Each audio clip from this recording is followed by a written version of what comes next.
Thank you for engaging so far with our conference, our ideas. We started this in October, which seemed like a long time ago. Got the room, then we got the speakers, then we got the attendees, then we went to the university, got some funding for teas and coffees, and voila, we have a conference. So that worked out really nicely. I'm Nigel Williams. Most of you have been in contact with me either directly or indirectly. I am the Reader in Project Management, University of Portsmouth. I am also the Associate Head Job Share for Research and Innovation with Barney Lockman. And we are from the Department of Organization, Systems and People, which is one of the larger departments in the business school in the country, over 100 academics. We do everything from HR to policy to quantitative modeling to project management to quality management. So we're basically a business school. Just come to us. And we're really pleased today because we have systems in the title to have a systems conference. So, Professor Frank Stowell is what we would call a load-bearing academic in the profession. He's one of the cornerstones of this university institution. He started here in the 80s, went away for a little while, came back because he missed here in the 2000s. Yeah, and we're really pleased to have him associated with this event and the UK Systems Society. Please come with. And Frank will give our opening address and keynote for this conference. So without too much further ado, I'll give you Frank. Okay, thank you, Nigel. Well, thanks very much. It's been a few years since I had to start working this early in the morning, I can tell you. But anyway, here we are. As Nigel said, my name is Frank Stowell. I'm the Emeritus Professor of Systems and Information Systems in the School of Computing. I've been a Professor of Systems and Information Systems since 1990 in 3 universities, so it is my field. I'm also currently the chair of the UK Systems Society, which you can see on the screen there. The society has been in being since 75-76. We became a registered charity, educational charity in the 90s. So therefore, our task is to actually do things which are educational, which means conferences and seminars and things like that. We're not allowed to make a profit because we're a charity, but if we do have a surplus, that enables us to invest in things like the system list and things like that. We have a committee of 9. Our constitution allows us up to 10, and you'll see that that Nigel has joined our management committee, which I'm pleased to say. So we have 1 vacancy, so if anyone's interested in getting involved in the UKSS, please let me know. You can see our list of gold medalists from Russ Aikoff right through to Sir Geoffrey Vickers. We don't give gold medals away very easily. These colleagues, if you know their work, have made a significant contribution to systems, and we're always open to thinking about awarding other gold medals. I guess it's a bit like a Nobel Prize. It's not until you're an old geezer that you even get considered. So you youngsters, you're going to have to get some grey hairs, I'm afraid. But anyway, this is where we are. So hopefully I can talk right at the end about the things that the society is doing. Okay, well, I know some of you, I don't know all of you. I don't know how much you know about systems, but just to, I suppose, to let you know, I'm ex-Lancaster University and was one of Peter Checkland's researchers. So you can imagine the perspective I'm coming from. And what my intention today is to actually pass that, if you like, perspective across to you, and you can either accept or reject it. What's wrong? Okay, so I thought I'd start by talking about why do we think the way that we do. Well, of course, everyone in this room and most people in the Western world have lived under the umbrella of science and scientific reductionism. And as Winograd and Flores wrote in 1976, they said it's the very paradigm of what it means to think and be intelligent. So people that don't think like that tend not to be ignored exactly, but people think, well, where are you coming from? I don't really understand your perspective. But, oops, it's not going. Oh, there it is. Not working. Yeah, it's working. Right. C. West Churchman did point out that science is no adequate way of studying the elusive. It always aims for precision and therefore, in some sense, is alienated from nature. Quite a bold statement, but I think he's right. So, what do we mean by the scientific method? If only I could read it. We have, if you like, hypotheses, general ideas, which we test, and from that come a set of laws, which is the result of the scientific process. But it tends to exclude the environment, and all that's left are elements that can be actually investigated in detail. So it's ill-matched, I think, to the real world outside the laboratory. Social and behavioural problems don't really lend themselves to reductionism. I know there's probably people in the audience that are, if you like, psychologists, and they would say, well, we can measure all sorts of things. But that's not the same as understanding people, I don't think. So I would argue that the systems approach is able to take a more holistic view of the elements, and systems is interdisciplinary. So we capitalise on skills across the intellectual perspective.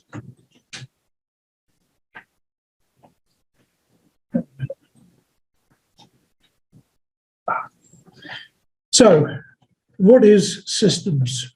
Well, of course, it's a particular epistemology. It's a particular way of looking at the world. For those that subscribe to the notion of holism, then we refer to it as systems.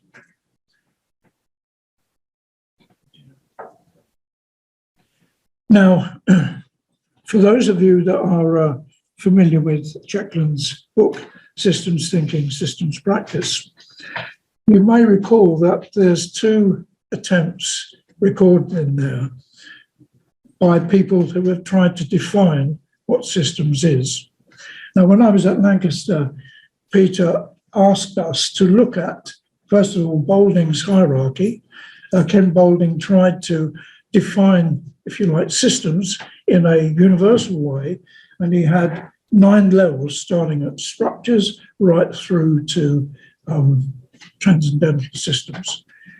Each of those levels he defined and gave examples of what they are. Jordan produced, roughly the same time, a taxonomy where he had 3 elements: rate of change, purpose, connectivity, and each level had polar opposites. So we had like static, functional, purposive, non-purposive, and so on. And he gave examples in each of those cells, such as in cell 1, road networks, and he went all the way through to level 8, I think in his case, to space-time continuum. So what Checkland asked us to do is to have a look at this and, if you like, try to criticise it. Is there anything in there, any system you can think of, that doesn't fit into one of those categories? And that's quite a task. If you're really interested in systems, I challenge you to have a go yourself. It's very difficult not to be persuaded, we found a way of defining what systems is. However, is that me? However,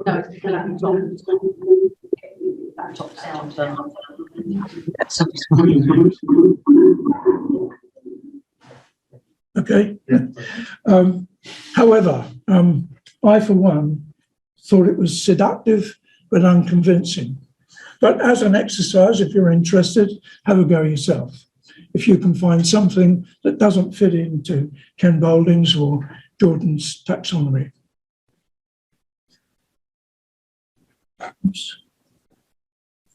But others who've tried over the years were Smuts. He came up with the notion of holism, and he said an abstract schema, a framework to be filled in any particular case. That was in 1925. General systems theory, Bertalanffy et al., where they're talking about principles that govern behaviour. You had Peter Checklin. He said systems thinking is meta systems. And the Macy conferences, which you may be familiar with, they were looking at ways of breaking down the artificial barriers between disciplines. They were looking for an isomorphy of concepts, because they realized that there were several things in different disciplines that were calling them the same thing, but different words. So that was the Macy. Oops. Fritjof Capra and Luisi said that systems thinking is contextual, which I think is an important comment, because we'll come on it in a moment. A system is within the context of which you, the observer, understands it. So we can say basically that systems thinking is holistic thinking, and it provides a craft skill that can be useful in any discipline.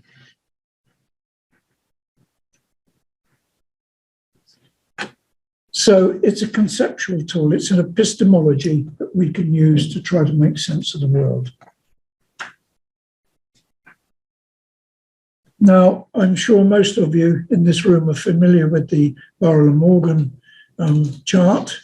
When I was here in the 80s, this was quite a current book.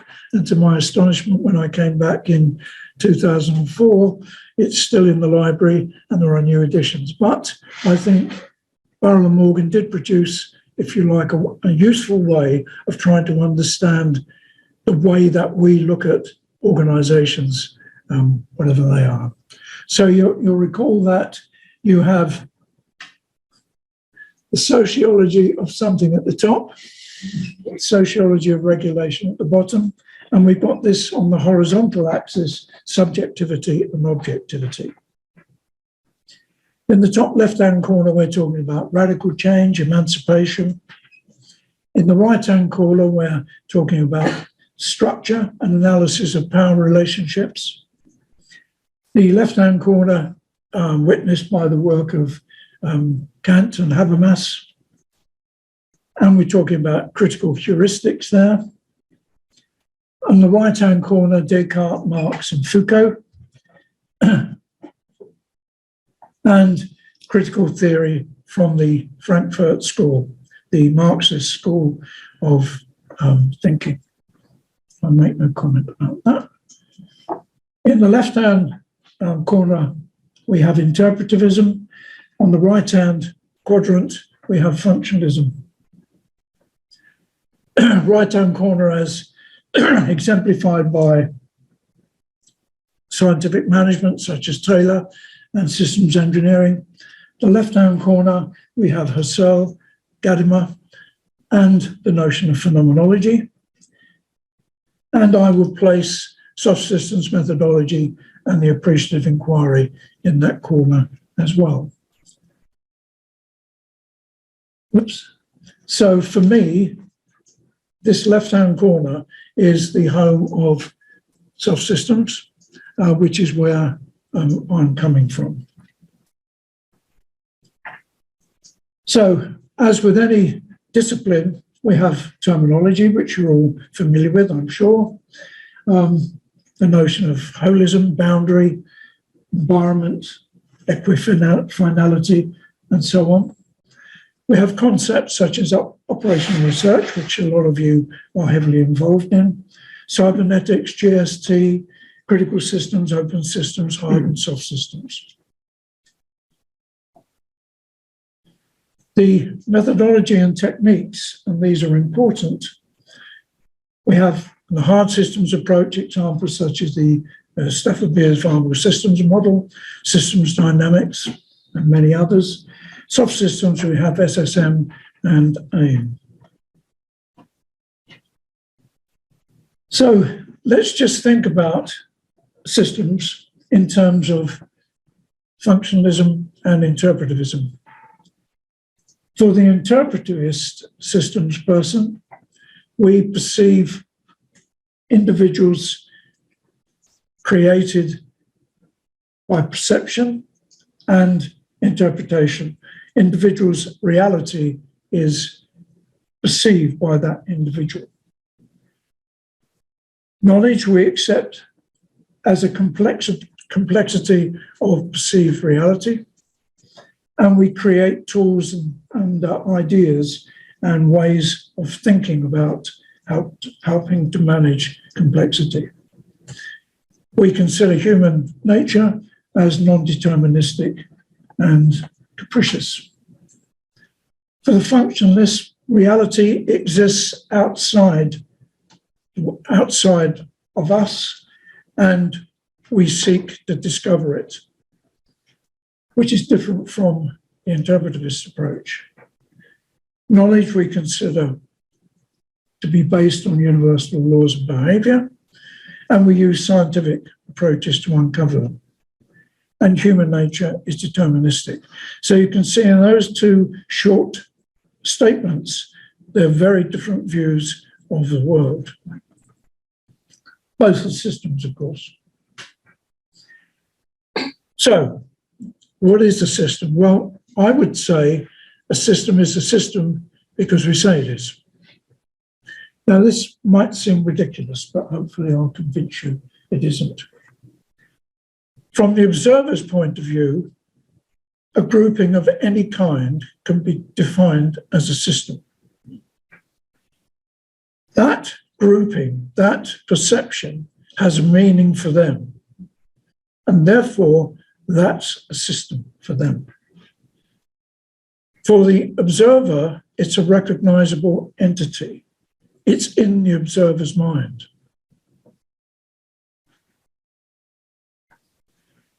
So that observation highlights the fact that everyone has a general uninspected idea of what it means. Consequently, trying to define a system is very difficult to pin down. Each of us will have a different view of what that system is. So the point that I started with, that a system is a system because we say it is not quite so as absurd as you might have thought. The key point here is the recognition of subjectivity. Each of us are looking at something in a slightly different way. And the way that we're looking at it is based on the experience we have as we go through life.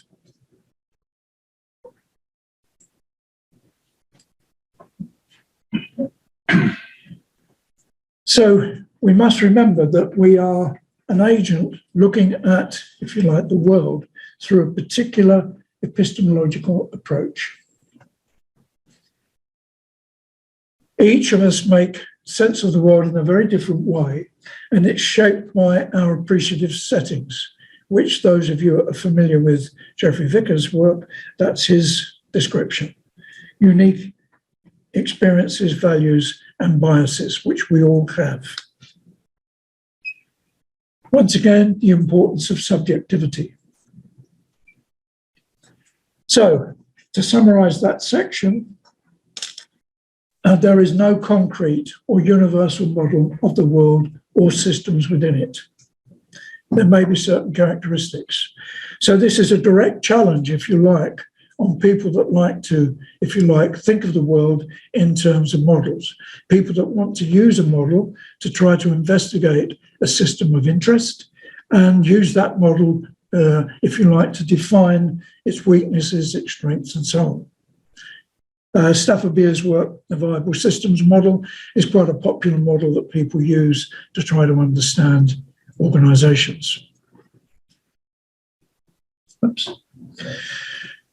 One of the many useful things coming out of Lancaster was the notion of FMA. I'm not sure how familiar you are with this.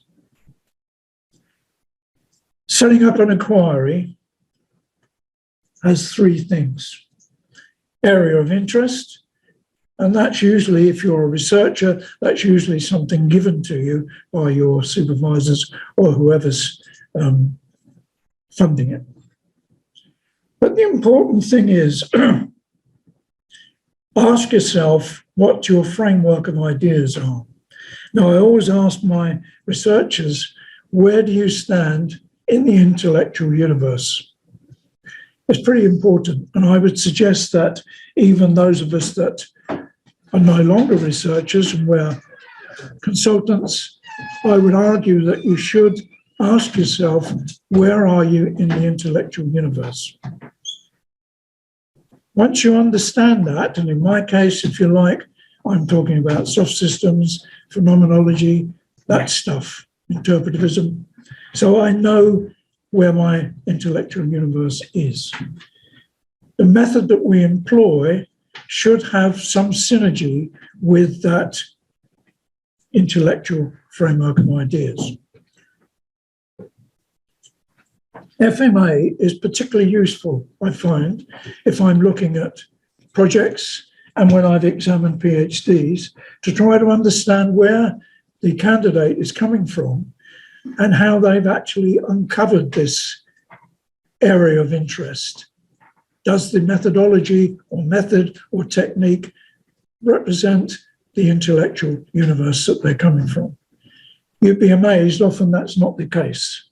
When you look at a submission, you find that the candidate has declared one thing and the method or technique they've used is completely different. And they wonder why it doesn't work. So FMA is particularly useful, I think, to us all. So if you're not familiar with it, it's worth thinking about. I'm sure most of you have seen this, and I'm going to do it again. This is Peter Checkland's map of the universe. Peter said there are natural systems, which are the, if you like, the origin of the universe and the process of evolution. Humans can create three systems: design physical, designed abstract, and what we used to call human activity systems.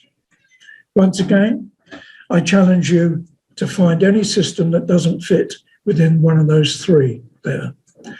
Now, his argument was human activity systems are different from the other two.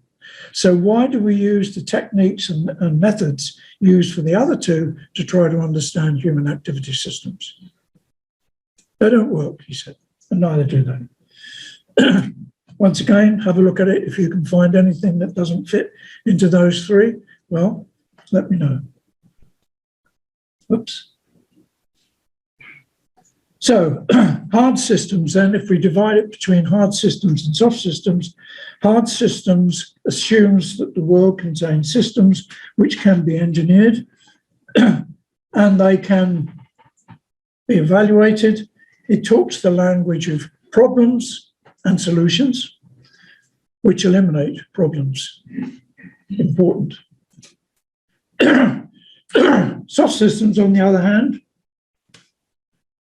thinks of models as an agenda, if you like. It's something that provides us with an opportunity to argue about the world and begin to understand it. This leads to a system of learning, replacing optimizing and satisficing. We talk the language of issues and accommodations rather than solutions. The key point about soft systems is the cycle of learning, from which we're able to agree an accommodation or reach an accommodation and think about actions for change. It's very different from applying a model, e.g. VSM, to an organisation and saying, oh, the organisation is weak here, here and here. We're not looking at it in that way. We are saying, okay, guys, I don't know if that's allowed these days, okay, people, then let's think about the situation together and see if we can reach some way of accommodating each other's views. So thinking about a simple model of the way that we set about our inquiries, we have mathematics, which starts from an axiom, which is, to the best of our belief, accurate. And through logic, we end up with a mathematical theorem. In science, we start from a hypothesis, and by trying to refute that hypothesis, we end up with a set of laws which we think are valid. Action research, on the other hand, is very different. We start with the framework of ideas, we take action. From that action, we learn about the framework of ideas, we modify them and keep going until we feel that we've learned enough about the situation. Some simple rules then. First of all, always give the system a name. This is very important because often people can be talking about the same thing, but not actually thinking about the same thing. I remember some consultancy years ago where I was doing some work in a factory. And I said to the engineers, can we think about the factory in other ways? Because as soon as you talk about a factory system, those that work in the factory all think about how it works. So one of the engineers, to my pleasant surprise, said, why don't we call it a materials conversion system? Which I thought was brilliant, because immediately you thought of this manufacturing company in a different way. So always give the system a name. The other thing is decide on your system's boundary. As you know, a system's boundary is vitally important because we can't take in the whole world. So you have to draw a boundary around the system that you're investigating. How do you do that? Who decides? Who decides in? Who decides who's out? This brings all sorts of arguments into play. Power, the interaction, the actual system itself, definition of the system. It's quite complex. The whole raft of papers on drawing boundaries, but it's vitally important. Once again, another anecdote. I was doing a project for McDonald Educational. They're a publisher, or they used to be a publisher of children's books. Some of you may remember, and they were very good indeed. And my task was to actually look at the way they could convert the hard copies, the books, into computer-based. And I drew my boundary and I started investigating not just the company, but software houses, education, and so on. It's a very interesting project. Now, the company, McDonald Educational, was owned by Robert Maxwell. He had several companies, and this was just one of them. So I thought maybe I should go and see the great man to ask him. And I managed to get an appointment with him. And as an aside, despite the very bad publicity this man's had, I found him charming, very courteous, and very helpful. But that's just I only met him once. Anyhow, he said to me that McDonald Educational had their own board of directors, and they were at liberty to make any decision they liked, including converting into, if you like, an IT version of their books. So I excluded Maxwell and carried on doing the task. It wasn't until I got to the end of the project that I realised the error that I'd accidentally made, because I found out that Maxwell controlled all his companies in terms of finance. And all his companies, if they wanted to spend any money, and it was a very small amount, let's talk about, in current terms, £100, which is not very much. I think it was something like £5 then, deliberately low. Nobody could spend anything above, let's say, £100 without his say-so. So even though McDonald Educational had their own board of directors and they could make their own decisions, they couldn't spend any money. And I'd excluded him, you see. So it's very important when you're thinking about Boundary, who you include and who you can't. And I've just been told I'm running out of time now. Right, I'm going to jump that. One thing that we found from our research is the notion of Pearl. We found this, Donna Champion and myself, when I was at De Montfort. P stands for participants, E, environment, A, authority, lowercase r, that's a very important one, relationships. We're talking about soft power here, and learning. We found this is very useful, particularly when you're setting up a boundary. The PEA, for example, when you're thinking about who's in and who's out, they're very useful to actually bring people in or exclude them. And remember, once you've set up your boundary, once you've got people in that, they're the people that are going to drive your system forward, or it will collapse, one of the two. It's very important. There's a full description of this in Christine Welch, my book. It's in there. Okay. I'm not going to do that because I've talked enough about that. The one thing I would say, and I think this is the difference between hard systems and soft systems. Hard systems tend to observe the situation from outside.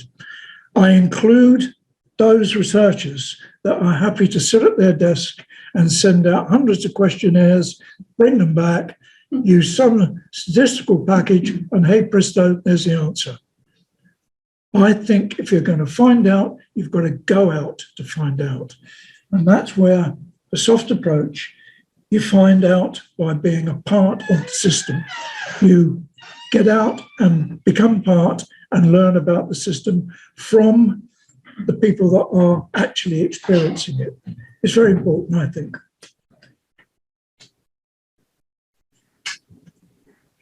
One other thing C. West Churchman said, which I think is very valuable, and I'll read it out. An inquiring system should have the capability of asking itself what an inquiring system would be like if it did not function according to the basic principles of its own design. That's a lot to take in when you first read it. What he's saying is that a lot of methods, techniques that we use are predicated to a particular answer. They're predicated to optimizing or satisfying. What C. West is saying is the method that you're using, what would it look like if it didn't have those predications? So in our terms, soft terms, the method that we choose to make our inquiry should be agnostic to the situation of interest. In other words, if you like, the method, if it was alive, doesn't care about the situation. It's trying to understand. So the method that we employ should be agnostic to the situation of interest. So you think about the methods you use or the techniques you use, and can you answer C. West Churchman's question there? Okay, I'm told it's time. One other, just last thing, he's telling me to. 10 minutes. He's giving me 10 minutes. Yes. That's what I was trying to say. Okay. Most of you are familiar with soft systems methodology mode 1. This is a simple diagram. Now, the reason I've shown you that is not because I don't think you know what the shape of it is. There is a key thing here, above the line and below the line. Now, I think this is Peter's token, if you like, of phenomenology, where you try to separate, if you like, your previous experience from the situation at hand. But above the line is where you, the inquirer, is looking at the world as the world is, okay? Then he's saying you go below the line and you focus on, if you like, the situation, the problems that have emerged, just using systems ideas. Now, this is very, very difficult. And one of the things that Jacqueline did, he set us a problem. He defined a system, it's called BIMPS, BAMPS, BOMPS, and he wrote a definition of that system, which was grammatically correct, but it doesn't exist.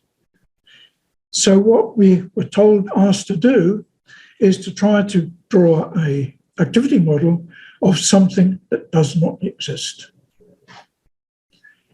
Now, it's very, very difficult. If any of you would like to have a go at that, just let me know and I'll give you the definition. I have given every postgrad that I've had in the last 40 years and researchers always, and not one of them has come up with a satisfactory activity model yet. Why? Because it's very difficult not to stray into something you know about in the real world. Now, you could argue that this is impossible, and I suspect it is. But the point is, the exercise was to teach us how difficult it is to separate our thinking about things from just thinking about the situation at hand. It's very, very difficult because you gradually stray into things. When I was looking at it, if you're not careful, you stray into things like rare birds or rare animals of something. Very, very difficult. I can allow myself a bit of bragging there. When I did it, which is a long time ago, Peter gave me an A+ for mine, so I was quite pleased.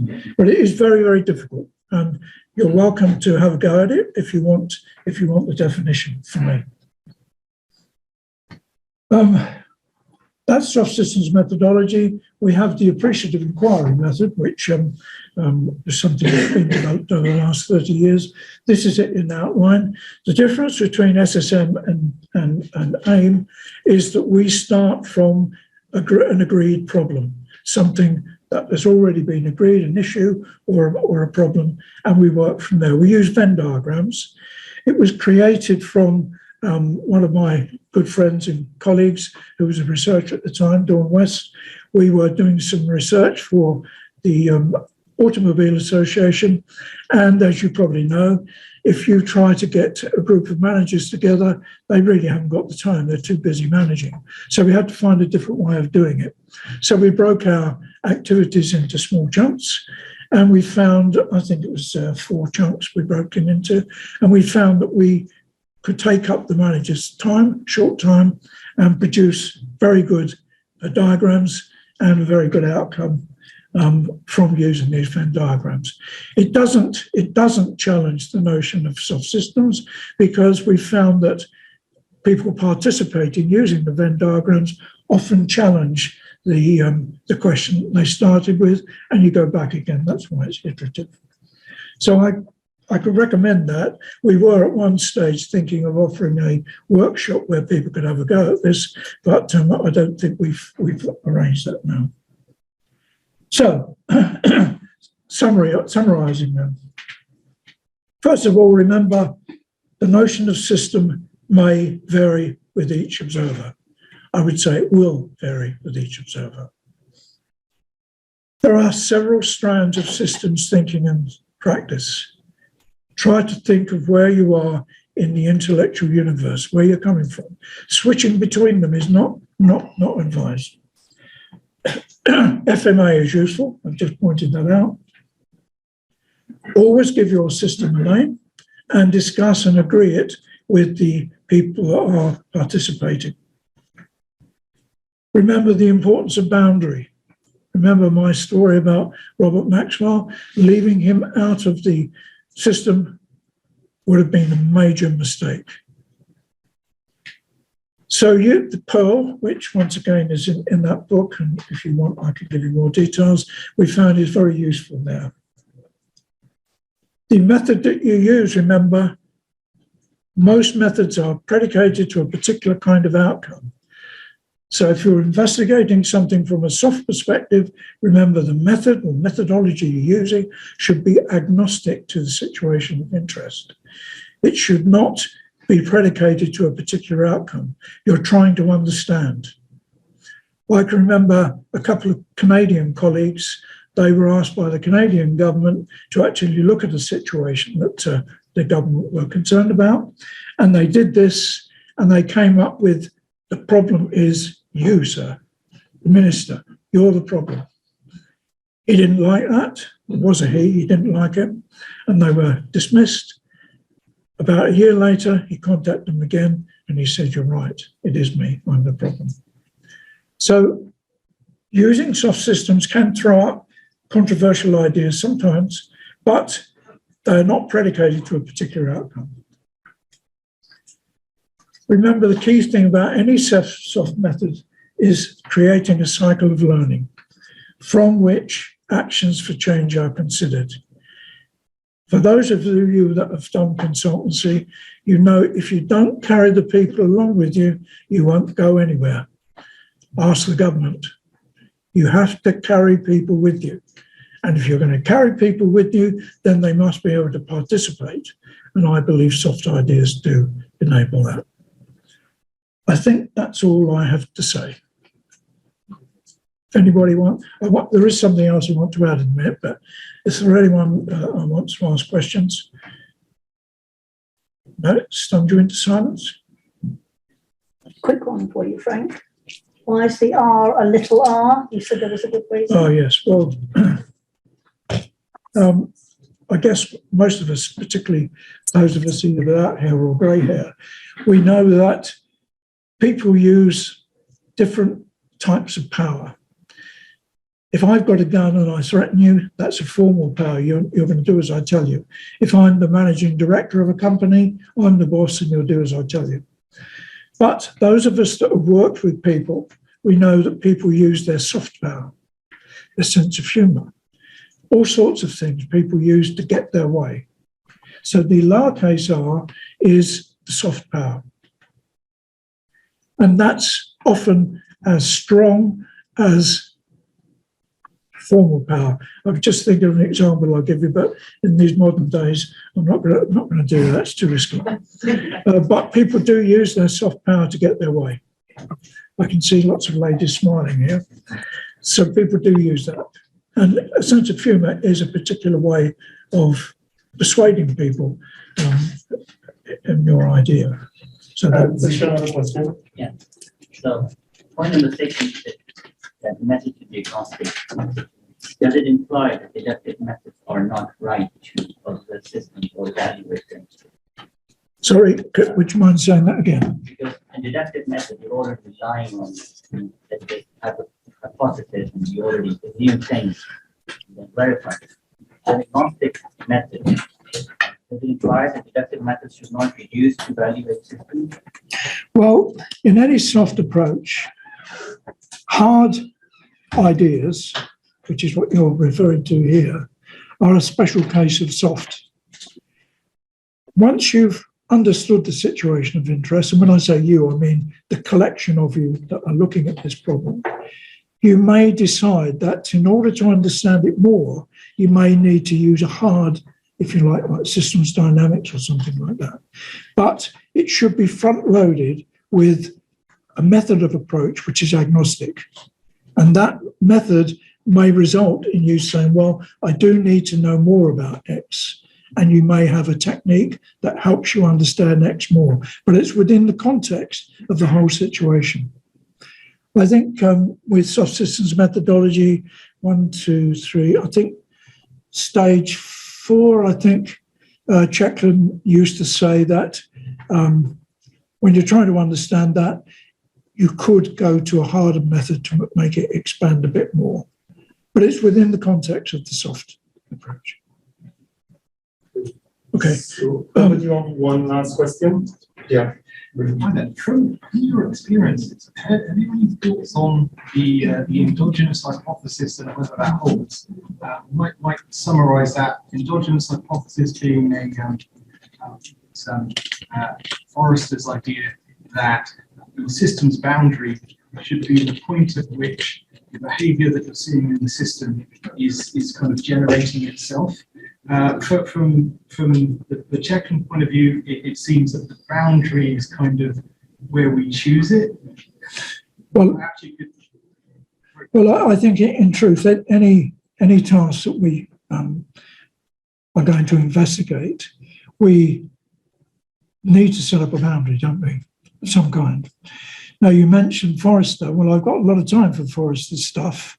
He was an engineer, as you well know, and he was concerned with feedback. And his research did enable people to get a handle on why there was so much drugs going on in, I think it was New York. But that I would categorize as a hard approach.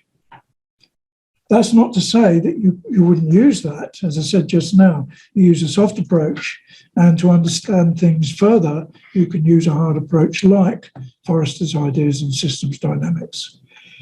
But I think you start off with the important boundary, not from the solution and then find a boundary, or rather the method then find a boundary. You start off by making the boundary. And it's exceedingly difficult, as you well know. Exceedingly so. Excellent. Right. Time we have for questions. One thing Nigel asked me to do, and I wanted to do anyway, is that, as you know, we're supporting each other on this event today. In 2023, the UKSS is returning to Oxford. This time we're going to St Hilda's College, and we have a conference there on the 14th to 15th September. Our intention is to have a face-to-face conference because I don't like Zoom much. And I think it's nice when people can get together, exchange ideas over coffee. The informal side is as important as the formal presentations. We've got two very good speakers. We've got Rodney Irwin. Now, Rodney is the Chief Operating Officer of the World Business Council for Sustainable Development. That's a collection of international companies. I think each company has to pay at least $80,000 a year just to be part of it. These are significant companies. And Rodney's task is to go around. In fact, my daughter is part of that as well. They go around talking to different companies in different parts of the world. They're involved with Yale University. It's a very prestigious group. I think there's only one university in the UK that they collaborate with. So Rodney's going to come along and talk to us about, if you like, the multinationals perspective of pollution and so on, and how they're unfolding their manufacturing to fit the modern world. Ray Ison is Professor of Systems at the Open University, and he's currently President of the International Federation for Systems. So we've got two excellent speakers. If you go on to our webpage, which is at the bottom there, you'll find all the, if you like, subcategories that people can submit to.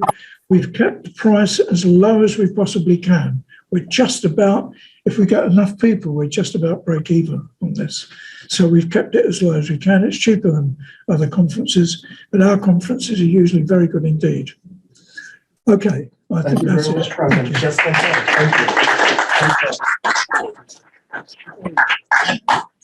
right. So thank you all very much, and thank you very much, Frank. I'll move on very quickly to our first online speaker. Welcome. Can I just ask if the people who are listening online, if they can't hear the questions asked in the audience, you might have to ask speakers to sort of summarize. Repeat, yeah. When they give the answer. I think what we'll do is just simply repeat, ask them to repeat. So Malcolm, you should be able to share your screen now. I'll just repeat the questions that I asked to the audience because I don't think the microphone picks up people from the back very well. So happy to do that. While we have a share. Let me get these slides out of the way.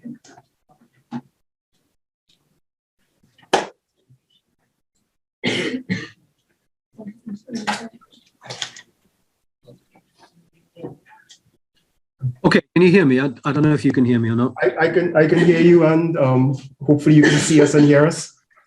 Thank you. Okay, well, I know that there is quite a limited time today, so I want to introduce myself quickly and try and go through the slides.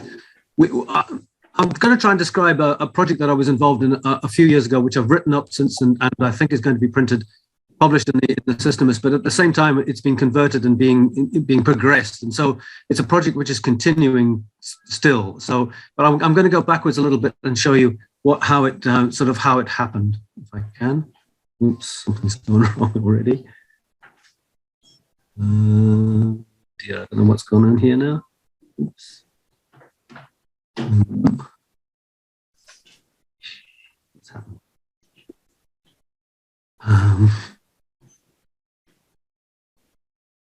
Okay, so first of all, it's important to tell you that I live in Ayrshire, and we have a little farm here, and we have a whole lot of horses, and it's become clear to me that just from interactions with people locally, that Ayrshire has a frighteningly low healthy living expectancy.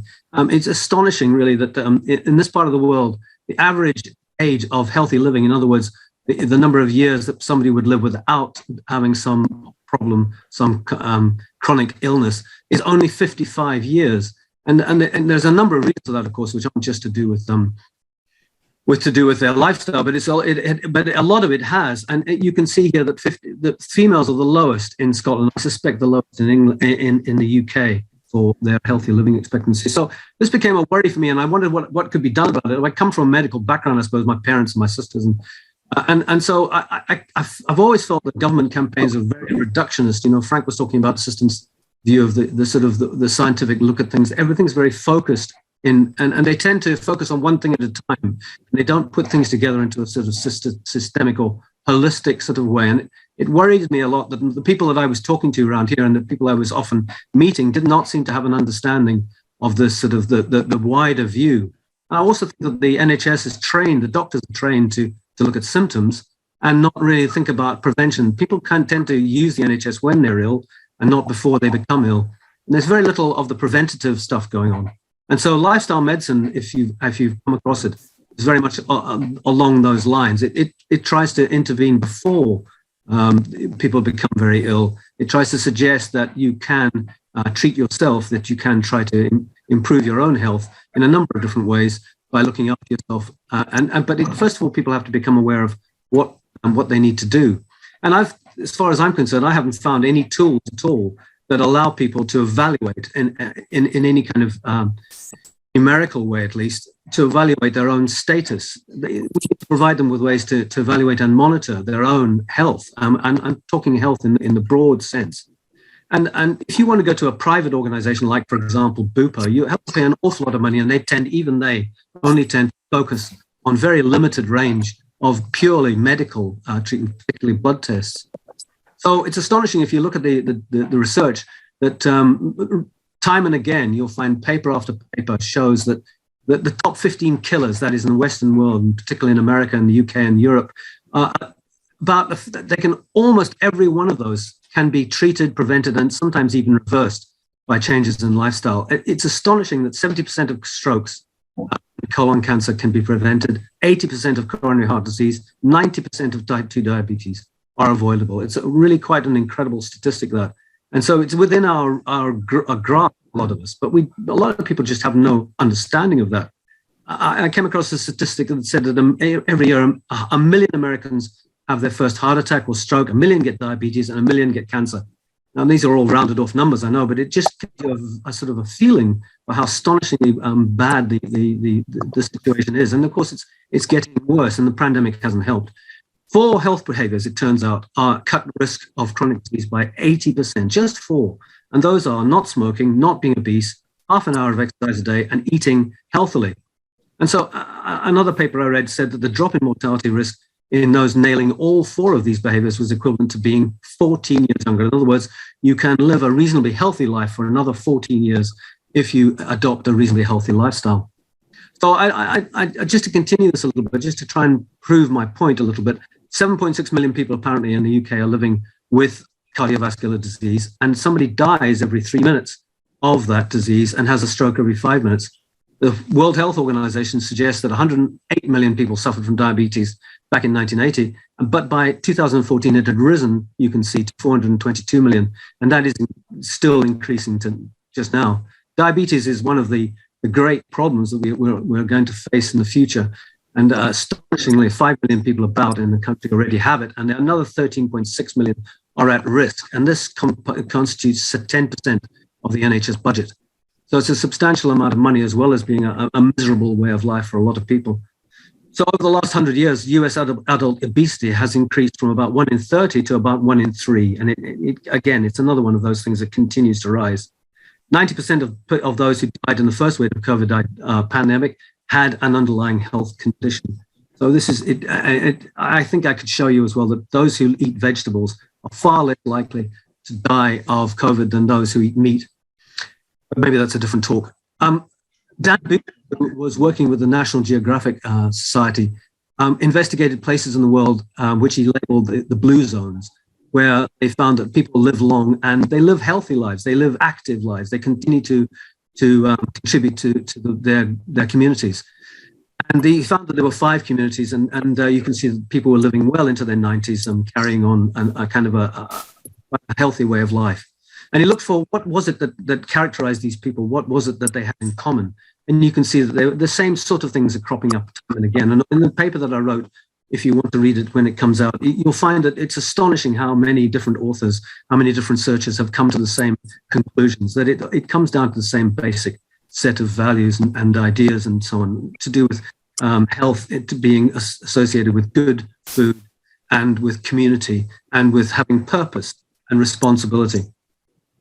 Okay, so where does all this get us? Well, as far as I'm concerned, I haven't found very many approaches that provide individuals, you and me, an overall measured assessment of how they're getting on. I mean, if you were to rate your own health at the moment, I don't know how you would do that. How would you decide whether you were healthy or not? And what I'm trying to do then, I've tried to design something a few years ago called Life Number, which is a way to evaluate your overall health and well-being. It was a numerical, and I know the systems, the soft systems think it will be put off by that a little bit, but it was to try and give some sort of numerical and therefore graphical output, which would indicate to people how they were feeling, how they were getting on, what aspects of their life they were doing well or badly in. And I produced a kind of clock face like a framework or model, which helped people to sort of see this. It had 4 sections and 3 categories in each section, and it gave a score of 20 points per section, so 20 points per test, so that gave me a total of 240 points. So that's the basic model as it was then when we first trialed it. So we broke it up into these 4 different categories: exercise or fitness, and we had a number of tests to measure that; body, which was more to do with the medical side of things; nutrition; and the mental health side of things. So what we then developed then was a tool which we invited people to come in and try this out. And you can see that we developed a sort of a circular graph-like model. And when they input their data to this, they were able to see how they scored in all these different things. So the results are displayed as a circular graph, and that highlighted where they scored well and where they scored badly. You can see that it's closer into the middle here. The lower their scores, the closer to the outside, to the green side, the higher their scores. So what this allowed them to do then was see in a very quick and simple way where we thought they were doing well and where they weren't. Okay, so where does this take us? Well, again, we were sort of thinking, well, okay, fine, now what do we do? And we went to Scottish Enterprise, and they awarded us a feasibility grant, and we started to explore the idea of being able to try to offer this to GPs and maybe even to a franchise personal trainer group, so that gyms could run this out and try it out. But it was a supervised model. So here is an example of what one person's output looked like. You can see their overall score was 191, which is really good. And you can see where they scored well and where they scored badly. So what we thought was, well, let's try this out. Let's see what happens. Let's test this model and see what happens. And we invited people to come along, and we had 17 people who said yes, they're prepared to give it a go. And they worked for 7 days. And we asked them to follow a set of quite strict guidelines for a week to see how they got on. So we had already measured them in their first session, and we then asked them to do these following things. We asked them to follow the following set of guidelines. Have a look at those later. I guess I probably haven't got time to go through them all exactly, but not to smoke, not to drink, just to do a bit of exercise, to follow a plant-based diet and to do something nice, to be kind, to do a good deed for people every day. And you can see that the scores, you don't need to see the sort of be able to interpret the score. I'm going to show you the final graph that comes out of these scores. And this is the scores as they appeared. So the blue line is the lower line is the initial score, their life number initial score, and the orange line is the one after they done just 7 days of these changes to their lifestyle. And I think you can see that there's quite a significant change there. And this encouraged me then to think, well, where do I take this? Well, I came across Dean Ornish, who's a wonderful man who's been researching this sort of thing for a long time, 40 years or so. And he offers it as a program now. It's one of the few programs that Medicare will provide free. In other words, instead of cutting you open and giving you stents or bypasses, they will offer you to do this program instead. But you can see that the cost is $10,000 for this, and it's an educational program. So since then, what I've done is I've tried to come up with a better idea, which would be instead of having to assess these people myself or ourselves, instead of subjecting them to tests, which we invite them to come along and get tested, I'm currently turning this into a book. And you can see that the original model has expanded quite a bit now, and we're really covering an awful lot more. I have had to go very, very quickly through that. So I'm going to stop there and invite questions if there are any. Thank you very much, Malcolm. They said in the feature, everybody be famous for 15 minutes, and you still have about 3 minutes left. So, any questions from anyone, online or face-to-face? Frank, go ahead. Malcolm, how Yes. do you think people are telling the truth? Can you say it again? How are people taking the truth? Oh yeah, how can you tell if people are telling the truth? Well, it's up to them. I mean, it's their test. It's not my test. It's the book is going to be a self-assessment thing. So it's up to them. It's purely for their own information. Good. So, right, self-assessment. So to that oneself be true, right? That's pretty much it. Good. Any other questions or comments from the face-to-face online audience? Great, thank you. So, much appreciated, Malcolm. And if you yeah. I would encourage you to stay on for this session, because during the break, we can have another discussion back and forth if more questions emerge over time. So thank you very much. Our next speaker is Ian, who I hope is on the call. There you are. Thank you, Nigel. Yes, I'm here. Thanks. Great. And Ian, I've set it up so now you can share your screen, and we'd love to hear from you. Lovely.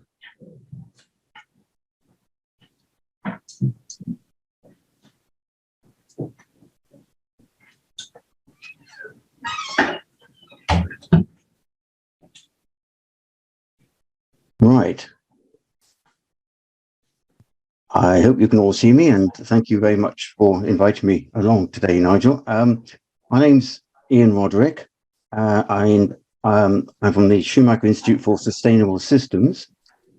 I'm also the treasurer of the UKSS, as Frank might have mentioned earlier. And I've been the treasurer for a very long time, and we're still solvent, I'm glad to say. I look forward to seeing you all next year at our conference. Thank you. My talk today is a reflection on a large project that we were involved with, finished maybe about a year ago or so. It was called Waste Few ULM. I'll explain a little bit more about what that means. It was all part of the Sustainable Urbanization Global Initiative, and we were looking at the food, water, energy nexus, although we turned it around to food, energy, water, because it was easier to say few. We were looking at the urban challenge of food, energy, and water, and we were one of the partners in this 15 projects altogether. We were invited to come into this particular project to input some systems thinking ideas. We were a bit of a late entrant to the project. And my reflection on this is really to sort of explain where systems thinking might fit into it and some of the issues and problems that arose because of that.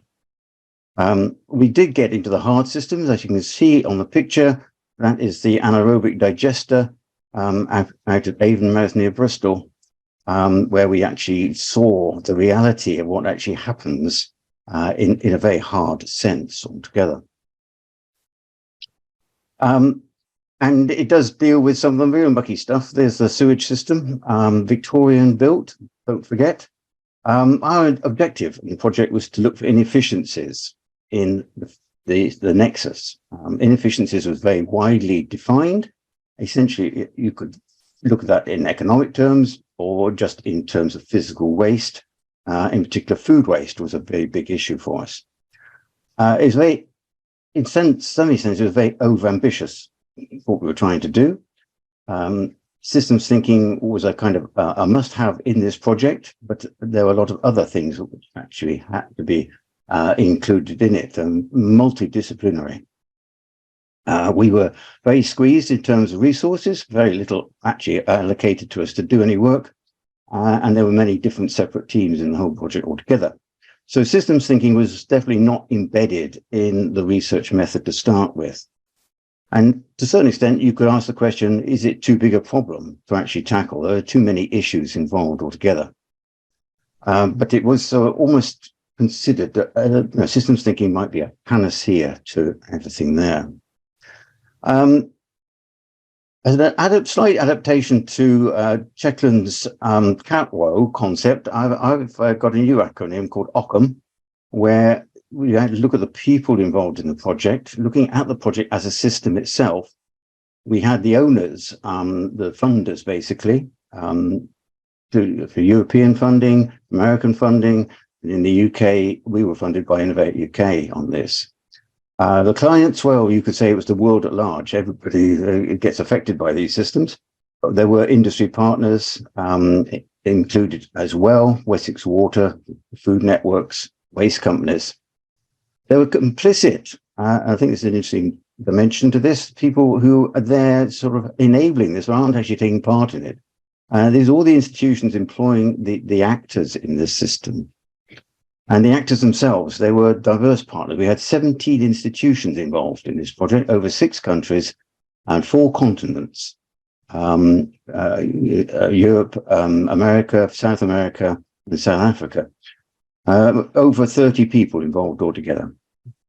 And the last category of people involved in this system I call marginalized. They were other researchers, people who were sort of there, but they were, to a certain extent, often kept away. We have this problem with systems, and I would refer you to systems intelligence ideas and that whole concept of holding back information. What actually then happened was we had lots of meetings, sitting around tables with large pieces of paper, as I'm sure you're all familiar with if you do any kind of systems thinking. And we came suggested methods that came out, system design thinking, mapping, resource flow dynamics, system dynamics, agent-based modeling, and so on. A large number of different potential ways of looking at it. These were all examined and looked at.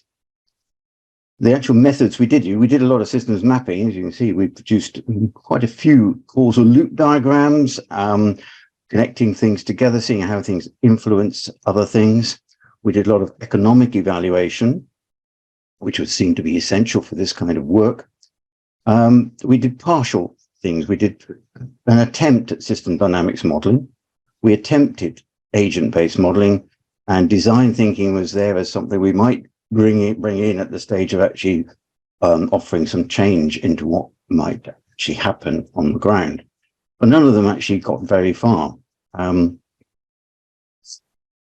Some things, though, that did come out, which is what I'd like to sort of stress a little bit, this wasn't entirely a sort of a negative approach. We ended up using systems mapping and ideas like that to really get a deep understanding of the processes that are going on in such a complex world as looking at food, energy, and water together, particularly in the urban environments.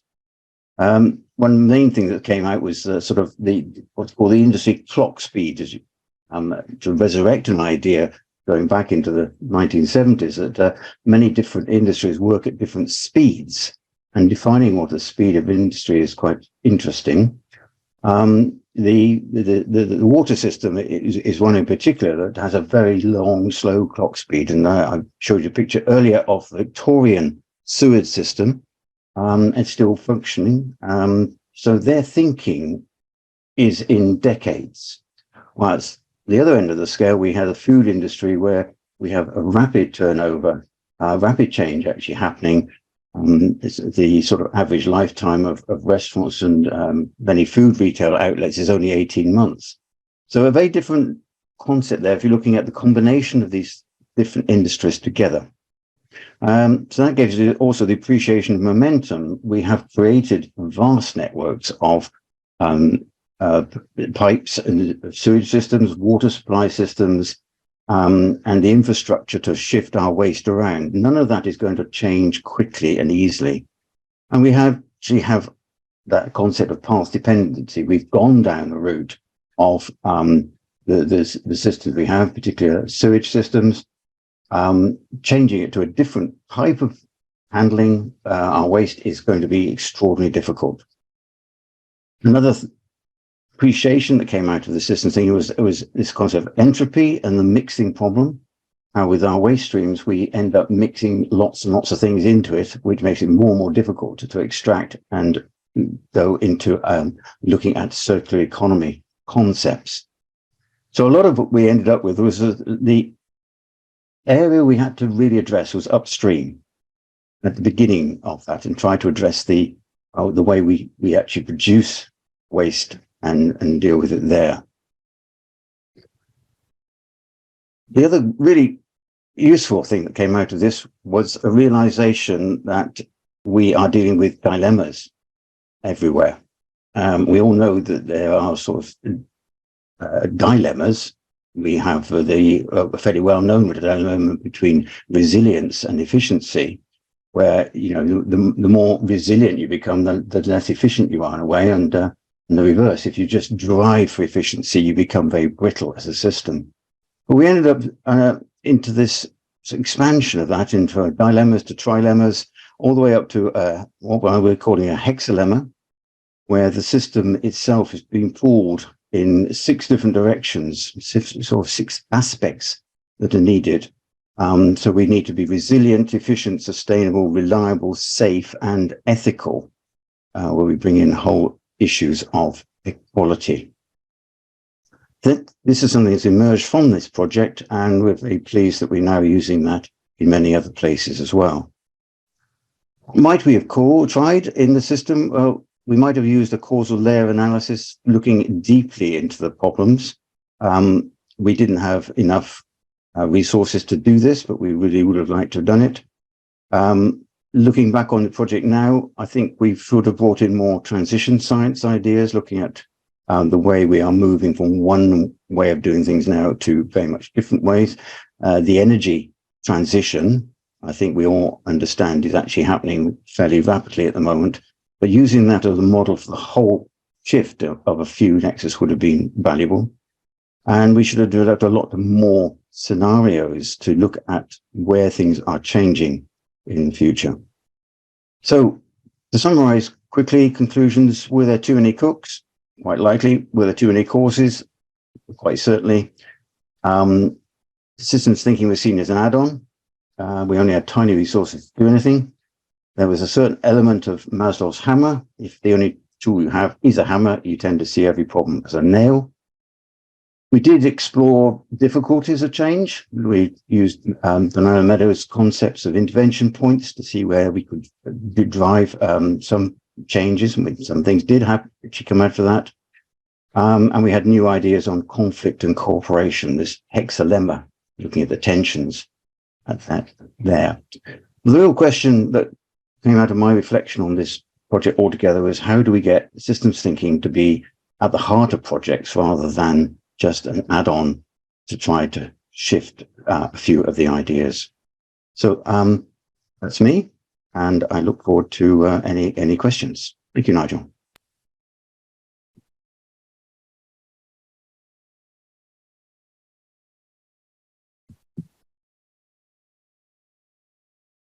Oops, we've lost sound here. Nigel, we can hear you. Hi.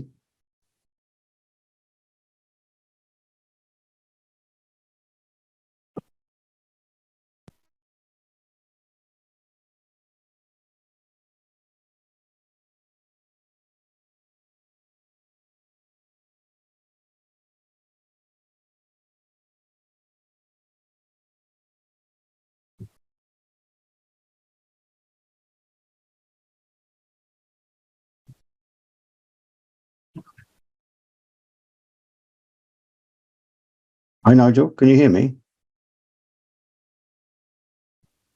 I can't hear anything. Can you hear me now? Yes, I can hear you now. Yep. Great. So good, always good to have a backup. So yes, I said it was a good point for you to end on because we've got the both the project community and the systems community here. And I believe Nick had a question in the 2 minutes that we have left. Nick has laryngitis. Franco has a question in the 2 minutes that we have left. Franco seems lost in thought. Karen had a question. Yes, sir. Claire has a question.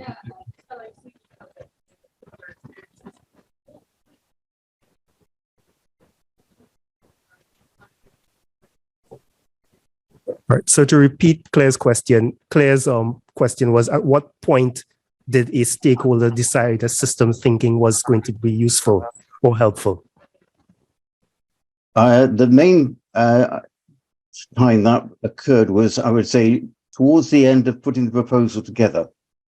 It was seen as something to bring in to the proposal to beef it up. And that's where we came in. We also were tasked with handling the logistics around developing what's called the Urban Living Laboratory in Bristol. So we had a dual function being brought into the project. I think it was sort of the fact that we promote systems thinking as our objective as an organization. Yeah. Thank you very much. And Karen has one very quick question in the minute we have left. Along there may not be time for. Obviously, stakeholders often get involved in things because they want solutions. So they need top tips on how you sort of shift from that idea of cycles of learning, which is what systems thinking will deliver, to actually addressing what those stakeholders get involved for. Right. So in case you didn't hear Karen, stakeholders want solutions or easy answers to complex problems. How do you shift from the complex outcomes you can get from systems thinking to a solution that stakeholders would want? with a great deal of difficulty. Yes, I often talk about this whole concept of the solutioneering, that people want the silver bullet, the instant answer to a problem. And the way to do it is actually, I take them down through a U-curve of trying to reduce the problem down to sort of the components there have a focus on, and then suggest that trying to solve the problem at that level isn't going to work. You need to then synthesize up again to look at the bigger problem to see how their particular solution is essentially a demand to address the lack of something. And then putting it into a larger context is the only way you can actually get that out. But it is a difficult educational process that you need to work with the people involved and the clients involved. This particular project, it had one focus at one stage on how do we make phosphate recovery economically viable. So there was no quick and easy answer to that one because it's a huge problem, starting from where we mine phosphorus in the ground to where you spread it on the land to where it eventually gets flushed out into the ocean. So trying to just address that as a single point required an educational process to really demonstrate the whole picture. But it's certainly not an easy thing to do. Great, thank you very much. Any additional questions? If you can hang on during the break, Ian, we can have some back and forth discourse there. We've got a bit more time. So thanks again to Ian. Thank you.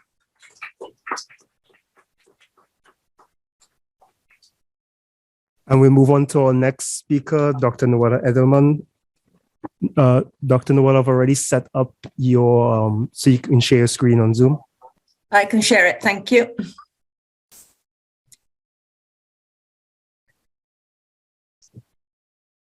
So, you're seeing yourself double now.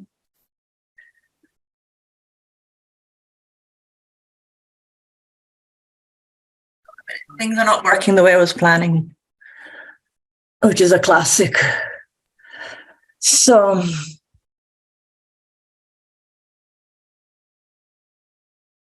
can you see my slides now? I can see your slides, yes. Lovely. Hello. Thank you very much for inviting me to present this case study. Hello, Grüß Gott to Austria. I'll show you later on exactly where I am in Austria. I work for the Department for e-governance, and currently I'm working in a Horizon 2020 project. And I was very interested in one of the comments Professor Stowell made about having to work against research should not focus on the artificial. And is one of the great things about the Horizon 2020 projects. It's that they force the consortium not to just be a big group of academics, but to have a relatively high number of pilots and case studies. So what I'm presenting is a case study from this Horizon 2020 project, and it's a pilot study in the Lower Austrian federal government. So the focus is digital government and digitalizing public services, and this evolution of digital government does impact a lot. It's not just once, digitalizing public services is not just about putting a PDF on a website. It changes the organizational processes, the culture, and the structures. There's a large range of methods that can be used to investigate digitalization processes, but there is a great lack of interdisciplinary and in particular transdisciplinary studies. But this complex challenges require a call for collaboration across various disciplines and the incorporation of creative and innovative approaches and capabilities. The University for Continuing Education, which is where I am based, strongly pushes for transdisciplinary research, which is based on systems theory and certainly draws on concepts such as complexity, vulnerability, or resilience, and is understood or conceived as a facilitative process of mutual learning between science and society, and to support capacity building across and among all the participants. And this is why it is assumed that there is much to be gained in the process of co-production, of co-producing digital public services. Co-production very often implies design thinking, but it is a mindset that is very hard to introduce both in the public sector, in public sector organizations, and external stakeholders too. So what is co-production? Co-production per se is an arrangement between different stakeholders, which are usually state professionals and lay citizens or communities, in order to develop tailored solutions to increase innovation in the public sector and to develop more efficient services. But then we also have something called digital co-production, which is where digital tools are used so that citizens can contribute to the design of a service, to the delivery of a service, and to monitoring the service. And then we have co-creation of digital public services, where basically the stakeholders contribute their information in any way, this can be analog or digital, in order to create new digital services. These are either novel services, completely new ones, or they are services that were previously offered face-to-face and which are now delivered digitally or fully as fully automated processes. Sustainability is important in this context because on the one hand, we need to use the concept of sustainability in order to focus on getting more granular data, to investigate the supply and the demand, and what is the demand side of digital government, what do the external stakeholders really want, and also in order to assess the quality of the services and user satisfaction. Usually the measurements are quantitative, and they are very often also quite limited in what they can achieve and the factors they investigate. So there is definitely a need for a more qualitative approach to measuring outcomes and impact. The problem with both sustainability and co-creation is that both of them are mixed up in terms of whether it's a sustainable process or a sustainable outcome. So again, we have the same problem with, is a co-creation process or is a co-creation outcome? The project, the ENGAV project, this is the Horizon 2020 project, which I would like to present the results, addresses the use of co-creation in order to achieve integrated public service delivery. Integrated public service delivery is basically when external stakeholders' input is collected in order to bring together several services. And so this not only allows public services to meet end users' needs, but also the services are bundled. And the aim is also to avoid media breaks between the different stages of the process and of the service. The European Interoperability Framework includes a range of principles and recommendations and has a conceptual model. But it is it's a very complex framework, but it does not account for co-production. So about how to integrate the users' feedback and how they feel about the service being offered, how it addresses their needs, how it fulfills their needs, and it also does not explicitly support the use of digital technologies. So the case study is in Lower Austria. So right now, I am just about above the capital A of Austria. And the process we're looking at is the Lower Austrian Tourism Overnight Stay Tax Service. So let me just explain very briefly what that is. Every time you go abroad on holiday, this is specifically for holidays, you as a guest have to provide a tax which is then used for either tourism reasons or into other projects. If you are on a business trip, you do not have to pay this tax. The process is more or less split into three parts. So the guests pay this tax. The accommodation providers collect this tax and then have to transfer it to their local council. And then the local council keeps a part of this tax and then in process 2 forwards it to the regional government. The way it is done right now is that guests, when they register at a hotel, then separately have to pay for this tax. The accommodation provider then, or the guest, fills out a form. Some accommodation providers have single pieces of paper. Other hotels use a software. But they go to their local council.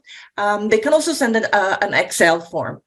The local councils then look at this data and then manually transfer this information into their system. Then they split the tax and then they use another Excel form in order to transfer this money to the regional government. The aim of this particular pilot is to focus at least that the local councils have the data and the money, and that it is an automated process of transferring both the data and the money to the regional government. The reason for using a transdisciplinary approach to this pilot is because we need to address several different aspects, such as how to make embed this in a sustainable context. We have to include the public sector, which is unbelievably complex, and co-production per se is very complex. And the research approach is also very cyclic. It is based on an exchange between partners, where each partner is at an equal level. It is not a question of the researchers viewing or looking at what's happening in the pilot, but actually being part of the pilot. So that is what Professor Stowell said in his lecture about not observing from the outside, but being in the inside. In this process, we saw that there are several ways of engaging stakeholders, but also that there are very different stakeholders, and they're not all necessarily on the outside. It's not just about what do external stakeholders need, but also what do internal stakeholders need. These internal stakeholders are within the public sector, and sometimes we forget that the public sector is not just a lump or one person, but there are different organizations, different people. And in the co-production process, we also have a number of phases. So we go from co-design to co-delivery to co-evaluation. So different stakeholders are involved in different parts of the co-production process. In the Austrian pilot, we have had our 3 cycles are planned, and so far we have completed 2 of them. The first part was to analyze the old public service and to see what the different needs of the stakeholders are, and what they would like to see in the new process. In the second cycle, we have presented a first prototype, and we have tried to embed this in a new technical system and have asked the stakeholders for an initial evaluation, whilst the third cycle is to develop a prototype which will be tested next year. And even once the project is completed, which is at the end of next year, the aim is to implement the prototype and to evaluate it. So when we look at the results that we gained so far, when we look at co-production and sustainability, we see that the internal stakeholders focus on so this is inside the regional governments. So they focus on the need for resources, for addressing the IT. So it's about coordinating different digital and technical requirements. It needs to be maintained as well in order to be able to implement this faster and to adapt accordingly. This coordination is not just digital and technical coordination, but also about coordinating different departments, such as the Department of Tourism, the Department of Health, and the Department for IT. And there is a need to ensure social justice between them and what they see as the external users. The external stakeholders, on the other hand, view co-production in the context of sustainability as something that needs to be iterative and agile and user-friendly.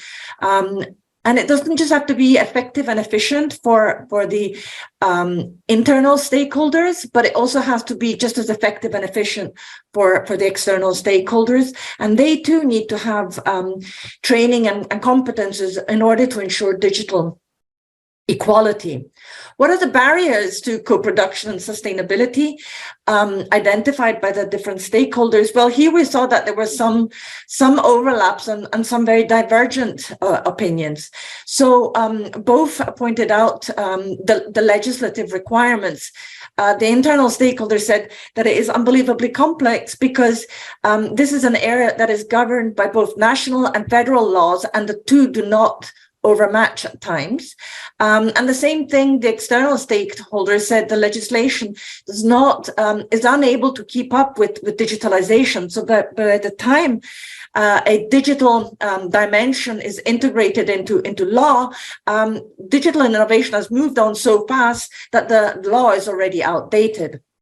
Internal stakeholders also noted that the initiation of co-production, of sustainable co-production processes that is determining the goals and the aims, the values that are to be achieved, that is the outcomes, and how to implement it, that's the format, is very, very difficult. And it's difficult to identify who the appropriate internal and external stakeholders are or could be, or who would be interested. And very often it is seen that the external stakeholders are unwilling to contribute their resources into developing these new public services. These resources being very often time and effort, which the external stakeholders do not necessarily disagree. They say, you know, these processes take a lot of time and they don't necessarily have this time. But they are aware that if they don't contribute, this will skew the participation and what comes out of it. I really hate to use a football analogy since I don't play football. Yes. But we are in extra time. Yeah, okay, I've got this and then one more slide and then I'm finished. And so there's the fear that there is that the public sector will lose the overall picture, that there are not enough digital skills, and that because of the Austrian legislation, there will always have to be analog solutions developed to the digital solutions. And here's my last slide. So while sustainability is seen as having to sustain something considered valuable, sustainability is very often understood in the climate change and the environmental sector. Digital transformation is addressed in sustainability, but again, for in the context of the environment. So it's not always clear in whether we're addressing sustainable co-production processes or sustainable outcomes. Just yesterday, we had a brief update that we're not just going to look at process one, process two, but actually there is the aim to look at all of the processes, not just for the Lower Austria, but the whole of Austria. Thank you very much. I look forward to your questions or to discussing this later on. Apologies for going into overtime. It's always so hard. No worries. We're in sort of the break session now, so it's we can handle questions as well as questions for any other speaker that was in this session. So any questions for Noella? Zishan, I'm sure you have a question.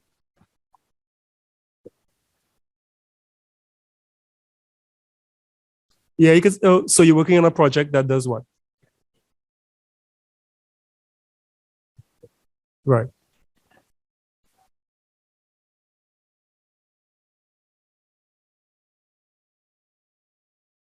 Mm-hmm. Oh, okay. So Zishan's working on a similar project. He's got some questions for you. He will contact you separately. Absolutely. Wonderful.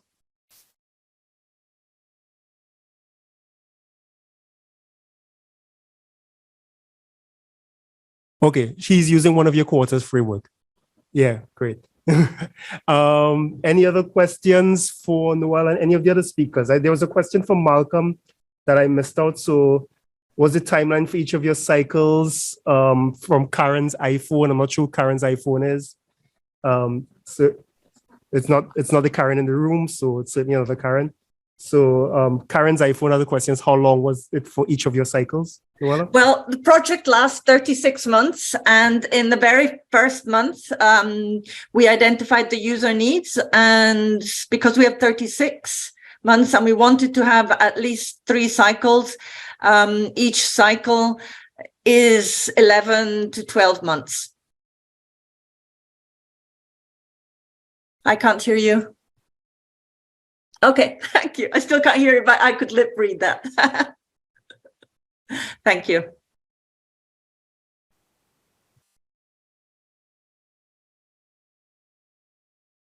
So there's a question that someone had on that was for Malcolm I think if I'm going back, Sean had a really long comment, which I would encourage you to read when you get time. Somebody had a question from Malcolm. Saying that. Yes, the life score seems to be missing an environmental. So WW has a question for Malcolm. The life score seems to be missing an environmental factor, things like air quality, exposure, and forced water consumption. Were these things considered and factored in the model? Not in the original model. We were trying to limit the thing to being just, within a sustainable. The whole test took about less than 2 hours, but the book certainly takes that into account, and I've included it in another section, which I've included along with, air quality and pollution and so on are all taken into account. But you have to, again, it's you rate it yourself, so you have to try and rate whether you live in it's in the same section as smoking, and smoking is by far the most important factor. Most of the factors that we evaluate in that, which is worth 500 points, most of them are just worth 10 points each. But smoking is such an important factor; it comes up again and again, and I've included it in that. So if you're even secondhand smoke counts in this. So you evaluate your own environmental factor, and you give yourself marks out of 50. So I mean, it's by far and away the most important factor of all the others. Thank you very much. So we're supposed to have a break at this point. I haven't seen Coffee, which should have gotten here. I think you're in a position to share your screen. Sure.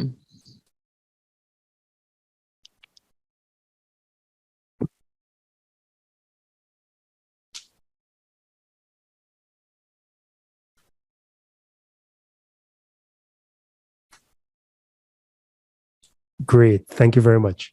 So back after a quick break, we've got our first speaker in from King's College London. Jenna, I'll turn it off to you now because we're a little bit tight on time.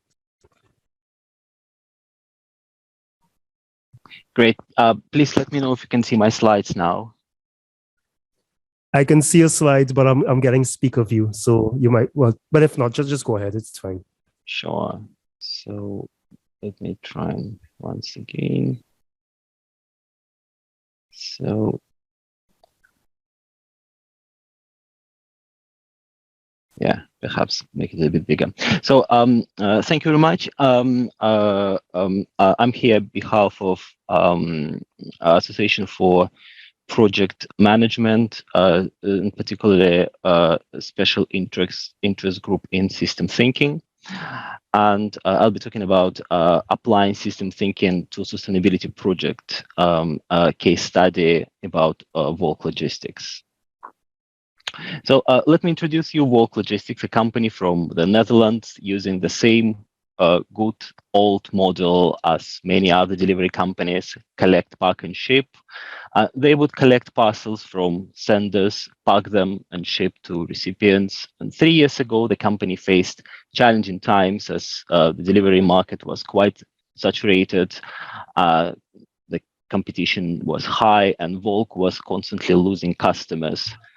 To survive, they had to attract investors to keep business afloat.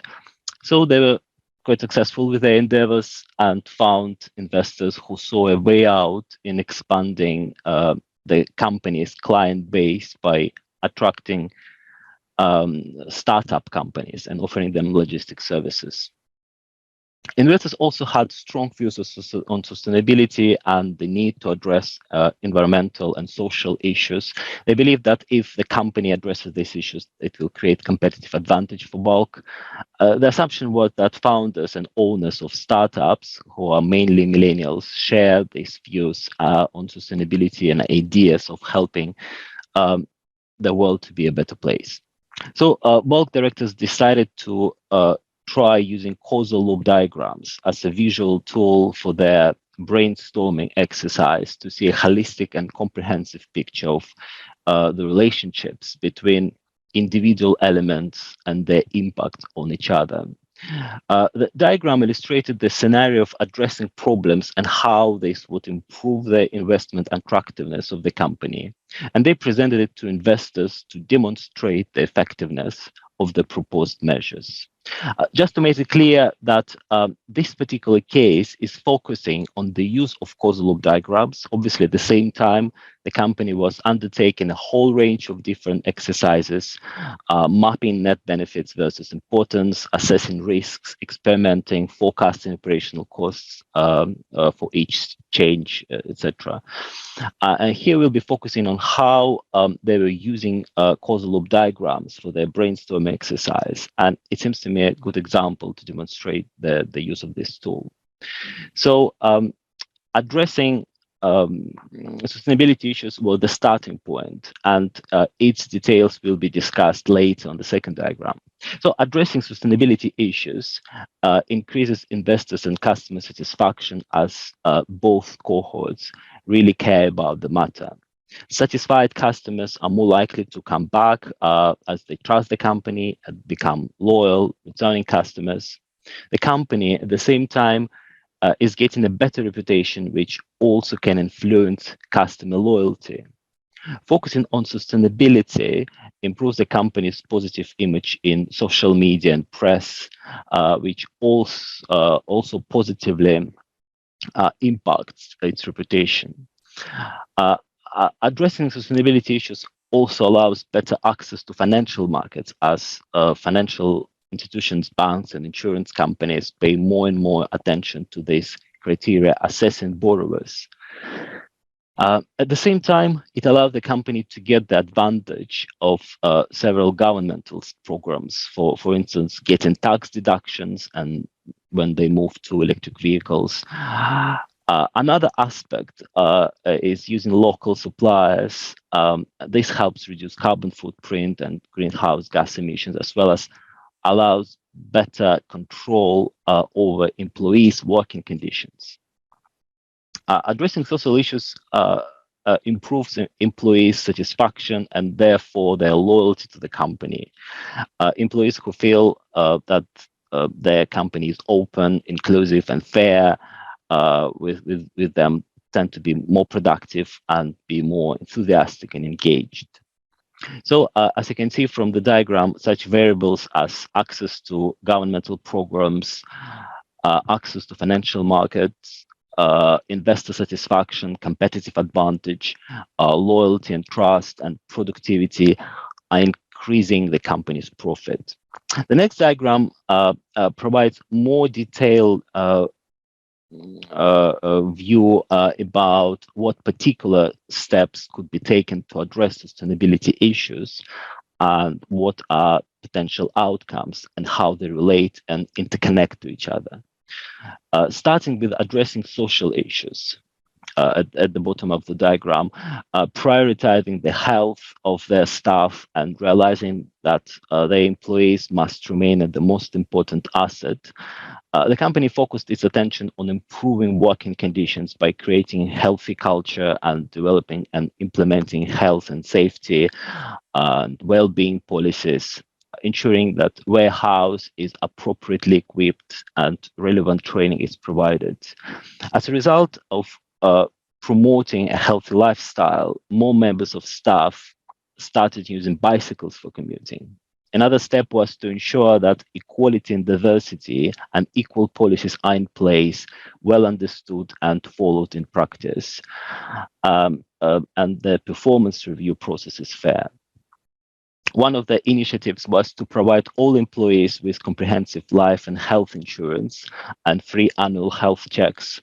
As an outcome, this led to fewer and shorter sick leaves and improved overall productivity.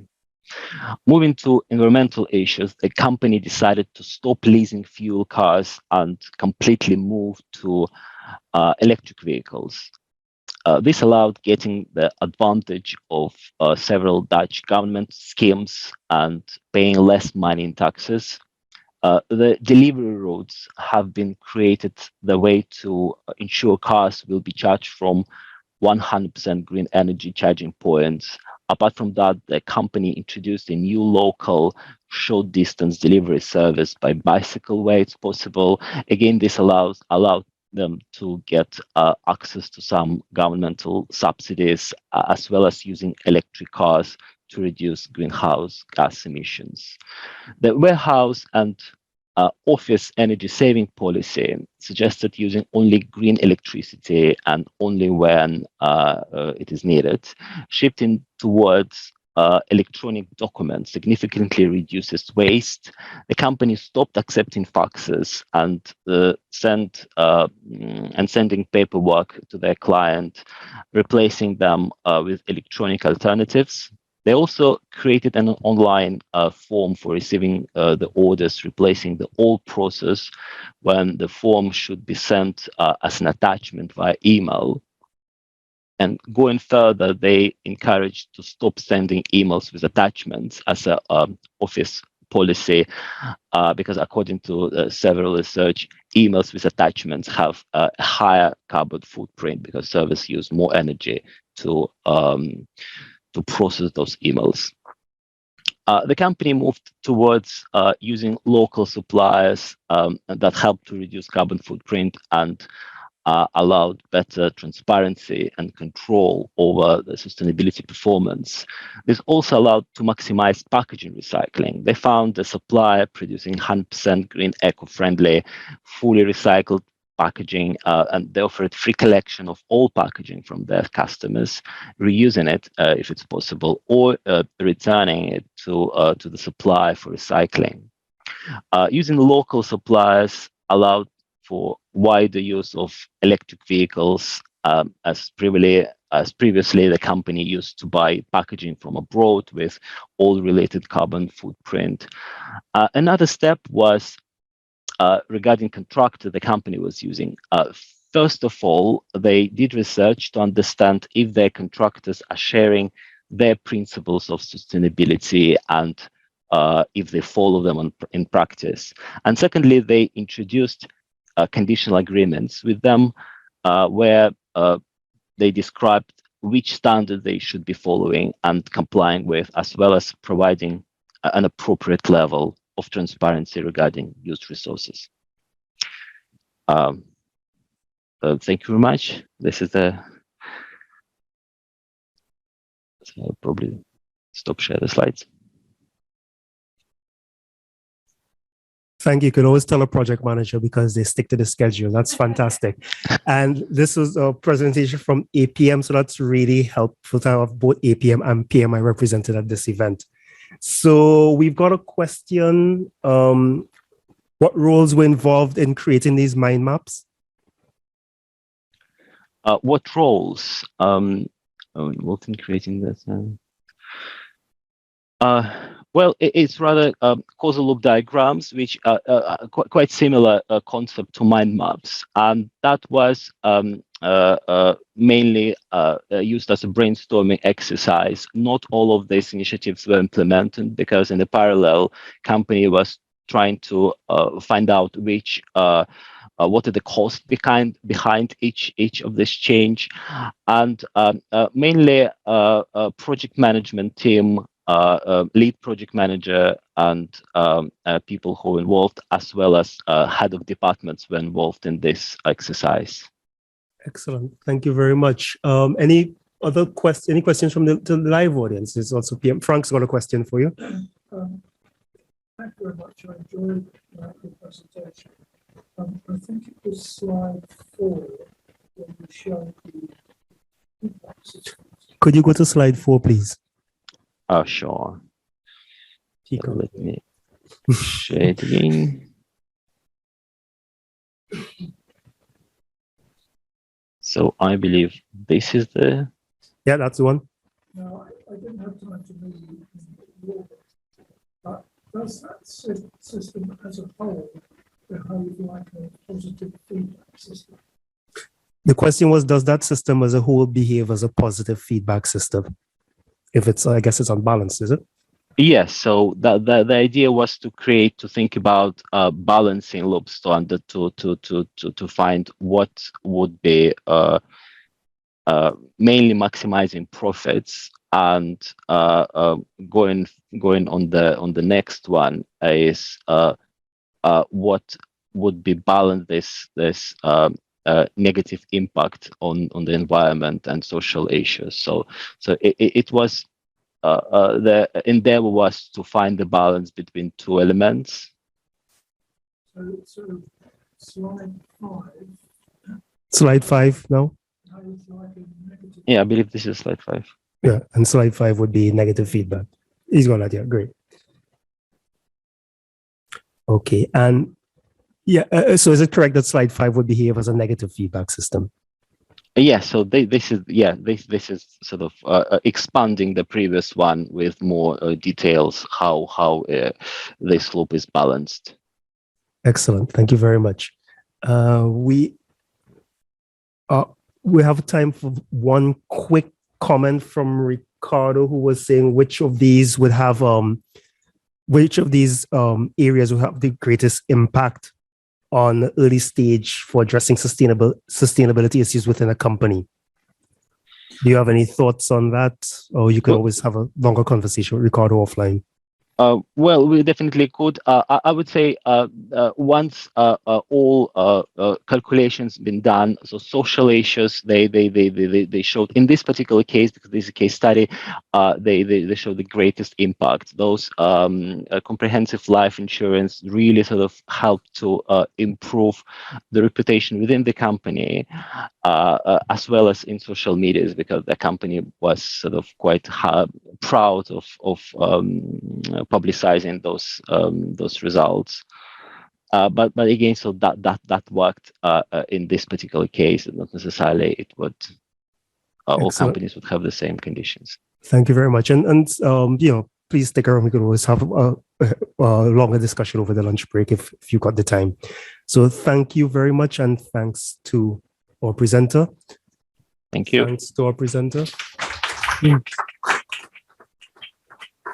They're clapping in case you couldn't quite hear that. Right. So our next presenter is Rebecca Thomas, Save the Children. I'm not seeing a Rebecca Thomas on the chat, so could she make herself known by saying who you are if you've not used that login? And if Rebecca does make herself known, let's move straight on to Claudius, who is in the room. So Claudius, do you mind? Claudius, you're on now? Yes, please come on. So we'll just have a slight change of schedule since Rebecca hasn't showed up just yet. We'll just move right on to the next speaker, who's Claudius. So let me share the screen. No, he does not. Nobody gets half an hour. I could do with it. And the Warhol said 15 minutes, and we're sticking with that. That's as much fame as you get. Right. See, you have to use the microphone, unfortunately. I don't know what's going on with the hour. Okay. So in writing a paper, I thought I'd try and limit it to 5,000 words. And the more I tried to pare it down, the bigger it got. So there's a paper of 6,600 words, if anybody's interested in it. But we're going to rush through this one. And the idea is, can a process-orientated worldview, systemic, can that enable systems thinking dynamics to better assist navigating the edge of chaos? And so I've been blessed to be able to be involved with people in complexity theory, but my particular focus is looking at the holistic frame. So let's see how we get this to work. Forrester presented a particular challenge. He said, we have much to learn about high-order, nonlinear feedback systems. And it's time to start to close this huge knowledge gap. And we think, what is that? What is these high-order feedback systems? And he then makes a contention where he says it's been repeatedly demonstrated that the human mind is not suitable for solving high-order dynamic feedback systems. This is a challenge. And part of me sort of said, is that so? Is that so? Then he says, only by going the full road to extensive computer simulations is one prepared for the depth of understanding required in real-world situations.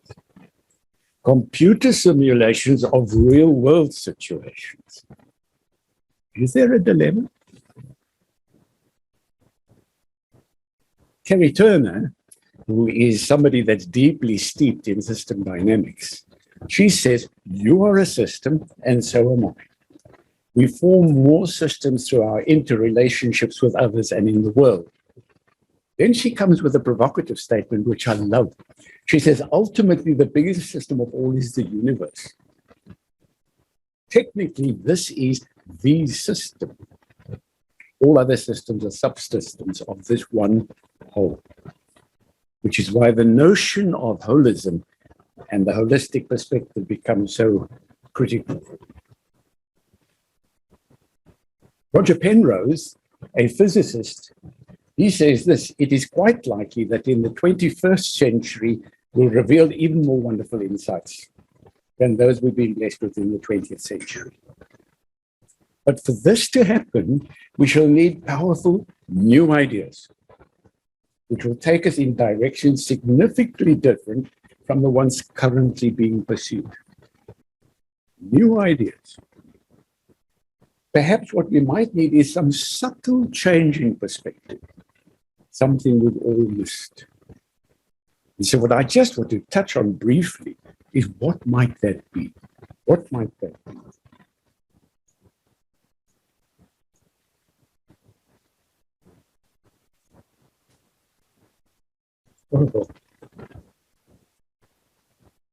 Max Langowska. Life itself can only exist on the edge of chaos. This fertile state does not hold itself because it is not a stable balancing point. In order to maintain this dynamic balancing point, effort and energy must be applied. Something is at work out of these dissipative structures, out of the second law of thermodynamics. Some amazing factor is at work, which is energy being made to work to create order, to create systems. And so this is our co-creative role, does it?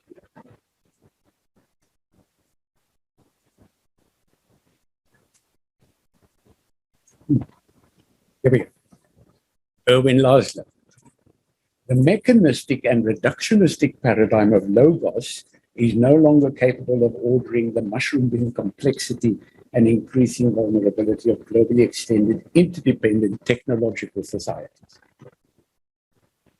Society is confronted with the challenge of another transition beyond Logos to a societal paradigm we can best describe with the term holos, whole dynamical being.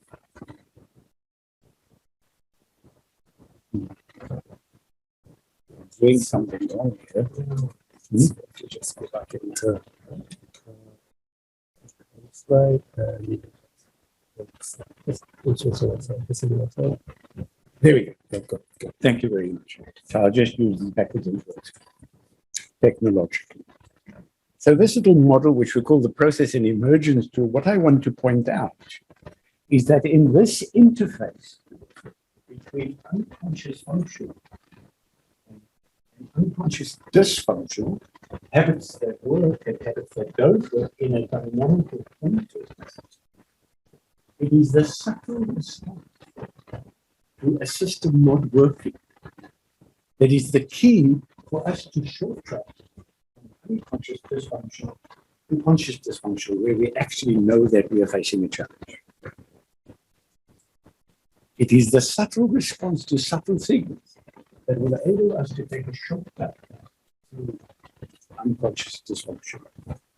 And what we are arguing is that the features of unconscious dysfunction is firstly denial, not our problem. Secondly, projection, it's the system's problem. Thirdly, blame, it's that person specifically. And ultimately,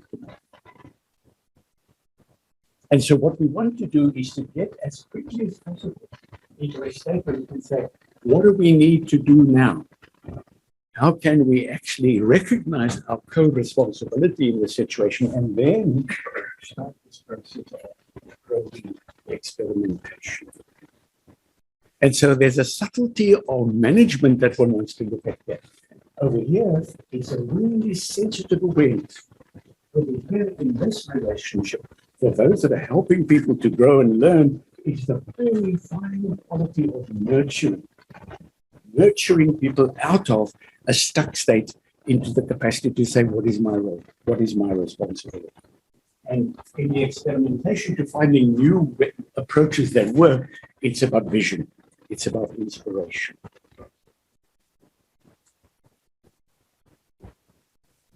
And so in order to address this, we've developed a system which we call complex human adaptive intelligence. Now, human then contrasts this with what Forrester was saying, it's only by going to these extensive computer simulations. Now, we're not saying that the extensive computer simulations are not valid. We're just saying that there's a human quality of sensitivity that we can look at. And the approach, very briefly, is to say, identify the problem space with sensory specifics. What are you seeing? What are you hearing? What are you feeling? What are you intuiting? Sensory specifics. Establish the long-term meta outcome.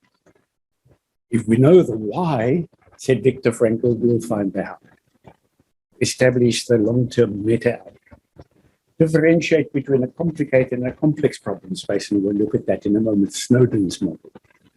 Position yourself at the center of the problem space. I'm owning this problem space. I'm subjectively involved in it. Map the problem space in respect of agencies, variables, the whole approach of systems theory, system dynamics, map it to the best of your ability. Enter a collaborative creative space to explore opportunities. Generate multiple scenarios for interaction with influenceable agencies. Where can we make a difference? Where do we have rich relationships? Where do we have influence? And then finally, curate the insights. Constantly curate the insights. How much time? 5 minutes. So Snowden, of course, talks to this. Snowden says we need to differentiate between the complicated and the complex. In complicated, he says you sense, you analyze, you apply good practice. But when it becomes too complex, you now probe, sense, respond, because it's emergent. The difference here is that you're dealing with the hidden variables. And so the word that I want to particularly draw attention to is sense. Sense, sense, sense, sense. We want to start focusing on what is that human quality that lets us have an intuitive knowing that something's not working. How can we re-engage in that subjective knowledge, sensing that something's not working? And I want to suggest that when we look at Edge of Chaos, that we are in the interface between complex and chaotic. And that increasingly we are at this place where we could see a bifurcation. In order to deal with that thing, I want to re-emphasize the power of presence. The being there in the situation with full sensory awareness. Presence then open to the dynamic flowing now, this dynamic moment. Agility flows from presence. The capacity to adapt, to dance with what is, to adapt and dance with novelty. The unexpected becomes less of a disruptor when we have that sense of dancing with the now. Once we have that agility, our quality of engagement is reformulated. Our being togetherness is reformulated. More intimate relationships, enable a more creative dance. With mutual adaptation to rhythm, the heartbeat of shared outcomes. Then I want to suggest then feeds into resilience. Once we have that relationship and we have the agility and we're present in the moment, in the capacity to recover quickly from setback or disappointment that comes with disruption. We have the ability to make timely adjustments that accompanies presence and agility, and the negative effects of disruption will diminish. And then I want to suggest that what comes along with that is creativity. That in creativity, it's about responsiveness to the unexpected or to the challenges by a readiness and a confidence to experiment, to try something new. And that's the piece that I have to share with you and that I'm allocated to. I like the idea of dancing with it now. Before Claudia's shimmies off stage, does anybody have any questions? Questions or reactions? Or do you want to see him dance with it now?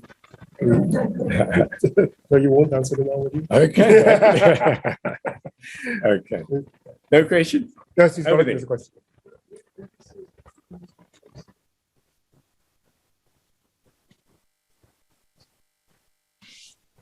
What have you heard him say? So the question is, where's the first place we might make these sort of interventions? That's from Dr. Herbert Daly, IBM fellow. Where's the first? Where's the first place we might make these sort of interventions?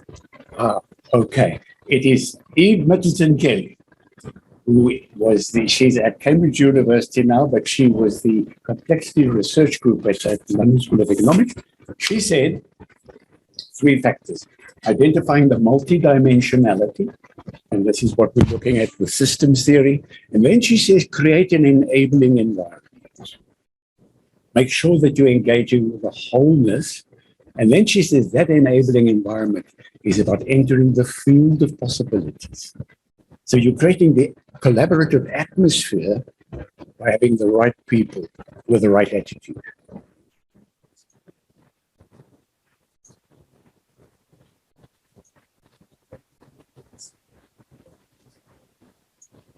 Yes.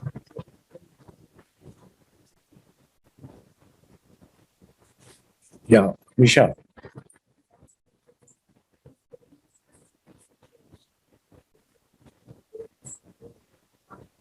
In the NHS.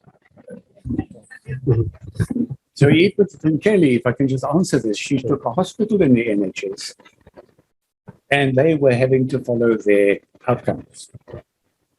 And she went to the staff and she said, what is it that we should actually be focusing? Outcomes, targets? And the staff said we should be focusing on the patient journey. And she said, let us then do an exercise where we focus on the patient journey, the quality of the patient experience. And they were missing targets, they were demoralized when they were over budget. Once they reformulated the approach to focus on the patient journey from admission to discharge, they got motivated, they came in with budget, and the patient was having a better journey. We have to go from targets to process, to enablement, to engagement. Excellent. Thank you very much. Thank you very much.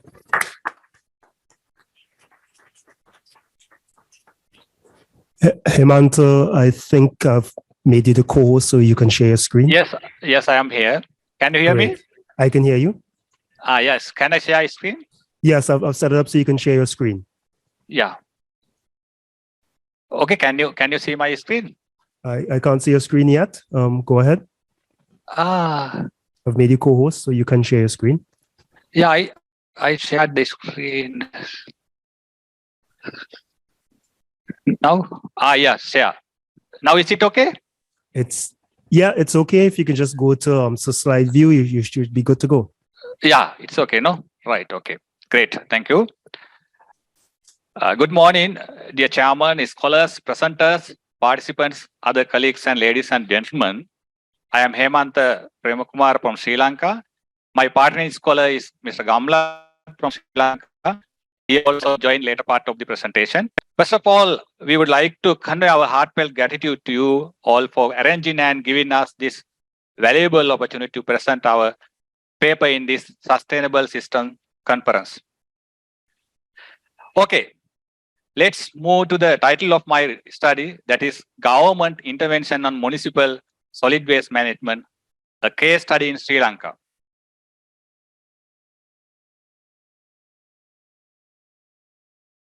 Okay, then we would like to explain the background of our study and let's understand what is waste in brief. According to the United Nations Environment Program, wastes are substances or objects which are disposed of or are intended to be disposed of or are required to be disposed of by the provisions of national law. Professionals in this field use 4 terms for waste: trash, garbage, refuse, and rubbish. What is solid waste? According to Flintoff, solid waste describes the non-liquid waste arising from the domestic trade.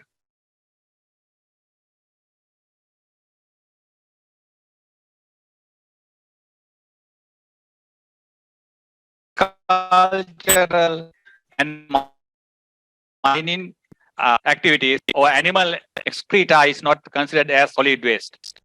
Now we like to describe the global scenario of our solid waste.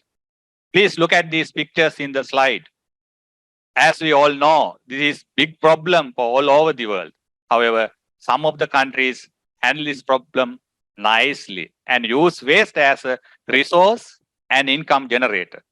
Some of the countries have failed to manage this issue. So you can understand the gravity of the problem looking at these pictures.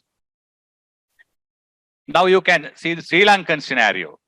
According to the historical sources, Sri Lanka is a naturally beautiful country. Actually, this is an island named as the Pearl in the Indian Ocean. Sorry, I don't have much time to show you that beauty of the country. We would like to show you these pictures in different places of the country. Now, looking at these pictures, you can understand what is happening currently in the beauty of Sri Lanka due to improper waste management. During the last few decades, the quantity of solid waste in urban areas of Sri Lanka has increased considerably. Like other developing countries, currently Sri Lanka faces a lot of solid waste related issues like blocking drainage channels, polluting the water courses and surface water resources, flooding, waste landslides, and also transmitting diseases such as cholera, dengue, etc. In addition to that, increase the risk to public health, damage the environment and natural resource significantly. Collectively, all these will ended up by creating a lot of indirect economic issues and long-term negative consequences. Okay, in the slide, the first chart shows that both short-term and long-term biodegradable waste is around 62%. What does it mean? The main issue is created around this category of waste. Actually, this is mainly created at household level. From the second chart, we can identify that this issue mainly centralized in Western province out of 9 provinces in Sri Lanka. The solid waste generation of the Western province is nearly 58%. Western province includes the capital and main commercial cities and one of the fastest developing provinces and has the highest population density. This was due to massive migration of people from other provinces of the country. The migration is creating unplanned urbanization and formation of slums. And these areas generate a significant quantity of unmanageable waste. Then the third chart confirmed the unmanageability of the waste in Western province from the gap between waste generation and waste collection. Last 2 charts, 4 and 5 show United Nations strategies related to the waste management. Prevention is the best. Second is minimizing the waste generation. Thirdly, practicing formal source separation and disposal options.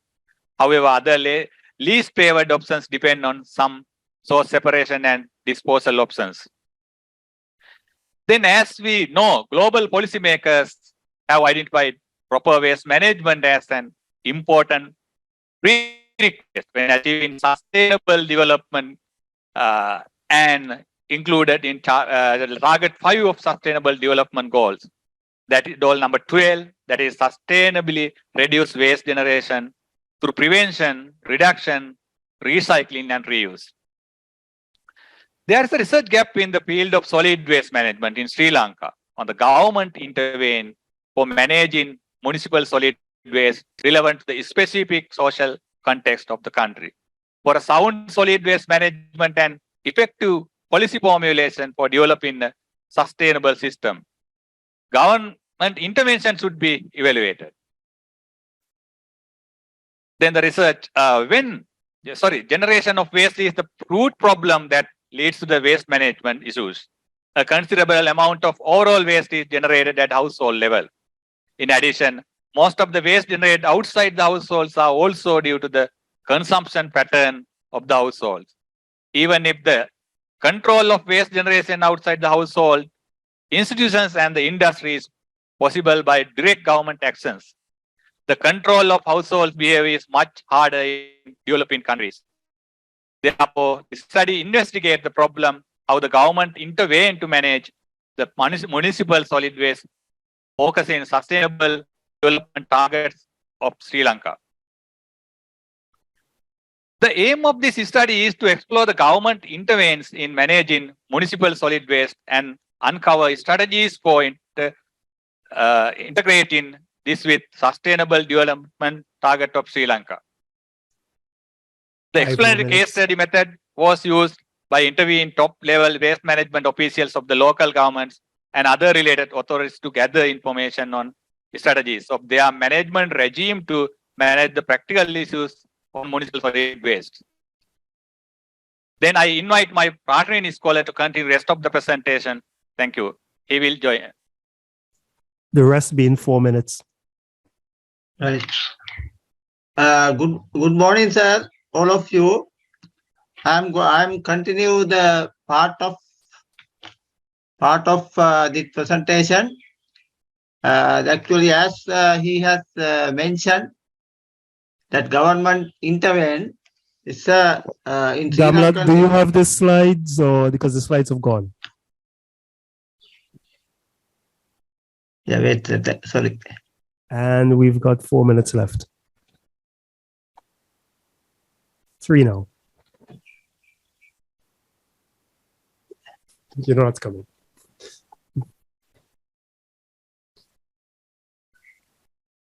So it would be really helpful if you skip to the really insightful points. Can you hear me, sir? I can hear you very well. Yeah. The slide also can be seen, no? Yes, they can. Right. Thank you very much, sir. That as he has elaborated, that government intervention actually in Sri Lankan context, that is very important in the development scenario. So therefore, that for the minimizing solid waste generation and manage well in Sri Lankan context, actually in Sri Lankan government has taken the steps. However, according to the present context, that intervention strategies are somewhat behind in the line, so that there are some gaps identified, and we can elaborate those things into a findings of that strategies. So therefore, there are some 6 steps which have been taken to manage municipal solid waste in line with the sustainable development goals formulated by United Nations. The first one is we have to strengthen the legal framework in solid waste management for our country development. There are many acts and Now, statutes are. Kamlat, can you hear me? Yes, sir. Great. This is a wonderful discussion. And since we have to try to put it in the context as to what's happening here. So would this be a soft systems approach or a hard systems approach? And if you're thinking about all the other presentations you've seen so far, how does this work along with those ideas that you might have seen from Frank and other of the presenters? Yes. So where do you think systems might help you resolve this municipal waste problem if you're already speaking to high-level stakeholders?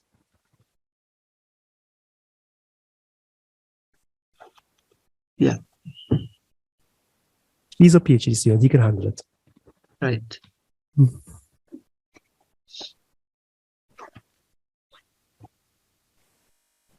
Right. So these are all things that you're going to do, which is fantastic. And we've got about 2 minutes left. So So think about this from what you've seen Frank present quite a lot on systems, and everybody else has put forward some content there.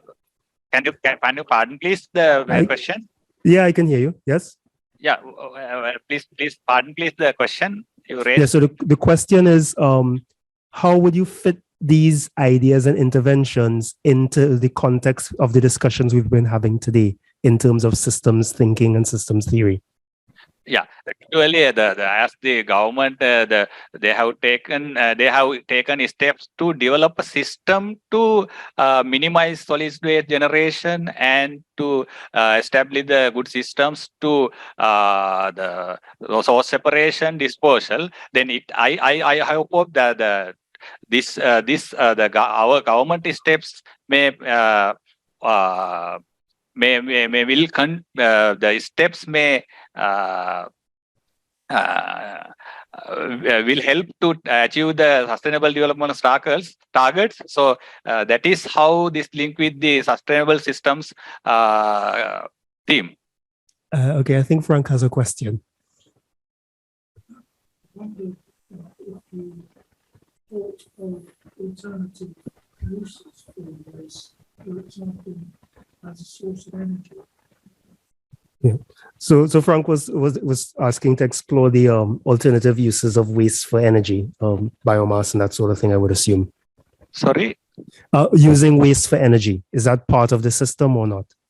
Yeah. Now, actually, as a Sri Lanka, we have a lot of problems with the energy. Now, the government has taken steps to initiate to develop a system to use garbage as the energy source. Yeah, currently it is going on. Great, thank you very much. And we've just at time. Let me put the next speaker on. But okay, stay on, and there will be other questions that emerge we can discuss over lunch. So thank you very much. Thank you very much. Thank you very much. Okay, thank you very much, sir. Great. So Christian, we've set it up so you can share your screen. All right. Good morning, everyone. Let me start sharing it. Yep.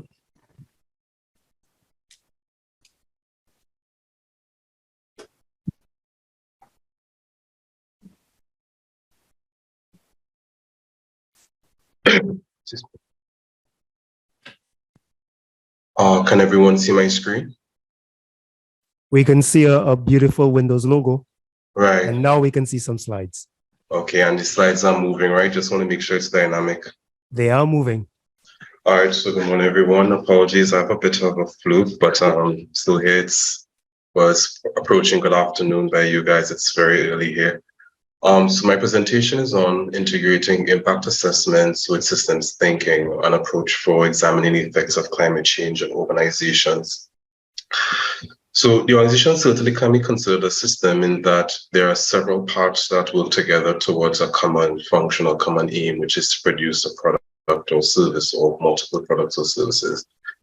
Although the internal and external interactions and interconnectedness and everything about these systems is what gives the system the ability to function, it opens the possibility that if there's a disruption in any one element, then the entire system could be affected, or at least another component can be affected. And the thing with organizations is that they operate within even a larger system. You interact with other organizations, you interact with the market, you interact with even the physical environment. So all these changes could have some sort of impact on the organization. So this is a topic that I would like to work on after I finish my PhD. So I just laying out the foundation for what I'll be examining in the future. Right? So we know climate change can have several effects, economic, political, social, environmental, and technological. And these effects also interact with each other to sort of magnify each other's effects, or even result in the effect of something else. And all of these things could affect the organization as well. Studies have revealed that 70% of all economic sectors will be affected by climate change in some way. So you now started to see a picture of how things are sort of interconnected. Now, what organizations would traditionally do, they would use some techniques to assess the ways in which climate change could impact that organization. So ISO 14090 would have identified 3 impact assessment tools that you can use, risk assessments, threshold analysis, and even a vulnerability assessment. They all behave a little bit differently and provide a different sort of information to help you understand how climate change impact your organization. But the thing is that in the planning stage, you'd probably identify what would be the most ideal impact assessment tool that you would want to use to examine how climate change could affect your organization. And at the planning stage is where I believe system thinking can really come into play, because as we saw before, there's a lot of interconnectedness there. We're not sure how one thing could affect the other and how that thing could then affect your organization, which I'll show a little bit in the next slide. All right, so as a first introduction of systems thinking, look at not just the organization as a unit, but look at the interactions and interconnectedness within that organization, as well as how that organization may interact with other organizations and the physical environment itself. So it becomes even more complicated when you think about how one organization depends on other organizations within that environment, and climate change could affect those organizations themselves, that could affect another organization. So it becomes a little bit complicated. Right? It becomes even more complicated when we realize that we have become very globalized, so that one organization in a totally different country or organization in a different country could probably affect organizations in another country. So it brings me to a case study here, right here in the Caribbean, in Tobago, the beginning of the examination of a case study of a quarry, so which I'm familiar with because I do a lot of work there, right? So the quarry that we have in Tobago is very simple. It produces aggregate, right? So you blast, you blow into the mountain, you produce out of big boulders, you then crush them down to smaller ones, right? So the quarry produces aggregate, and the aggregate, we use it to make concrete and we use it to make asphalt, two downstream products, and we take these things to market, right? There are several suppliers, but most of the suppliers are associated to produce the downstream products of concrete and asphalt. We need to get cement, we need to get asphalt or bitumen to make the asphalt, right? So one of the things you may realize when I have all these things in red, mining license, blasting permit, regulations and royalties, is that the quarry industry is very, very regulated already.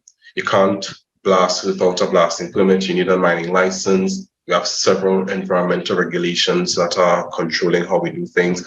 And then we have royalties, which is sort of a tax you pay to the government per metric tons of rock that you produce. So one of the things that I'm looking at as well, or potentially be looking at, is because it's already highly regulated, it's not that difficult for the government to step in and make certain changes that could make business a lot more expensive. So Trinidad and Tobago is an oil producing company. We have requirements based on the agreements to limit our carbon dioxide emissions. So it's quite possible that because we're already highly regulated, as in the quarry industry, it'll be very easy for the government to make small changes. And one thing with the quarries is that it's a high volume, low profit margin type of industry. So even if you tweak the royalties a little bit, it can put quarries out of business. Right? That's one of the impacts that potentially can be an effect on this company. This is just a quick overview of how the process of producing aggregates go, to show you how some other impacts of climate change could produce a systemic effect. So basically you have stripping, where you clean the surface so that you can get to the current material. Then you drill, you blast, you stockpile, you transport, and you crush and screen. So this is where Trinidad and Tobago is in the broader scheme of things. You have Trinidad to be represented by the blue, then the yellow will be, this is where Guyana is, which is very important to the discussion, and red will be St. Lucia. Now, Trinidad and Tobago and St. Lucia are the two primary countries that produces andesite aggregate, which is a very strong aggregate, the strongest, probably strongest in the region. Now, most people may be aware of, but Guyana is actually experiencing a really big boom now. So a lot of services are going towards Guyana for their industry. So one of the impacts of climate change that we look at on a systemic scale is that because of rainfall, we can't actually blast, and there are certain crushing activities that can't happen if rain falls. So if Trinidad and Tobago and St. Lucia, if we're disproportionately affected by rainfall, it may open the opportunity for one of the other countries to actually produce more and become the primary supplier to Ghana. So just one of the systemic effects of climate change. If we're disproportionately affected by the same phenomenon, then one country may actually have the advantage over the other, right? There's other systemic effects attached to it, but for the issue of time, I'm just going to go through very quickly, right? Now, what we are seeing happening in Trinidad and Tobago as well is that there's an increase in social consciousness. A lot of people are aware of climate change, and the environmental considerations are becoming even stronger. So there's a potential to open a brand new product if the consciousness of society changes a lot. Fertilizer produces a lot of carbon dioxide when you're producing it. There's an implication of using the dust from the quarry to create what you call soil mineralizer because of the amount of minerals in there. So at the moment, it doesn't seem to be as viable as others because it's not that cheap to make. But if things continue to change, then the potential definitely exists for it to be a product. So that's a meaning that's more attached to social transformation in people to favor a more expensive product. So right now, it can't be really produced, right? Now, just in the last two slides here, extreme weather events or recovery has actually been it's one of the, I wouldn't say dark sides, but it's definitely an effect. A lot of the bad weather we had recently actually increased the demands on the company to do a lot of recovery and so forth. So extreme weather events actually leads to a boost in the company as well. The other effect that we're looking at as well is that most of the times our products are demanded during what we call the dry season, because there are only two seasons in Trinidad and Tobago, wet and dry, or rainy and dry season. So if the dry seasons if the rainy season extends any further, it will push a lot of our production schedule into a very narrow time frame, which will affect production volumes at that time and maintenance activities And the last slide, just a quick look, is that this company also produces rock armor, which is a hard engineering measure used to protect coastlines, as you can see in the photo here. Rock armor was used to protect the coastline against erosion, mainly. So as things become worse in terms of climate change, the company can actually produce more. But the other thing to look at is rock armor and most hard engineering measures to protect coastlines are actually quite destructive to the ecosystem in some way. So if we start to shift towards green engineering measures like mangroves and seagrasses, then of course the potential exists that this particular output for the company is going to be severely affected. Thank you, everyone. That's just the end of my slides. Thank you very much, Christian. Any questions for Christian?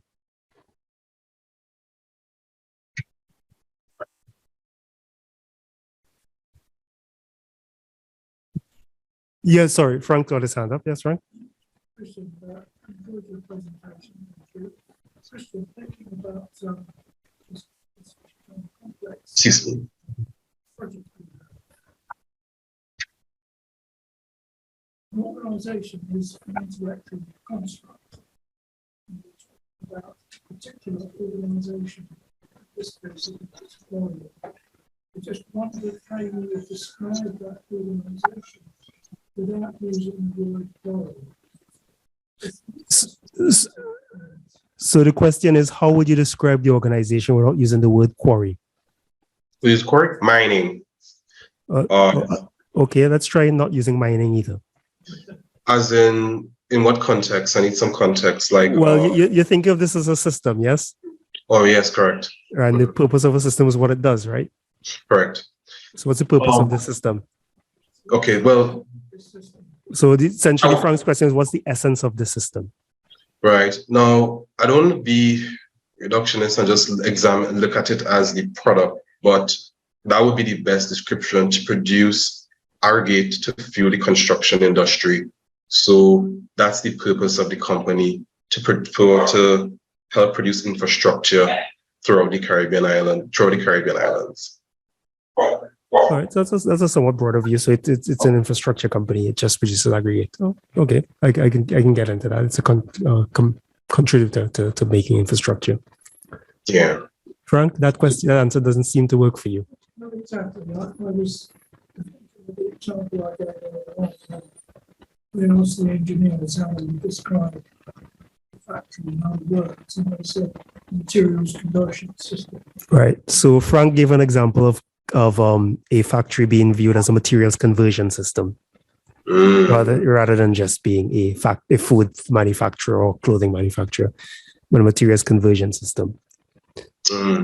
Well, I understand. I don't know if that may be just as applicable to it, because the material, it can be applicable as well, because it's a rock we blast and crush. So we are converting this large parent material into a smaller product that is actually useful, because it's already there. It just has to be converted into a useful form, which is a granular form that these companies can then use to do their infrastructure, to create their infrastructure. Okay, it's an interesting response. Nick is suggesting a materials extraction company. Material extraction and conversion. Yeah, Franco is also suggesting a natural resources conversion company system, Yes. right? Natural resources conversion system. Good. I like that. Yes. Great. So there are other ways you can reconceptualize the system, which might raise new questions for you and make your PhD work a bit more, or make your work more interesting or more complicated. I don't know, whatever your supervisor agrees with. Don't listen to me. Thank you so much for the advice, and thank you for the comments. No problem at all. So thank you again, Christian. I'm seeing if Rebecca Thomas is making herself known. Is there Rebecca Thomas? Bam, just put a type in the chat. If not, we'll have a short break for 15 minutes. Well, 14 minutes now. Right, so I'm not seeing Rebecca. So we'll have a 14-minute break to give you a bit of time to spend with your families if you're at home, or to with your new systems family in this room. And we'll start again at 15:15 where we've got Claire.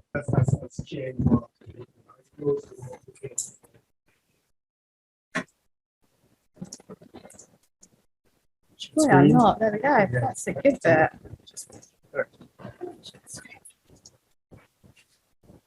Keep life simple.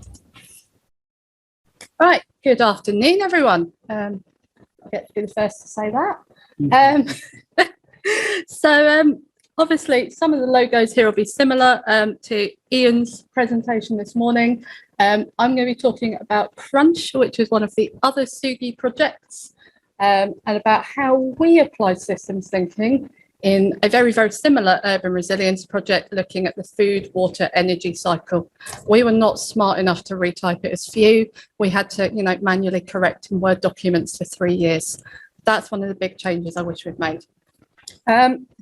So same as WasteFew ULL, we ran from 2018 to 2021, looking at climate resilient urban nexus choices. So the tacit acknowledgement was that climate change is happening. Cities are going to have to deal with it. We can't necessarily control what this big complex world is doing. Presentation we had, looking at complexity, but we can make changes to our own environments. And we tried, I say tried, to use systems thinking to look at how food, water and energy can be treated as a whole, a holistic system, rather than looking at each of the three things separately and trying to, balance the interventions. And we did this looking at urban living labs in 6 different cities: Eindhoven, Gdansk, Miami, Southend, Taipei and Uppsala. So a good range of sizes, a good range of global locations, almost all of them on the sea. Big exception there, Eindhoven. All of the others are coastal locations, particularly because we're talking about issues of climate change. Coastal areas, low-lying coastal areas in particular, are vulnerable. And we tried to use systems thinking as a way of collating data from 6 very different projects in 6 very different cities and trying to build that into an integrated support tool. Because we have the problem, if you are a cash-strapped council somewhere in the world that is being asked to solve climate change, that's a big ask. And I don't know about you, but I know if I ask that to Portsmouth City Council, they generally go, where do I begin? That's a big ask. So part of the rationale behind this was to create a support tool, a very, very simple slidey tool that could be used by urban planners anywhere in the world to say, well, if I do this, what's the likely impact? Is it going to have a knock-on on my energy? Is it going to have a knock-on on my water? What do I gain by putting this intervention in place? How much space is it likely to need? And can I feasibly do that in my city? And take some of the complexity out of that decision-making. We saw some arguments that people are not necessarily equipped to make complex decisions. Software is potentially part of the solution. This is one way of using software to help inform decision making. Critically, it doesn't make those decisions for you. It does the modelling that then lets you decide if you want to implement. Why are you holding it so close? You're not seeing it properly from there. Huh? I notice you're holding it close. Are you seeing it properly from there? Yeah. I think we might need a mute. Yeah, you need to find the participants and mute them. Let me open up participant list.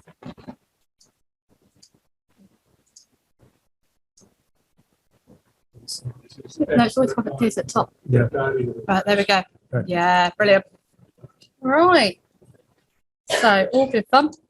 I know at least one person's having a chat in the background. Always the best bit about a Zoom meeting.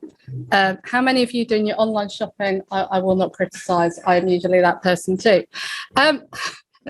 So I'm really, really grateful to Ian actually for giving us a nice chat about his project, because we are using the same underpinning system, the food, water, energy nexus, and I was really hoping he wouldn't put this model in. This is the basis. Future Earth says that yes, energy, food and water, they are big things. We rely on them for life. We need all of these things, but we also understand that they are connected. For food to grow, we need water. For clean water, we need energy. For food, we need energy, be it sunlight or somewhere in, a hydroponic system, we're putting an artificial light. We need all of these things. They are connected. And traditionally, we've viewed these things separately. I'm going to take this water, I'm going to water my plants with it. We've not really thought, but actually, does that mean I've not got water for my hydroelectric dam up the road? We don't necessarily do that joined up thinking all of the time. So the idea behind the food, water, energy nexus is to do systems thinking at a very high level, just looking at these three concepts and looking for the links between them, looking for the synergies and looking for the quick wins. Anything to do with working with a local council is going to ask you to make quick wins, generally with very limited budget. And this is one way that we have suggested they might be able to do this in a very visual way that keeps people happy, doesn't require too much complexity. And obviously, in doing so, we try to make our cities more resilient, more climate proof and reduce costs downstream when the climate crisis finally hits. Now, we did this with urban living labs, which are designated sites within a city. So they're set places, set boundaries, where in real time, in situ, you test a theory. So we had 6 different sites. In Uppsala, we're building a new housing estate. Taipei, we were reclaiming a former landfill site as an eco-park. All the way through to Southend-on-Sea, where we were doing the high street, so literally a kilometre of tarmac going downhill. And in Gdansk, we piloted a micro urban living lab, so a 300-metre square site in the middle of an entirely asphalted business park. So high footfall, high vehicle traffic, not a lot of nature going on. So very, very different sites. And the main characteristics is they've got this geographical embeddedness, and they rely on experimentation, learning, and co-creation, co-design, and people. In practice, best practice would be to allow the community some degree, a large degree of co-ownership and leadership, with feedback on evaluation and refinement. as with all these things that involve academics that think they know best, we designed them and told the communities they were happening. Not best practice, but when you've got 3 years to design, implement, and grab data out of a project, it's pretty tight. And this is, again, some of the downsides to some of this research. It's great that these things could happen. We don't always do them in practice, and we're often limited by the systems we're in this case, the funding scenario. This is what we did. You'll see some nice maps, some process maps, some ideas, some blue sky stuff, and some actual proper digging. We did dig up some sites. Top one is Uppsala, the next one's Southend. So again, very, very different scale. The one in Southend ended up from being 900 metres in plan to being the size of a bus stop by the time we got through planning permission. So again, these things change. And obviously with COVID, you know, life changes, everything happens. So these are the Crunch Urban Living Labs, and they were great fun. Unfortunately, COVID did cancel our trips to Miami and Taipei, which is unfortunate. So I never got to see our former landfill site. It's also the only project I've ever worked on that's been haunted. There is a cemetery somewhere in there, and this was, again, one of the cultural things we had to think about. Not something you expect your stakeholders to come up with. And the result was this. We had 6 discrete projects working on different community initiatives, but they were all gathering information on food, water, and energy.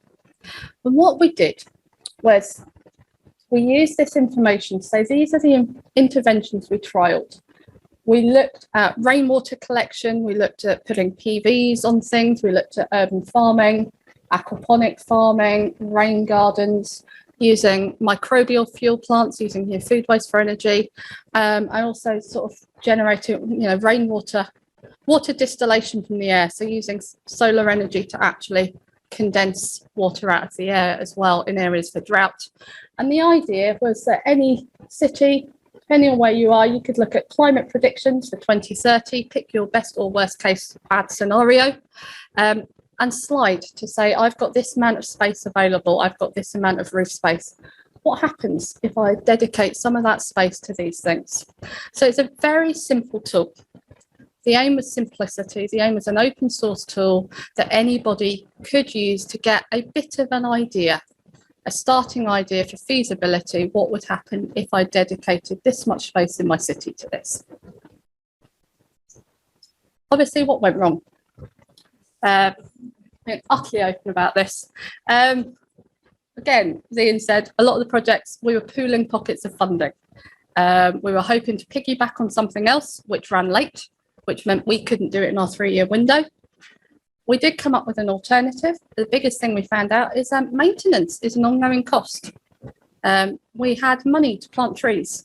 We were not allowed to plant those trees because nobody on the council existed to water them. And there is nothing more demoralising than dying greenery in a city centre when you're trying to recreate footfall. So again, as I said, we moved from the grand scale to what was actually feasible, because we hadn't actually understood the systems we were operating in. And it's, again, some of the soft stuff, some of the people being very defensive about their jobs, being defensive about what they do. Yes, you could plant a tree, I'm not watering it. And if he's not watering it, I'm not watering it. And if he's not watering it, I'm not having it in my budget either. We had a wonderful stakeholder meeting where everybody says, I'm not doing that. I'm not doing it. He's not doing it. I'm not doing it. I'm not doing it. You're not doing it. We had the money. We had no willpower. So it was really interesting to see some of the dynamics of the people involved. We had all the hard stuff, all the infrastructure nailed, but all of the people was very, very difficult. And obviously COVID, we got planning permission and lockdown happened the next day. You've got to love projects that work well.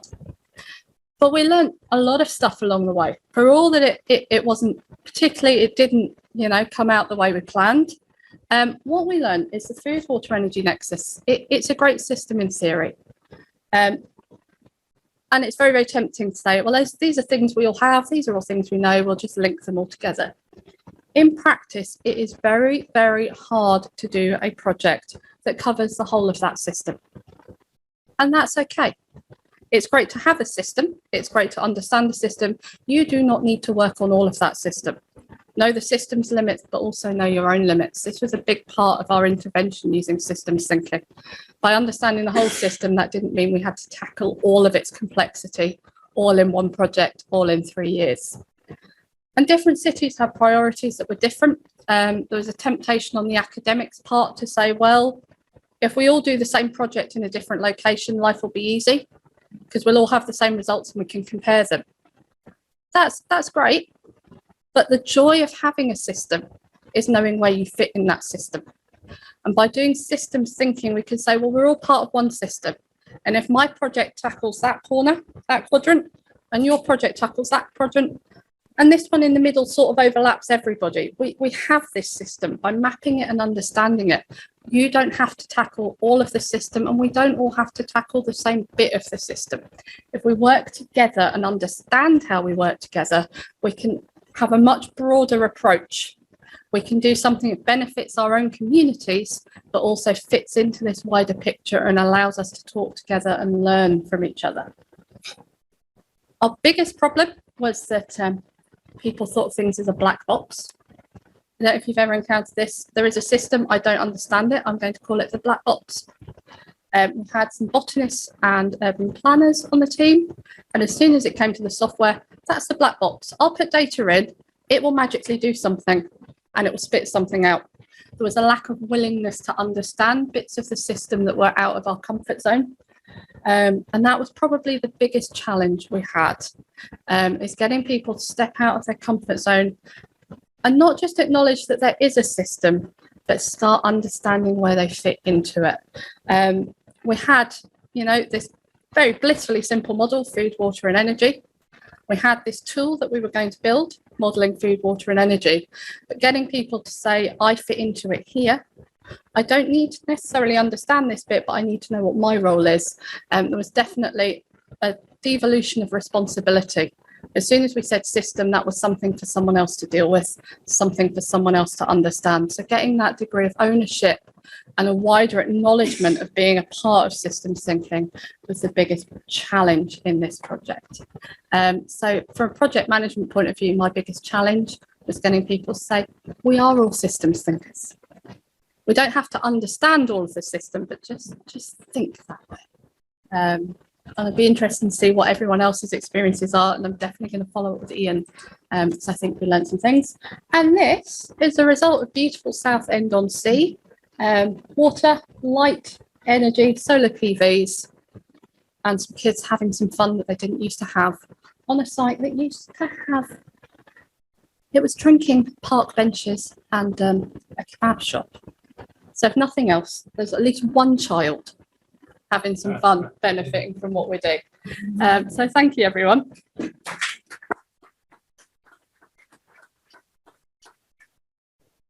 Any questions on this culturally difficult boundary?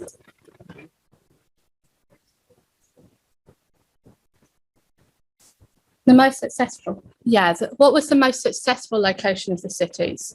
The most successful, well, possibly Taipei and second Uppsala.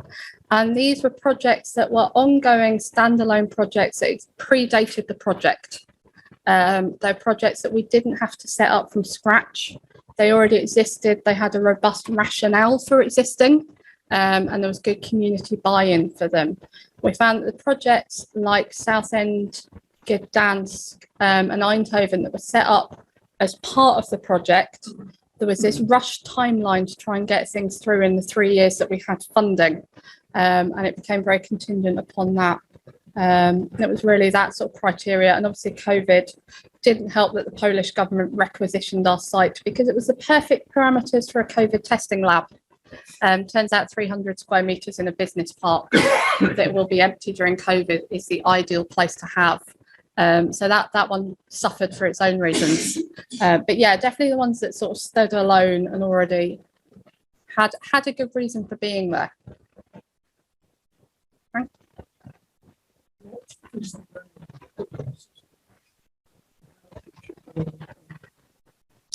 I think the problem with us is we had overlapping systems. So we had a framework that was the food, water, energy nexus. And that was the interaction between the food, water and energy systems in a given municipality. So we had 6 different versions of that going on. So that was challenge number 1, to understand in each city where the interplays were between food, water and energy. The food, water, energy nexus. So, yeah, we'll unpack that one. Nice one, yes, and this is the pre-lunch session. Yeah. Slightly more relaxed. But Bruce. Yeah. Thank you Those very, ones, much. Olivia. That was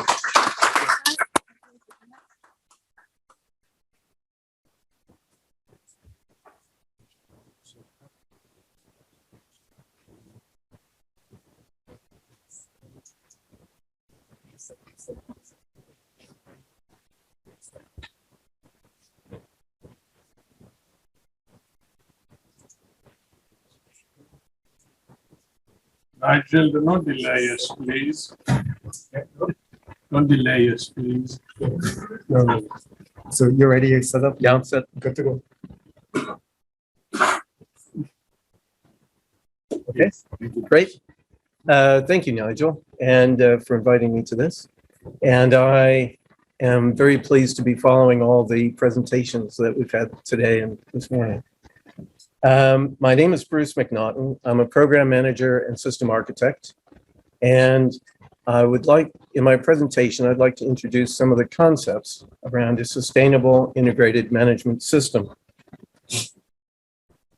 Why sustainable? I'm using a picture called the Embedded Economy Model by Kate Rayworth in her book, Donut Economics. This one shows the economy embedded in the society, embedded in a finite earth. It also shows the flow of energy, matter, through society, through the economy, back out into society and back into the earth as waste, matter, and heat. This provides the context for a sustainable enterprise delivering sustainable products and services.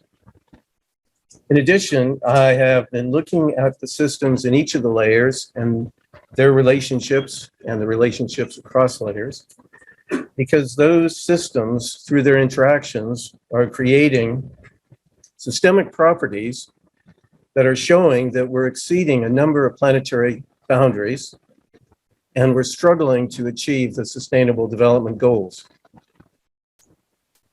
So I'm going back to system foundations and trying to determine how to classify these types of systems that I'm finding in the context for an enterprise.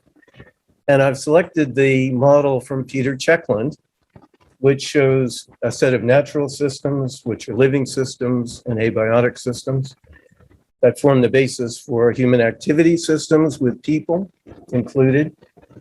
And those systems create designed abstract systems such as language and mathematics. And they also create designed physical systems such as automobiles and cars, automobiles and aircraft, and iPhones. And transcendental systems where we're continuing to explore. I also wanted to know how to describe these systems.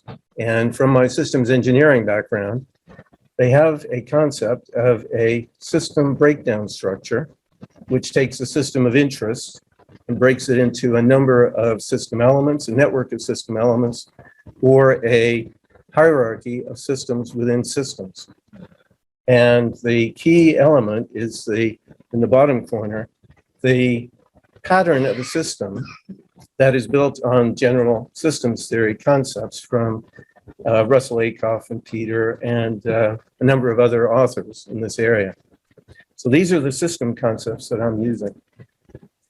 When we talk about a management system, we need to put a manager in there. And what I've been exploring are a number of systemic management practices that I've been trained on and I use and work with managers in these areas. The first one is from Jay Galbraith, and this is the original STAR model, which included technology. The second one is the activities of a manager, coming from Peter Drucker. The third one is from Russell Ackoff, And this is the multidimensional organization design to build in resilience into organizational design. And the fourth is the value chain that has been presented by Michael Porter, and it identifies the activities and the capabilities that an organization needs to deliver its purpose. When I work with systems engineering people, they're all model-based, and this is where I've used the system breakdown structure to show all the key concepts, systems, and elements that are included in an enterprise. And the enterprise consists of a number of organizations that are networked. They either provide a supply chain or channels to market. They are hierarchical in that organizations can be part of other organizations and nested. And they consist of a plan, organization structure, and measurements and rewards. They also consist of a number of capabilities that are realized to achieve the objectives of that particular organization. The capability consists of a person, which is a natural system, or a one or more people, which is a natural system, a process, which is a designed abstract system, and technology systems, which are designed physical systems, all integrating and working together to create a capability within an organization. The model actually maps nicely onto the STAR model from Jay Galbraith. And it also maps onto a capability model of people, process, and technology, which has been used in lots of organizations. To look at an integrated management system, this primary purpose is managing a set of gaps through feedback and adjustments. The first gap is the difference between what you could do in terms of a number of different standards you might want to apply to your organization, and what you say you do in terms of the processes that you're putting in place to actually carry out the work within the organization. And when you've determined that the processes are actually fit for purpose, you then look at the next gap, which is managing what you say you do versus what you actually do in the organization. And managing that gap brings alignment between the capabilities in theory and the capabilities in practice. The third gap is translating customer requirements into delivered products or services. The gaps there are actually managed by the capabilities that have been defined. And where they're successful, the gaps are minimized. However, the gaps may appear and require changes in the capabilities that you have. Underpinning that is an architecture of the management system to make sure it's coherently designed and all fits together properly. The standards that you can select, the middle part of this picture contains all the harmonized management system standards that are available. These are generally based on ISO 9000 and the terminology and the requirements. The environmental management system is in there, asset management, business continuity. A lot of standards exist that organizations actually use that provide good practice and good set of requirements. The ones on the right are sector specific, such as aerospace, automotive. They provide additional requirements for those types of organizations. The ones on the left can be used. They're good practice, but they're not harmonized in the set of systems requirements. In terms of implementation, we go back to the context of an organization and capabilities, and we have to define the boundaries of the management system. The boundaries of the management system are set by some top management team and the organizations within that agreeing to implement a set of standards to create a management system. They create a project or a program to execute or initiate the changes. The management system is another designed abstract system that has a number of deliverables, including architectures and capability models that need to be realized. And there may be some extra parts of the organization that need to be put in place, such as capability teams to support managers implement those capabilities, or a team responsible for the whole management system and its evolution. Set of capabilities. There are management capabilities such as program project management, team performance management, procurement, the standard ones. A set of life cycles are capabilities. The life cycle from idea to product release and retirement is under a product life cycle. Capabilities have life cycles, technology and information systems have life cycles. All of these capabilities support or put in place all the customer touch points from sales to recycling of products. And this happens to be an upside down value chain. An example, taking the environment management system requirements, one of them, part A, talks about ensuring that its environmental requirements are addressed in the design and development process for a product or service, considering each life cycle stage. That's a requirement. If you have a new product development process, then it's a matter of just checking that the requirements are met or included for the environmental standards. If you don't have it, then you have to develop it in order to implement the environmental management system. Same for procurement. You have environmental requirements for procurement, products and services as appropriate. You have a procurement process. You just update and revise that with the requirements, or you put one in place. United Nations Environment Program has is working on a new global treaty on plastic pollution, and they had their first meeting last week. They have a set of goals. These goals may become environmental requirements on organizations in the future. Number 2 talks about ensuring that plastic products are designed to be circular. And the picture on the right shows the circular flow of products. That would be a requirement. You'd have to redesign your development process. The bottom one is manage plastics that cannot be reused or recycled in a responsible, environmentally responsible way. Again, more requirements that would be put on the organization. So in summary, sustainable integrated management systems are based upon capabilities. They're co-created and managed and used by involving all the people in the organizations, and they make the work easy. They deliver sustainable products and services throughout the full life cycle of the product with associated capabilities. They're respecting the fit within the natural ecological systems by minimizing emissions, by encouraging consumers to be responsible and regenerative disposal of waste. And enterprises are living human activity systems. Leaders and managers create the environment for shared understanding, collaborative culture, and coherent values and beliefs, and co-creation. And it's not extra work to have a management system. It is the work to change the current trajectory that we have. Thank you. Any questions?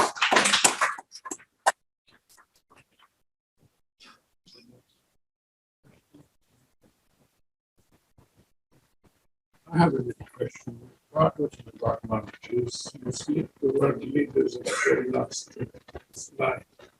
Would the leadership mindset change the management set and therefore expand your model? No, that's a very good question. Some of the statements that I've seen from people that are in the management set that I look at, it's really two sides of the same coin. And most successful leaders are successful managers. So management is the basis for leadership. Two sides of the same coin.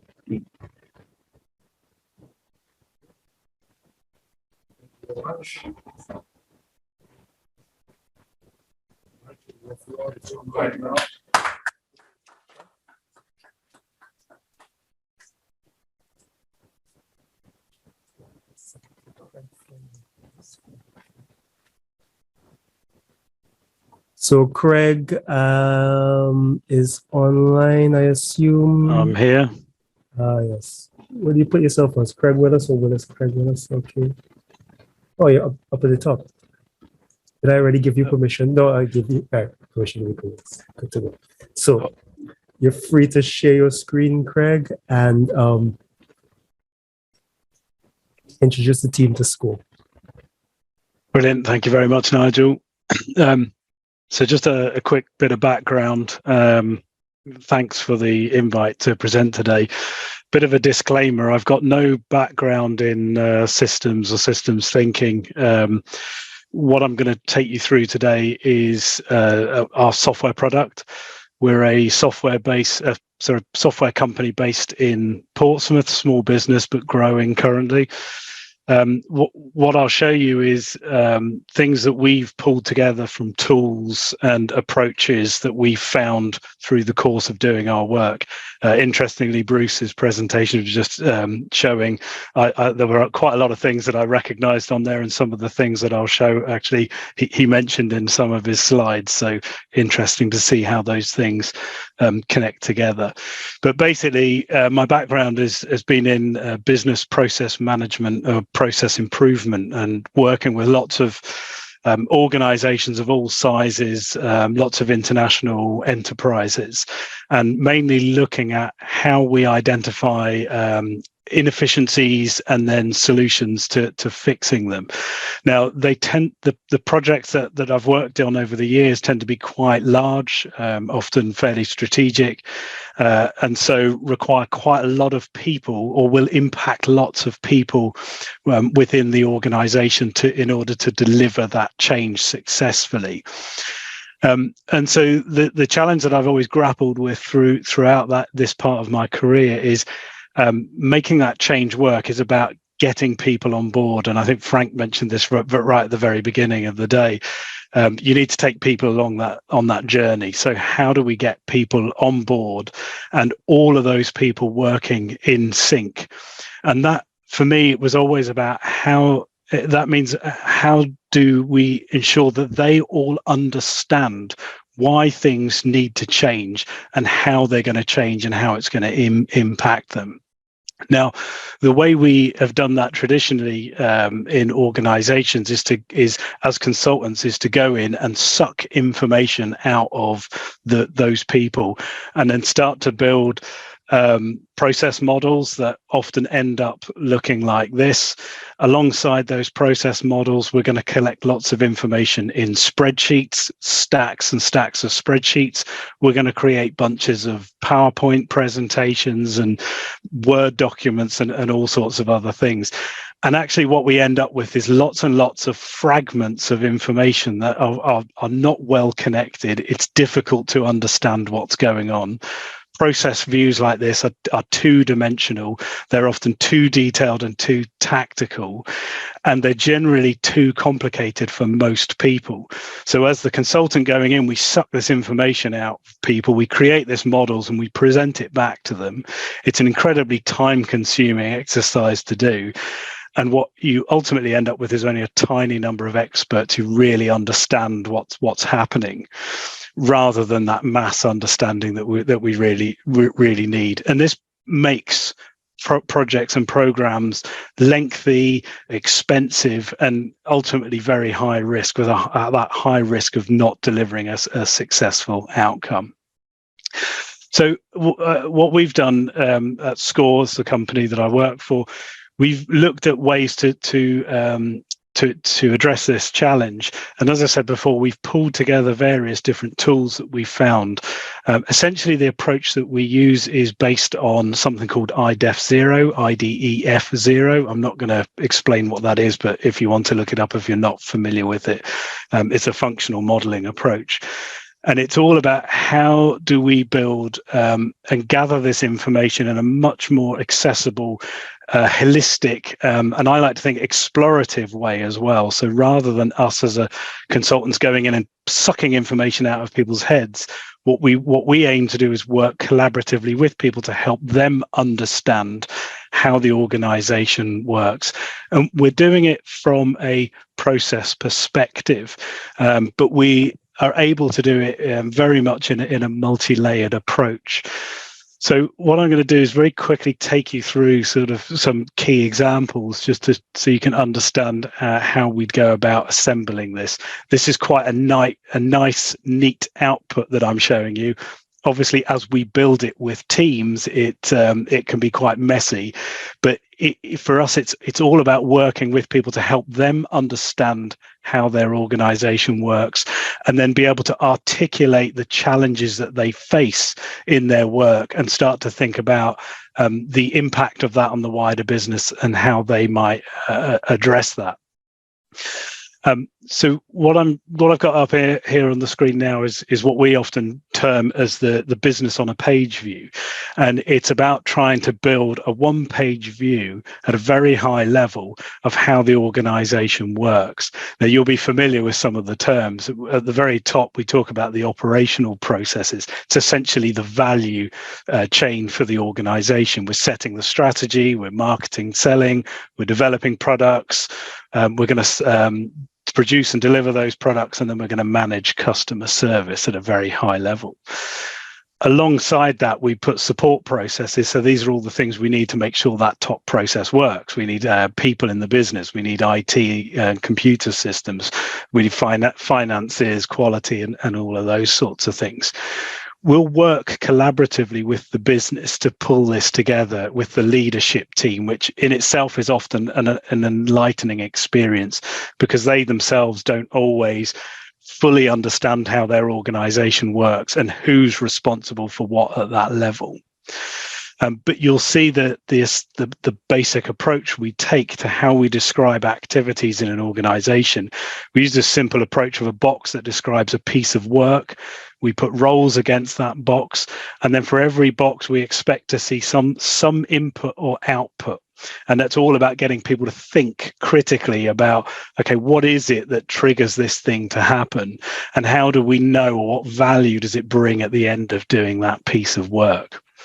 So you'll see that it's very, very high level, but if I can take any one of these boxes and I can drill down to the next level, and you'll see we'll have a next level of detail, and I can keep doing that until I get down to a level of detail that is relevant to this organization or the particular project that we're looking at, or what is it that we need to understand to deliver this change. But as I said, this is about working with the stakeholders. So we tend to work with stakeholders at different levels to break this down into more and more detail. And the exercise of them going through that thought process, it's not just them telling us what happens, but them discussing amongst themselves. How does this work today? What are the outputs that we have? What are we handing over from one team to another? How do we group that together? Helps them to think really critically about the work that they do today. And that in itself then starts to generate lots and lots of really interesting ideas and thoughts about how they could do it differently or improve it in some way. So this is all built up into a framework, and we have a little breadcrumb at the top so I can move back up and down through that hierarchy. But in some cases we have, for example, here in this produce and deliver products, we actually have a reference to the procurement process. And so what we've done here in this model is we've actually put that under the finance team, but we can reference it. So it's all in the same model, but it's actually linked from somewhere else. So when I click on that, it takes me through to that procurement view. And again, I can drill down into those details and start to understand them. As well as being able to describe the activity, we can put roles against the system. I won't go into it here, but against individual roles, we can assign responsibility levels. We can also put computer systems and automation systems against these boxes as well. And we can add all sorts of other information. It might be instructional information to help someone following the process, to guide them how it works. But also we can add any type of information that's relevant, again, to the project or what we might need to know. In this example, we've captured risks. And so these risks have been captured specifically against this particular box, this step in the process. Could be requirements and other things too. That type of information, I mean, it could be information about carbon usage, or we do time, costs, all sorts of things like that can be captured in that way. And very quickly, what we're able to do, so not only can we build this model that's about making it easy for people to understand and navigate around and understand the context in which what they're doing within the organization, we also start to give different views of that information too. So what I'm going to do is jump through to, for example, where we've attached that risk to the box, we can start to look at that risk in different ways. And so here it starts to show me the different roles that are impacted by different risks. This is really interesting because it helps us start to understand how risks might cluster around a particular role. Now, what we're doing here is this isn't about delivering answers to people, but it's about helping people ask more questions. Why is it that the risk clusters around a particular buyer? And we provide all of that information below so that people can click through back to the process, understand what the risk is. In this case, it could be control points, it could be requirements. We even do work with competencies and skills. So you can really start to bring all of this information in together, have it connected together, so you can start to say, well, what happens if we have to change that system or change that role? What's the impact on everyone else within the or everything else within this particular model? So just conscious of time, what we're seeing with this is in terms of benefits, as we've started to develop this product out and use it with various organizations. We work predominantly in the UK, but we've got customers in South Africa and in North America as well. So one of the key things we're seeing is much faster projects delivered because teams are having a much better understanding of the issues and challenges they have to deal with earlier in the projects, but they also understand why the need for change and the impact it's having on them. That's happening because we're seeing much higher levels of engagement from employees within the organization about them thinking more critically about the work that they do, and that leads then to ongoing sort of continuous improvement type exercises. We hear of better or improved communications and trust among teams as well from having gone through the process of building these models. But essentially what we're starting to see now with our customers is people building, embedding this into the organization as a sort of process library type approach. So I realize it's on time there, so I'm going to stop at that point and see if there's any questions. Thank you very much, Craig. Any questions from the physical or virtual audience?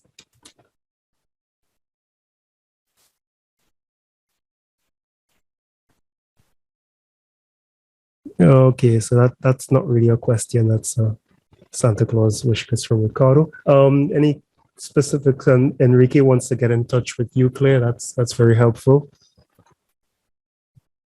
Yes.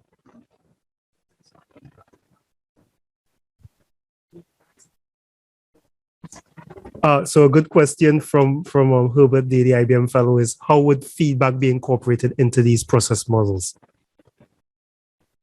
Can you give me a bit more context in terms of what you mean by feedback? A bit more context. Feedback from people within the organization, or feedback loops within the processes themselves? Feedback loops within the process model itself, the second one.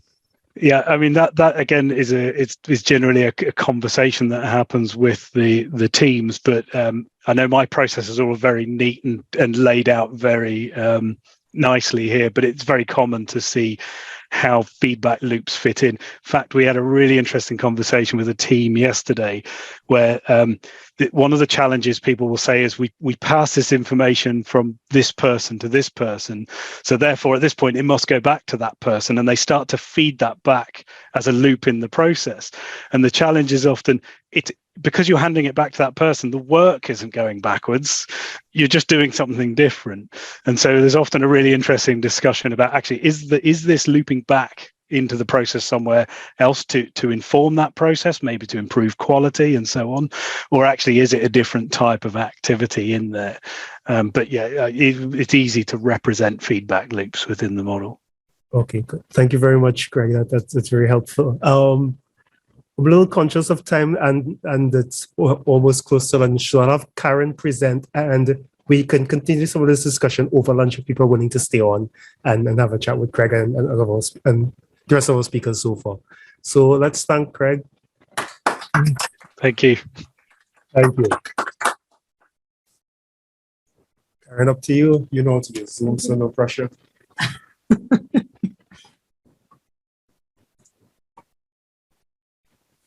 Oh, thank you very much indeed. If I could start by saying hello for something completely different. I suppose I'd like to challenge that term thinking, and I know in our title we have systems thinking, but I want to put that in context and consider humans and learners as systems, and we don't think in a vacuum. So I've just got three things I want to say initially. Three things I want to say initially about humans. Firstly, we are a very new species relative to other species on this planet. We don't yet know how to live sustainably. That is why learning is so important, and I'm delighted that we've already heard a good deal about that. The second one is that we are not designed to learn sitting stationary behind a desk, behind a computer. And of course, none of us as educators ever do that to our students. We don't put them in a lecture theatre and make them listen to us for more than a few seconds. And the third thing is that we pay attention to change. And that's actually biology. We don't even see everything that you can see. Our brains are responding to what is changing. And those are things we need to engage with. So the context I want to bring to today is about a sense of being. I have worked with the Association of Sustainability Practitioners now for over 10 years.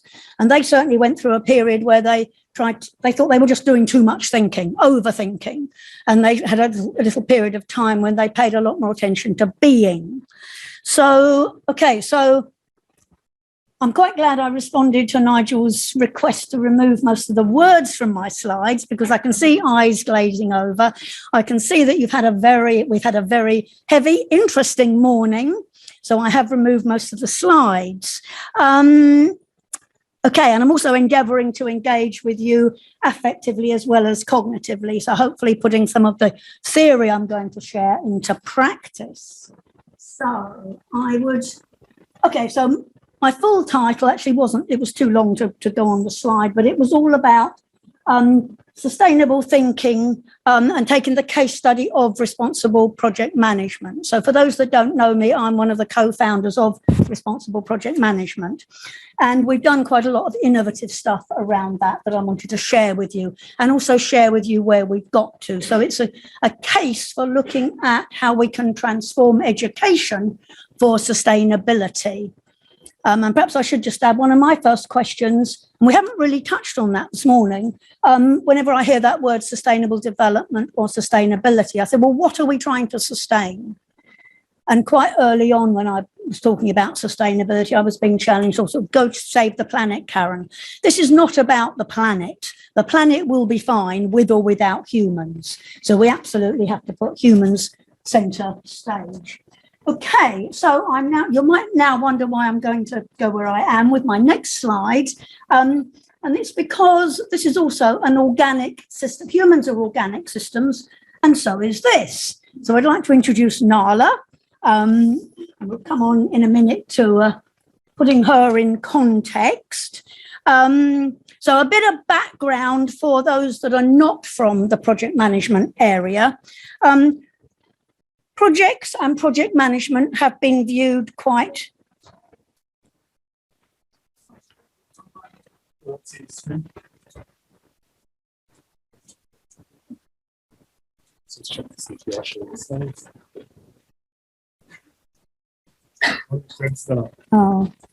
yeah. No, that's all. That looks like Craig.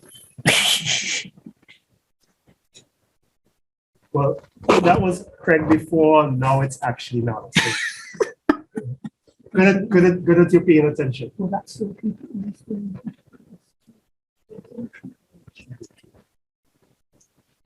Right, so was Craig now? Is that on the screen now? Yeah, Lovely, it thank you. should be, yeah. Oh, dear, that would have spoiled it for So everybody they're not all online. shopping, that was a test. Okay, so project management, as those of us in project management know, has been viewed as a very technical discipline. And we have constructed project management around thinking, our knowledge and skills doing. And the same tends to be true of education. It's very, almost any discipline I look at, it's very knowledge driven. Sometimes we're not even paying much attention to the skills that our students will need when they go out into the workplace. I suppose my fundamental point is that because we don't yet know how to live sustainably on this planet, the textbook for how we do any of those disciplines in a sustainable way hasn't yet been written. So I have long been saying we need to learn together, and we need to learn together fast. And that presents major challenges certainly for higher education.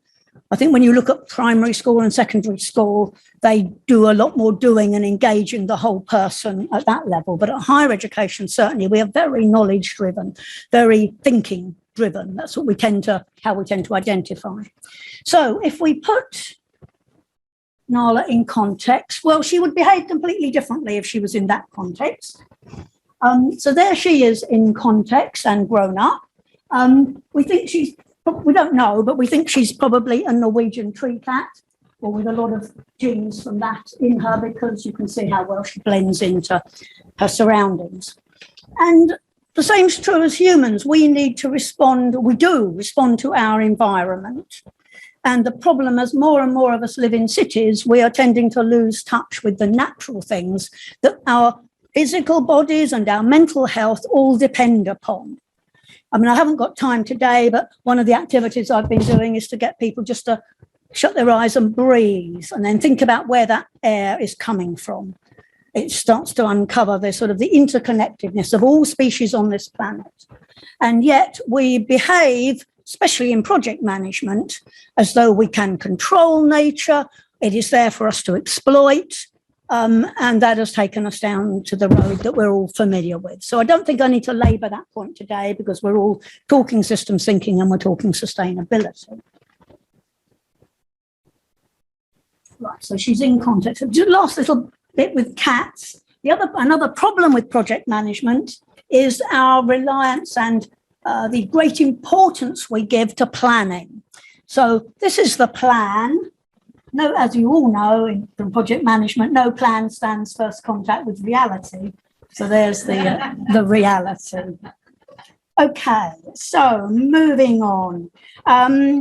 Back to project management and responsible project management. So I'm going to briefly take you on the journey we've been on in 3 slides. So the 3 aspects I want to look at is how we move from technical to organic, how we have bridged the gap, and there are lots of gaps that I'll identify in a moment, and most importantly, how we connect our sense of being, our values and beliefs with action, and how we can start doing that in the classroom, in education, to really make a difference, because we are obviously developing the project managers of the future. And as we know, projects deliver the future. So from technical to organic. So I actually started, when I was preparing some of these talks, looks back, because both PMI and APM fairly recently produced lists of what they consider to be their top 50 projects. In APM's term, they called them the most impactful projects. And I found in both lists, I could find examples that defied some of the traditional constructs in project management. So again, for those in project management, you'll know cost, time and quality still absolutely top of the sort of framework of the way we think about project management. So in APM's list, there was the Eden project. And that's one that has always interested me, because it was a project that never intended to stop at a particular point. So that defied the idea that there's always a deadline. The World Wide Web, that was actually in both lists. So that, I think if you look at the actual memo that started that, it had no defined scope or quality requirements, one of the second requirements. And then the Park Run initiative, I think APM identified that one. I'm pretty sure that started without a budget. So we can find projects that the professional associations themselves have recognised as highly impactful projects that really start to challenge and can be seen as sort of almost organic projects and organic systems. Yeah, so if you're in from a different discipline, you might want to look for examples from the past that perhaps illustrate that in your own area, whether that's marketing or finance or. Okay, So our journey then, right, bridging the gap. So first we realised is that we do not know how to live sustainably. So we had to bridge the gap. So we brought together in social learning workshops, not only academics, but educators and researchers. We brought them together with practitioners, and crucially, we brought students into that discussion. Because one of the things we'd found for quite a long time with the work we were doing at Bournemouth University was that employers valued working with students because of the fresh ideas they brought to the equation. So we thought, well, we've got to solve a problem now that we don't know how to solve. So let's get everybody around the table. And we also wanted to connect with nature. So at the time we worked in Bournemouth, so you might recognise a few of the heads there. That was us connecting with nature. We preceded that with a walking meeting because we solve problems best when we are actually moving. I think the optimum speed is about. So you can't keep, this is where the technology and the environment pins us down in a way that isn't optimal for humans. Yeah, you can see how animated I am. Right, so we wanted to bridge various gaps between us and nature, between different groups that were thinking about this. We also produced something out of those workshops that was never intended to be the sort of the finished article. It was just a first step on the road, and it was inspired by the work done by APM, Arup and UCL on future visioning. So it was this little A5 booklet that was very easy. It wasn't written in an academic language that would put practitioners off, because we know practitioners don't tend to read the academic journals. So that was partly how we communicated. And crucially, we created a manifesto. So the manifesto, again, those in project management will know, the Agile manifesto drove probably the biggest change in project management that there has ever been. And that was set out in a little piece of paper with some values and some principles. So we said, well, we'll have a go at doing that. People have said, well, you won't change anything by doing that. I said, excuse me, Agile. So we were very proud of that. Oh gosh, okay, gonna move on. Right, so what was this one? This was about connecting values with action. So partly that's around connecting with nature, because unless our students and us can see it and feel it, we're not going to really protect it. So we needed to do that. Model building is something I particularly want to talk about because we've carried that through into our workshops that we did during lockdown using Lego remotely. Lego Serious Play has been around for a long time now. They talk about thinking with your fingers, but the crucial bit is about getting people to talk about what their models mean, because this starts to uncover beliefs and values, which typically we sort of tend to assume. I mean, Frank talked earlier about naming the model, but I would argue even with a name, everybody's got a slightly different view of what that means. But you can start to uncover some of those beliefs and values if you get model building, get people talking. And then this was just about prizes. Students, we know, are very instrumental. They like prizes. So that's how you can translate some of what they do into action.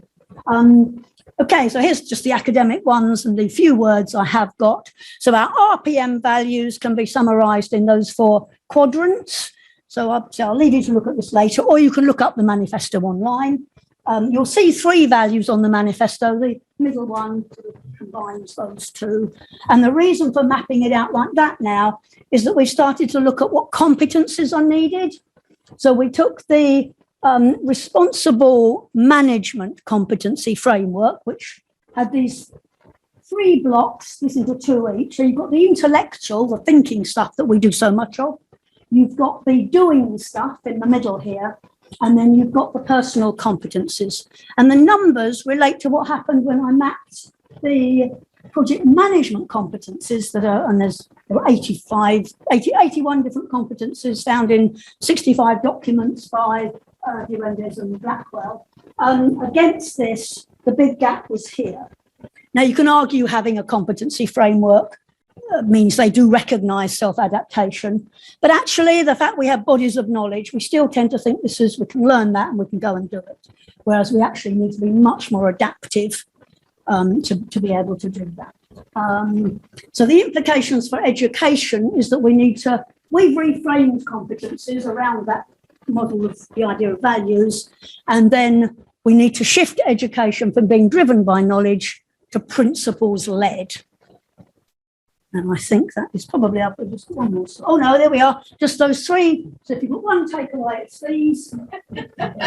Okay, and then there we are. That's the what you can do. So you can sign the manifesto, join a course, organise an event for your company, or join our cafe, which is a regular first Monday in the month activity.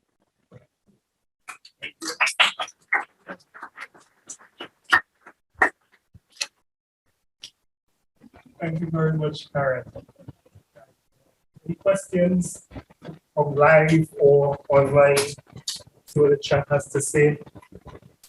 They must have been entertained by your very active presentation, excellent content, loving her passion. She's already taken, guys. The difficulty, can't see the slides. So thanks, man. Thank you, Karen. Good. So any questions for Karen? And there's lunch, of various types. I suppose what I forgot was to put the plug in for our first online course about how you rewire project management for sustainability, which is in March. Dates on the website. You can register on the website. No, the online audience didn't hear that. So let me repeat. Okay. How many have we got online now? Okay, so what I forgot was to put a plug in for our online course that is March next year, rewiring project management education for sustainability. We will be following that up with more practically orientated. So for practitioners, the first one is specifically targeted at project management educators. Thank you. Thank you. All right. Thanks, guys. If you want to stay over lunch and have online discussions back and forth, or if you have any questions for the speakers, feel free to do that. Petter, the relationship between RPM and action research, that's a great question to be taken up after lunch in your presentation. But I think we'll go to lunch now. Yeah, because 2 o'clock we restart. No, we don't split. One single track. No work. Yeah, we'll be here. Yes. So we'll go to lunch now, and we'll pick up this discussion. If the speakers are available, they're happy to come to the microphone and speak, or we'll restart presentations at 2 p.m. UK time. Good, so lunch is there. I'll leave the microphone on, and we are still recording, so, PG rated only. And Nick, don't try to swear in Greek because people will know. You're such a lovely man, Nigel. Sarcasm doesn't go over Zoom. Great. So please, help us out to lunch. Yeah, it's live, running a chat screen on.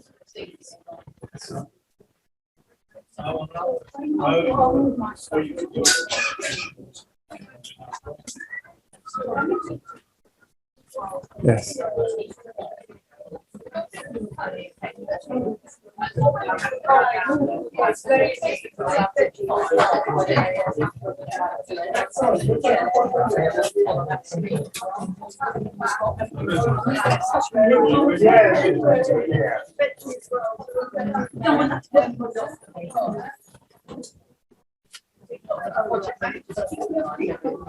Just all around.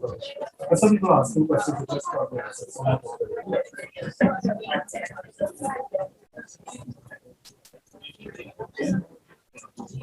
This is you, I think.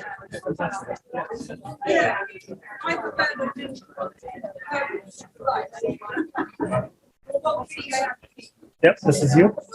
Make sure it's visible online. Yeah, I'll share the screen. Let me try and do it as quickly as 38 slides. You're brave. That's ambitious. It's 30 full seconds. Yeah. But you'll handle this part, right? Also, You got to stay near the microphone.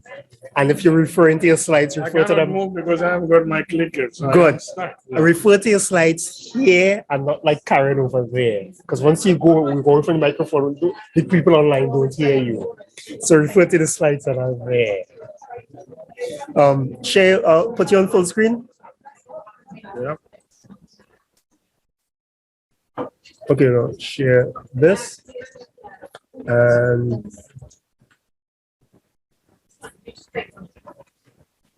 okay, that's a weird animation. Right. Yes. Welcome back, everyone. I'm hoping that the people online have had a good rest. We're about to restart. So get your last coffee, tea. Nick has quite a lot of material that he wants to go through. We only have 2 sessions left, so you know we saved the best for second last.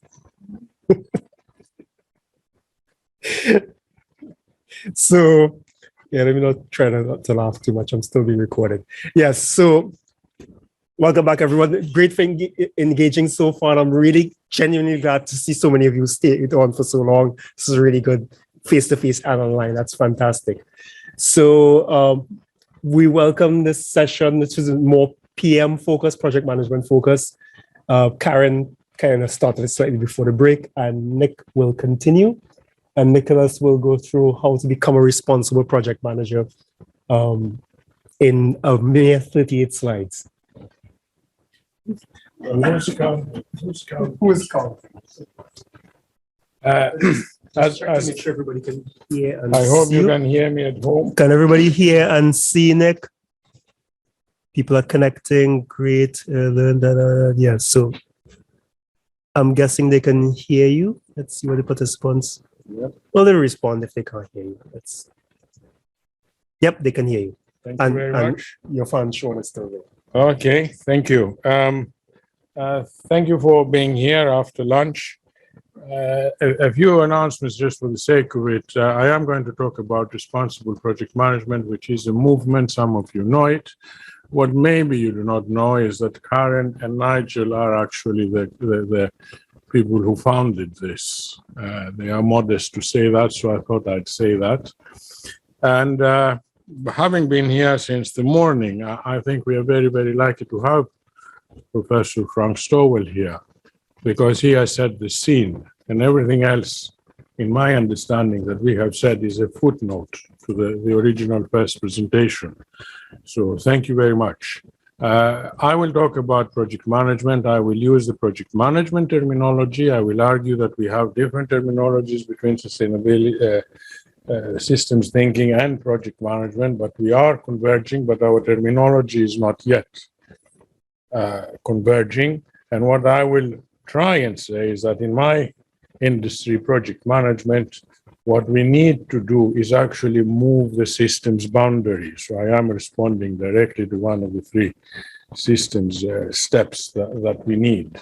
And I think that the way that we do today systems project management is actually not systemic enough, but I wasn't using that terminology, but it is very narrow, a very narrow view of things. I will be passionate. I will actually suggest some solutions, and I will do that as quickly as I can, given the circumstances. People think that project managers work on time. I am not one of them. I am sure we do understand that because of population growth, we do have new problems. Yes, and this is the point of my presentation, that because we have been successful, we have population growth, we've got better quality of life, we've got better health, better, even the poor are less poor than they used to be years ago. Fortunately, the gap between poor and rich is increasing, but the poor are actually better off, whoever the poor is. That is actually a very ugly term, even when I'm using it in itself. Yes, but that success, which is project-based success itself, is creating problems. And therefore, project management has to be responsible. very, very quickly. We are a time-bound effort constrained by performance or whatever. We are really the implementation of strategy, and without projects, everything else is just a promise.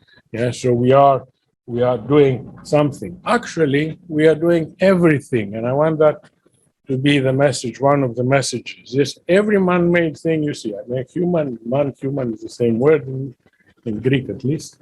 You see is a result of a project. So everything good you see is a result of a project, which therefore means that everything bad is also a result of a project, and therefore I am going to talk or refer to unintended consequences. Yes, the complexity diagrams tell us about unconscious and consciousness of what is going on.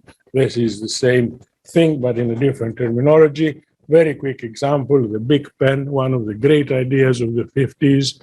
Yes, an innovation in itself, which created a throwaway society. Yes, we don't need ink and all that. This is just buy it, you don't want it anymore, throw it away. Yes, and we praised that project. Yes, that was a great idea. That then has led to many of them being thrown away, and therefore waste. Waste is going to be my point of contact. But we have actually moved, which is my third real point that I want to make, that our consciousness has moved. Something has happened between maybe after the pandemic, and actually the balance is changing towards accepting and fighting, altogether fighting whatever we're fighting, in this case, climate change itself and pollution. We advocate, this is the responsible project management, we advocate project to deliver for the 3 Ps, people, planet, and prosperity, and therefore increase the view of project management. Projects drive change across the world, and we have new challenges. Our aim is to encourage, develop, and support project professionals, hopefully yourselves in this room, in facilitating project success. That is important, that we do maintain the efficiencies of projects for project success, but also beneficial project outcomes. Try and eliminate the unintended consequences, sometimes from successful projects in the past, but also today be conscious that maybe there is a more long-term or medium-term event. We have lost a few words in our vocabulary in business schools. One of the words that I miss very much is tactics. Tactics has disappeared. We seem to be talking about strategies, and we still seem to be talking about operations. In somewhere, the tactics has disappeared. I think tactics is project management. That is precisely what project management is, that middle management area. We've collapsed, we've gone into more flat organizational organizations, yes, but we have lost the roles. The roles are still there, yes, in a flat or a hierarchical environment. We have also seemed to be losing the word mission itself. Yes, therefore we do have goals, but somehow there's no mission to sort of direct them. And I'm trying to bring these 2 words back, if you wish, because I live in this tactical world, the project management world, and I think also because we want to move from managers into leaders, that you can lead upwards and not only downwards. And that is an important part.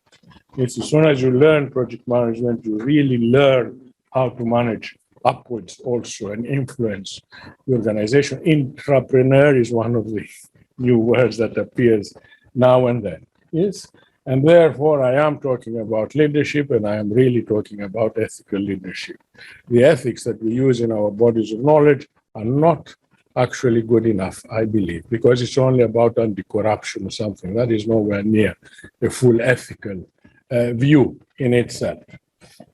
So if you've got the mission, you need the goals. Actually, we've got the goals. We've worked a lot. There they are. You all know them. We know them. I won't even insult you by trying to read them out to you. Yes, we need them. But there is one that we always forget.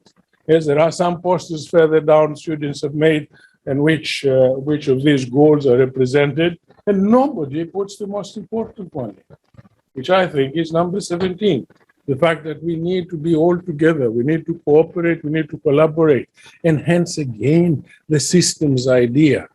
Yes, this system of systems, the boundary, the idea that the system is where you want it to be, which again, the professor gave us this morning. Yes, and we went all the way up to the universe today as the system, and therefore everything else is just a subplot there. So this is the picture. Our picture is that we are very good at resources.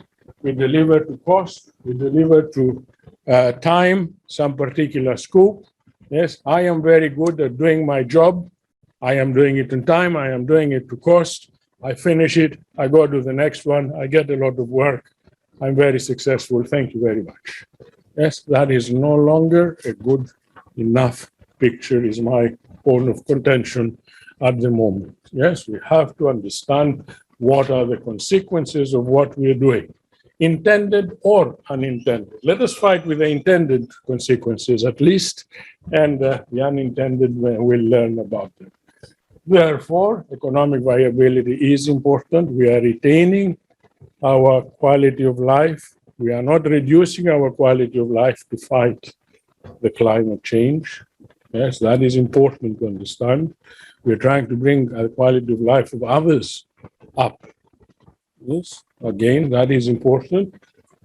And therefore, we are socially responsible and environmentally sound. And by environmentally sound, I do mean the nature, not the organization, the organization's environment, which then waters down the world. Yes, this is clearly the world, the universe, the globe we live in.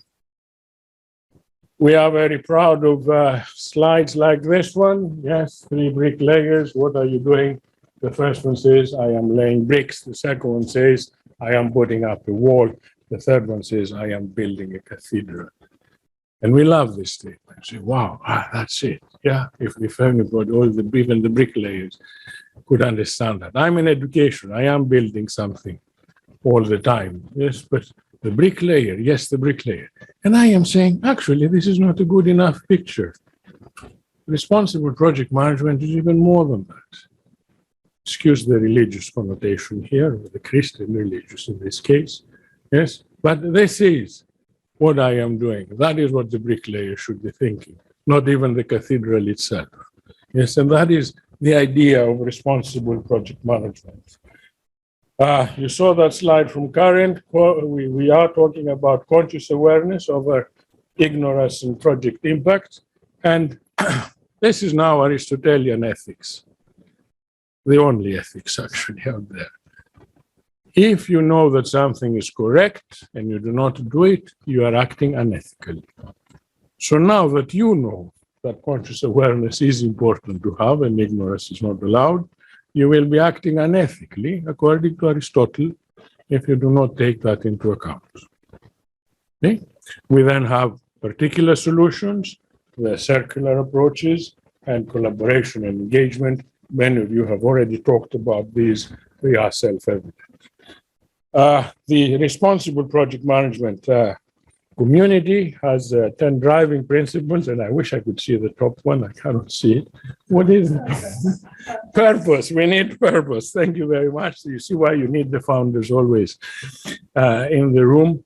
Awareness, engagement, curiosity, recognize that knowledge gaps exist and therefore uncertainty, anticipate surface change, create options, and discuss and actually try and find the right solution. Creativity, which is in addition to curiosity, not separate, but curiosity on its own is not good enough. Creativity has to be there. Courage is what Karen is now talking about. Transparency, openness, visions. We have to have transparent, because only through transparency can we find our mistakes much quicker and therefore correct them. That is part of agility. We have to encourage ethical management of human and natural resources, that stewardship responsibility that we have, because project management is getting the best value, the best results with the limited resources that we have, one way or another. And again, another Aristotelian word here, balance. There has to be a balance, not too much of this, not too much of that. Yes, no globalization is bad. Too much globalization, we are now understanding, is bad. Therefore, we need something more balanced. We also have to understand that small things do make big differences. And we look at the picture like the butterfly effect. Yes, and we only think of it as a bad idea. That is, a butterfly will create a tornado. My point is the exact opposite.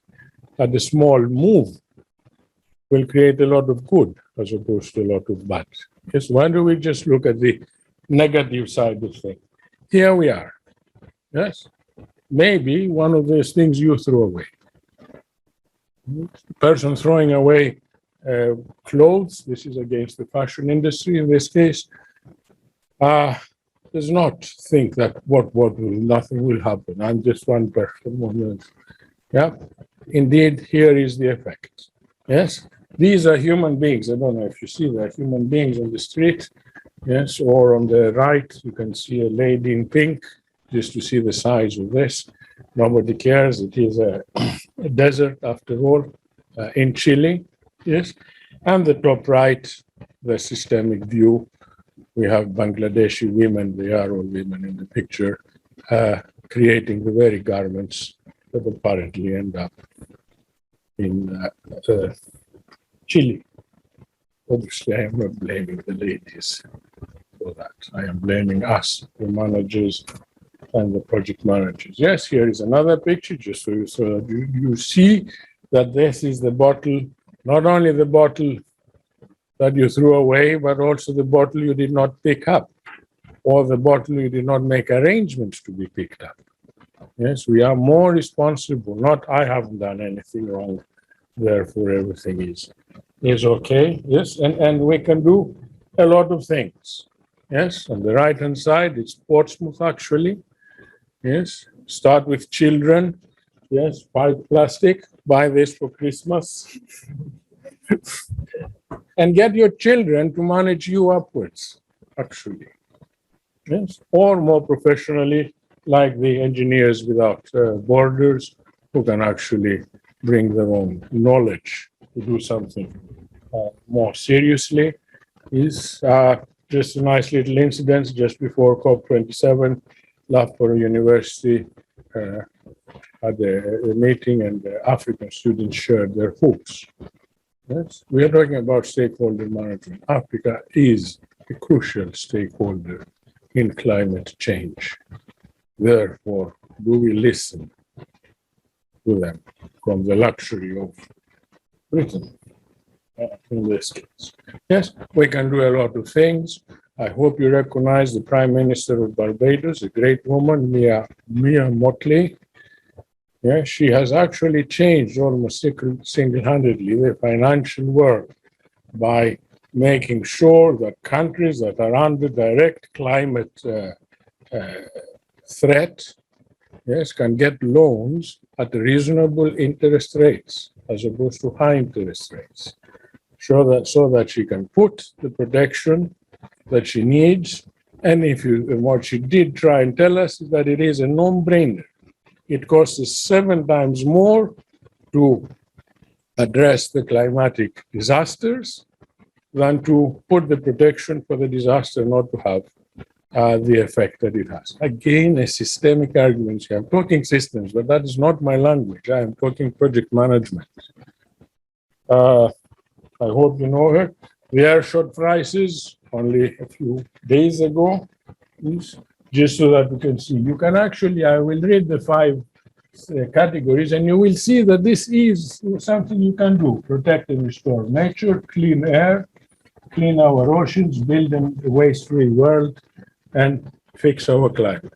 Yes, the winners, India, Africa, Oman, too surprising, even the United Kingdom. And I will probably finish here. There is a fallacy that it will cost money. It actually is making money. This is where the new jobs are coming from. Yes, what you see in front of you are Saudi investments and Chinese investments. They are not putting their money there to lose it. They're putting their money there to make money, not to influence, but actually to make money. Yep. America has woken up because it does have a clever president, and he has called it the Inflation Reduction Act. It is actually a climate act, if you look at the contents themselves. And that is all. I'll give you pictures. What do you see here? Do you see 6,500 dead? Or do you see the first football World Cup in an Arab country? It's up to you. Yes, always. There's slogans. I'll give you another slogan. Thank you very much.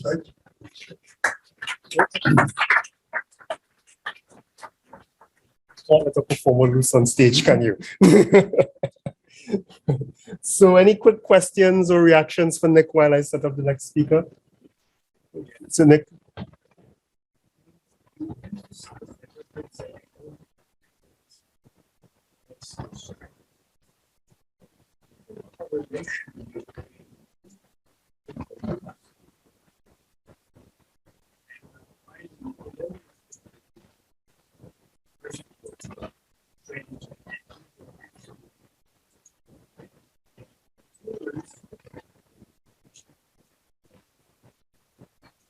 Questions are both mine. But everything has to be correlated and one lead to the other. So there are also tactics. Everything is strategy or tactics depending what we're doing, how we do it. When you go to the how, say what we're doing, how we do it. So it is a chain. There's a chain of strategy, tactics, and it all depends on the level you're looking at it. And therefore, I cannot distinguish as much. My point was that project management is at the tactical level. But project managers should become project leaders, not project managers. You cannot distinguish between management and leadership. One needs that. You cannot have a leader who's not a good manager. You cannot have a good manager who's not a good Right. Thank you. That's a good point to end on, especially since you know my thoughts on leadership. It's a wonderful way of flattering the recipient. Oh, sorry. Yes, we must thank Nick properly. No, but I'm not seeing the following speaker who is can't let this performer loose on stage. So, Dr. Dale, if you don't mind taking over, and hopefully Fatima will reveal herself. Yeah, and she's disappeared,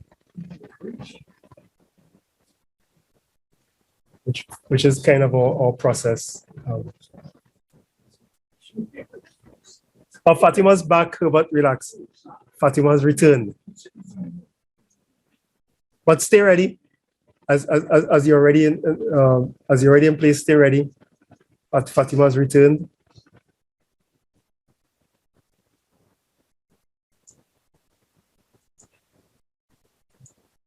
Fatima, are you ready to present? I wish to address the entity within. Yeah. I should probably just light some candles and ring a bell or something. Fatima, can you see or hear us? Give us a sign. Knock once for no and two for yes. All right, we are the official LDC on stage. Herbert, come on down. Yeah, Fatima will reveal herself to us in time, if we are so blessed today. So. Your session 4, session 5, session 4, no? Did I? Was I just at the end? Was I live? You were session 4, I think. No, you're session 4. Yeah, you're coming in there. That's Enterprise. I just uploaded your slides. Oh, she's no, go ahead. It's all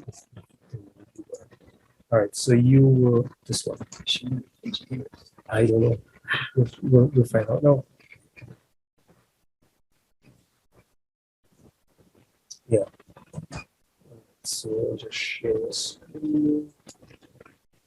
We'll go ahead with the next presenter, Fatima. We'll have you on right after, but. Right.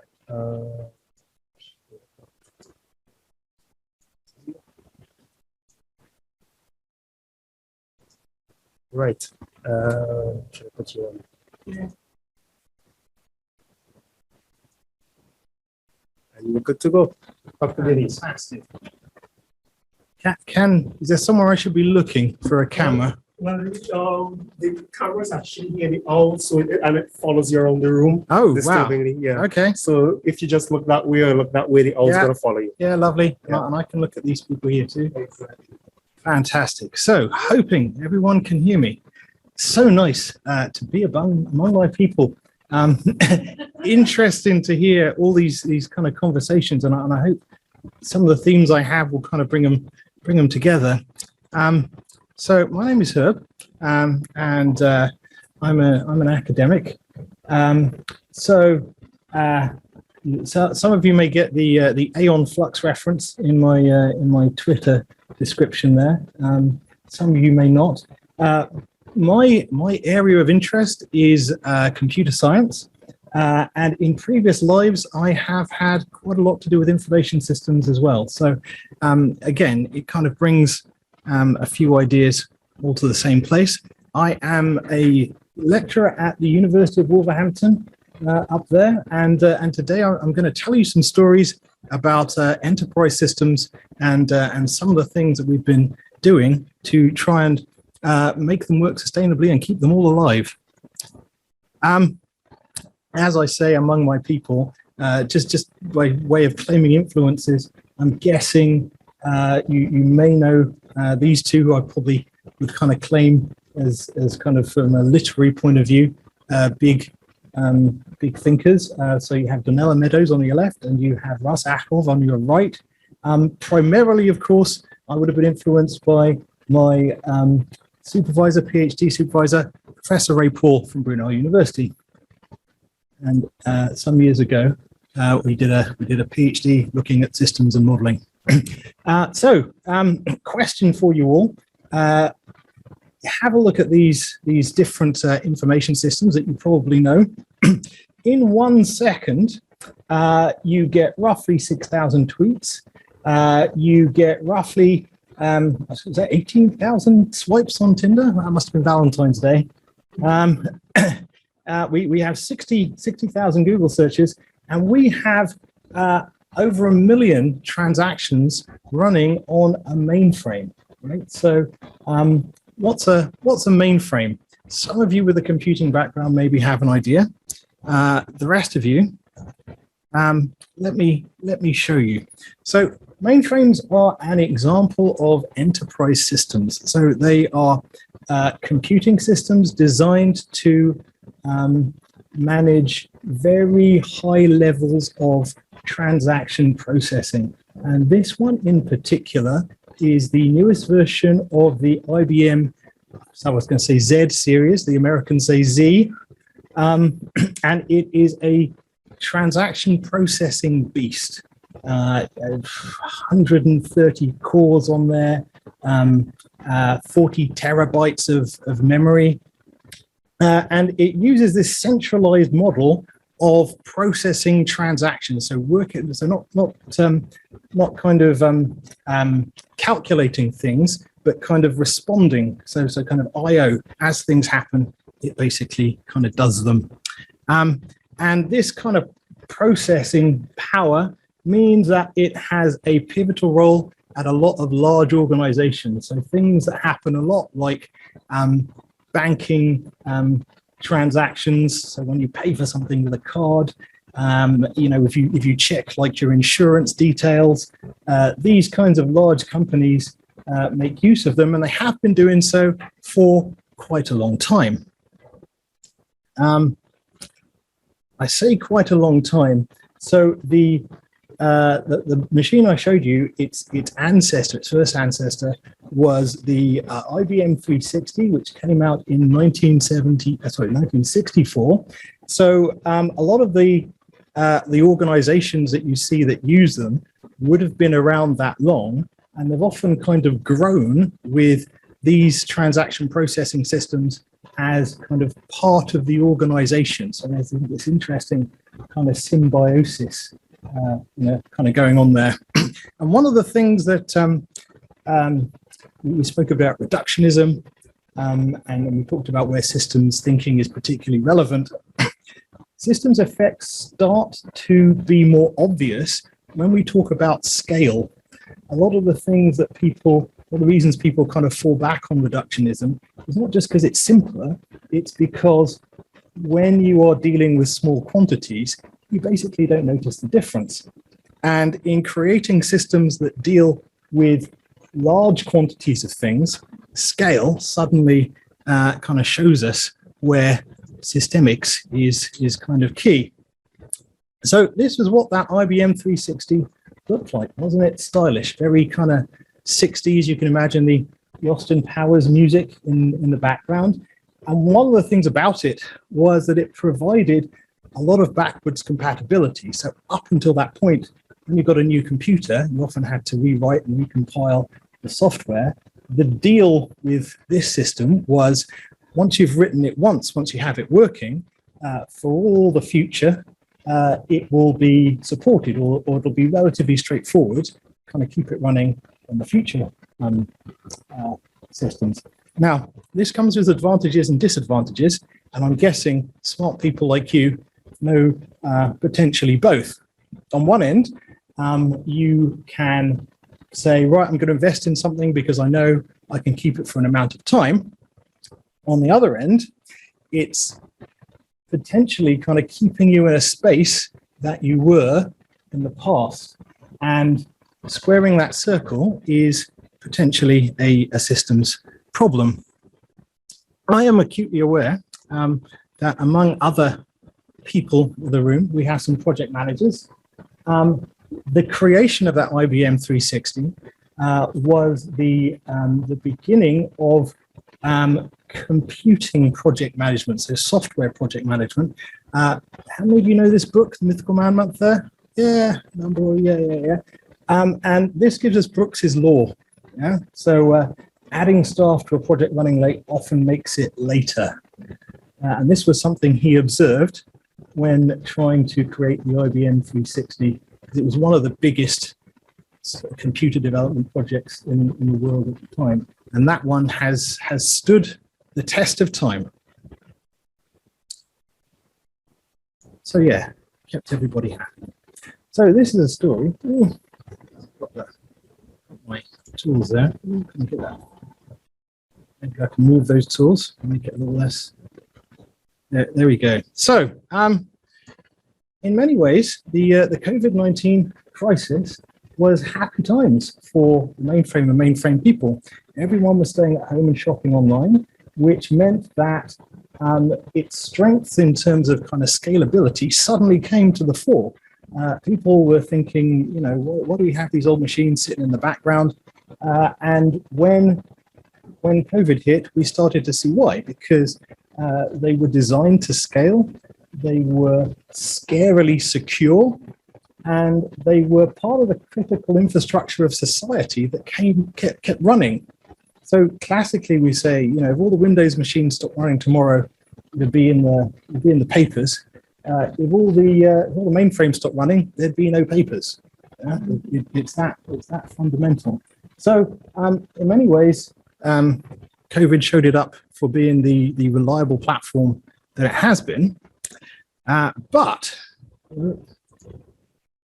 does anybody hear of the COBOL COVID crisis of 2020? Anyone? Did this come up on your radar? No, maybe not. There was a governor of New Jersey, and as everybody started to claim Social Security, all of their machines fell over. And one of the things that he said out loud was, we need to have we need to know how we've got dependent on this COBOL programming language. Now, he actually meant COBOL, a common business-oriented language, created by Admiral Grace Hopper in 1959. And this was that blessing and the curse thing. There was a installed base of code written in a 1960s language, and they couldn't find the skills. They couldn't find the people who could change the code, who could make it work. Now, this was very interesting for a number of reasons. The first was it wasn't actually the COBOL that was the problem. It was the Java on the web servers that was falling over. But of course, they kind of went, well, so where are we going to find the programmers? And they said, well, you know, they've all retired. So there was this perception of a skills gap. More broadly, there were conversations about, well, if we can't find these people, why don't we build the systems another way?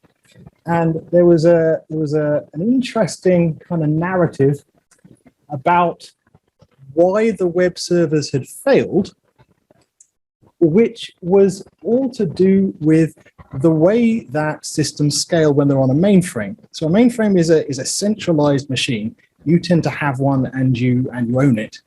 There is this article, this guy called Russell Brandon, he did a little YouTube about it. He said, you know, why do unemployment sites, that was what they were doing with the COBOL, crash, but Netflix doesn't? And it was all to do with these two models of scaling, whether you owned the equipment and it scaled internally, or whether you gave it to somebody else in a cloud and they kind of scaled it horizontally. Now, as I say, it wasn't true. It wasn't the COBOL.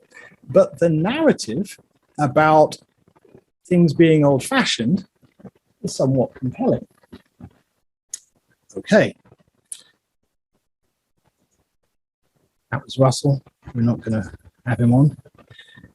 So we have this discussion of the cloud model versus the mainframe model, because basically what we talk about when we talk about cloud computing is essentially we've taken the mainframe model of computing, where we kind of have it like a commodity, the way that you have electricity. You only use as much as you want, switch it on, switch it off, pay for what you use. And you run that on commodity hardware, so not specialist hardware like a mainframe. You just run it in kind of big data centers. And a lot of discussion for the last 10 years maybe has that, you know, this is the future, this is what we want. And the skills base that goes with it is very new, unlike the mainframe skills base. Some of these names, AWS, Amazon Web Services, Microsoft Azure maybe means something too, but these are the different platforms that people are using to do this cloud computing. So,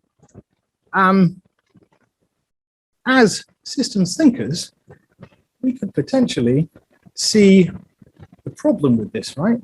So this is a famous software engineering daily comic called XKCD, where you have our two characters, and they're having a conversation about the cloud and how there's been this decade-long kind of conversation about how we should consolidate all our workload on the cloud, to the point that, or when everybody does that, maybe there is just one machine somewhere sitting and hosting everybody's stuff.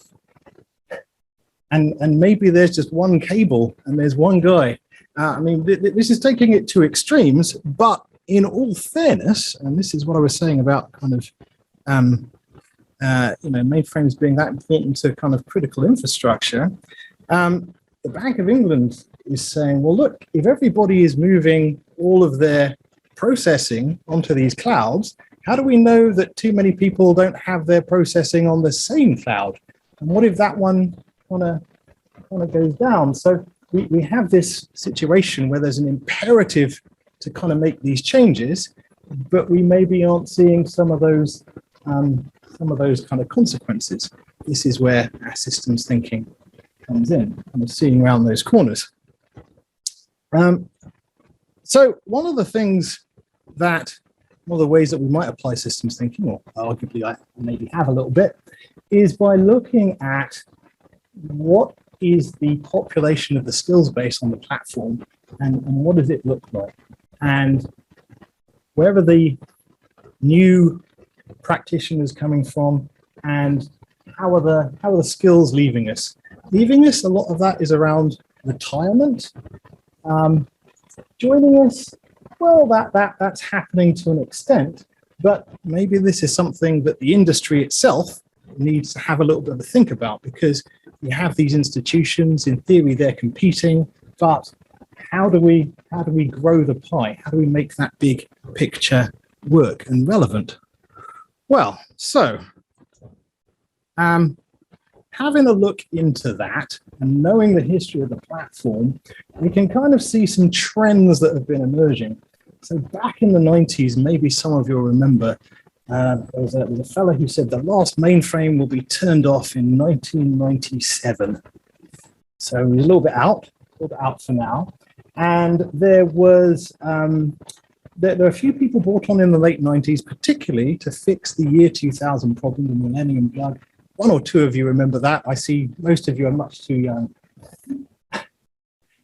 So after that, IT kind of got cheap if you moved it offshore. So everyone was going, well, why don't we move this old stuff? Why don't we send it to these other countries? And then eventually, you know, we can kind of get off it, and we made it a bit cheaper. But by the 2010s, we knew that A, we weren't going to be moving away from it, and B, that didn't really work. But C, a consequence of moving all the jobs we think of as the cheap jobs offshore was that the people who did those cheap basic jobs used to be the people who later graduated to be kind of leading the thing. So we'd actually taken our proving ground and we'd kind of moved it somewhere else, and we hadn't thought much about how are we going to regenerate those skills. So our system thinking helps us identify a gap in the collective reasoning. So, does anyone know what this is called? Any system analysis among us? It's what we call an aging chain. Very unfortunately, but it helps us understand as people kind of move between phases of their career and understanding those rates of entry and exit. We get an idea about how many people we're going to expect to get into the most productive bit. And even if you don't go as far as modeling it, and we have some modelers and anti-modelers, just being able to structure it and have the conversation helps people see what the problem is and where it is. So that was something I've been doing with the mainframe community for a number of years, having this conversation and saying, so what's your story? Where are your new people coming from? How are you going to get them across that aging chain? And what are you going to do to minimize those two exit points at the beginning? But of course, being practical people, I like to have this great talk about pedagogy, put my money where my mouth is, you know, kind of, you know, get in the ring a little bit. And look at kind of practical ways that you could address this skills gap. Let me swing that around there. Whoops. And so to my mind, the community, rather than a particular organization, kind of needs to come together and think about ways to kind of make it happen. A case in point, at my computing university, we started a mainframe society for students. So it's run by the Students' Union, and it's kind of, we do kind of things that are kind of off the curriculum. People in their spare time get involved with this technology that we don't necessarily teach directly. And one of the things that we thought we'd get to do is work with kind of the community, learn some things about kind of what happens, and then do something a little bit different. So you remember I quoted Russ Ackoff at the beginning? I say quoted, showed you his picture. Does anybody know about Russ Ackoff's conception of the perfect university? Remember how it worked? Russ Ackoff's idea of the perfect university? Well, It's kind of like my champagne fountain that I showed you a second ago. His idea was the second years would teach the first years, the third years would teach the second years, and the faculty would teach the upper years. And so all the knowledge would go down and people would keep cycling the learning.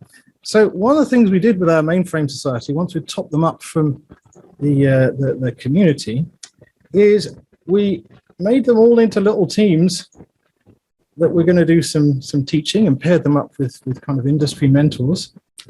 And then we had them leading teaching sessions for students from the local high schools. So they could have a little go. And as well as giving them a go on this technology, because, it's a little bit green screen. So, it's not very, not very kind of fancy. You have to use your imagination. We got them to use their imagination by thinking about what would they like a large-scale transaction processing computer to do. What kind of problems would they like to solve if they had one? Now let me move that down so you can kind of see. So got them to identify some worthy challenges for this kind of technology while they were doing their stuff. And you can see that some interesting things came out. So this one was like a pet tracker. So if your pets got lost, then you could help kind of find where they were. There was one about kind of online prescriptions. There was stuff that would kind of help you identify yourself with food banks. So really, really interesting ideas came of our youngsters. And one, since we're sustainability people, one of the ones, and organized this so, got the ideas out and some of the won prizes.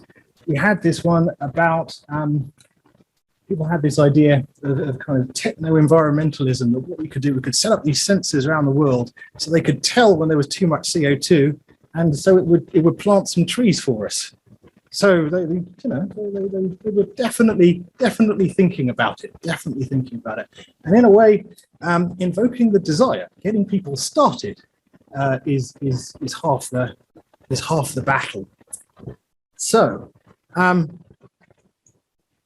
sustainability. I promised you blockchains in the jolly abstract. So blockchains there shall be.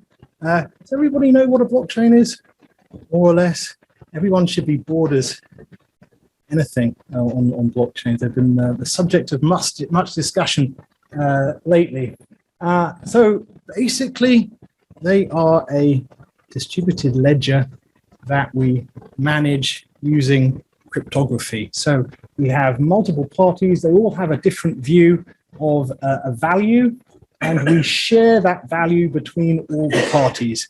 The storage of these items is immutable, so we can't easily go back and fiddle with them. It's all to do with the cryptography. Now, one of the reasons that people like it so much, and this is the technology that underlies kind of Bitcoin, is that it happens in a distributed way. So there's no one kind of central point for it. However, if you have a mainframe kind of mind, you might kind of say to yourself, actually, a lot of the exchange of assets between people really happens in groups rather than, with strangers.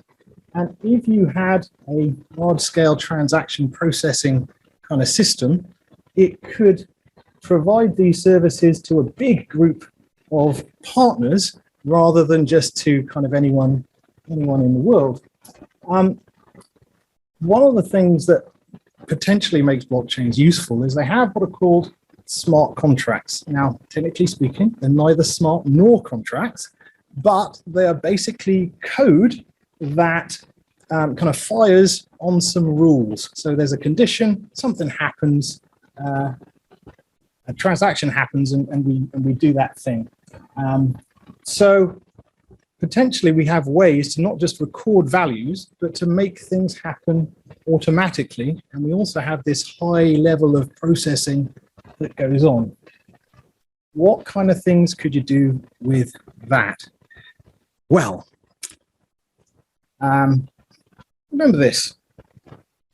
Remember this? Stockpiling of food during the COVID crisis.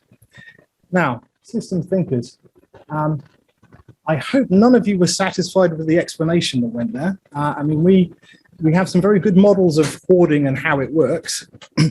As it turns out, it wasn't really people hoarding, well, not necessarily in the UK, because a bit of research showed that about 40% of the food that people eat, they tended to get either at work or snacks on the way, or so when people were buying more stuff, it wasn't because they were being greedy, it was because the places that they used to get their food were now all shut. And so people were actually, you know, 40% more stuff. The narrative goes, oh, these terrible people. Maybe look this article up. It's like, you know, oh, what is how people were hoarding? What does it tell us about society?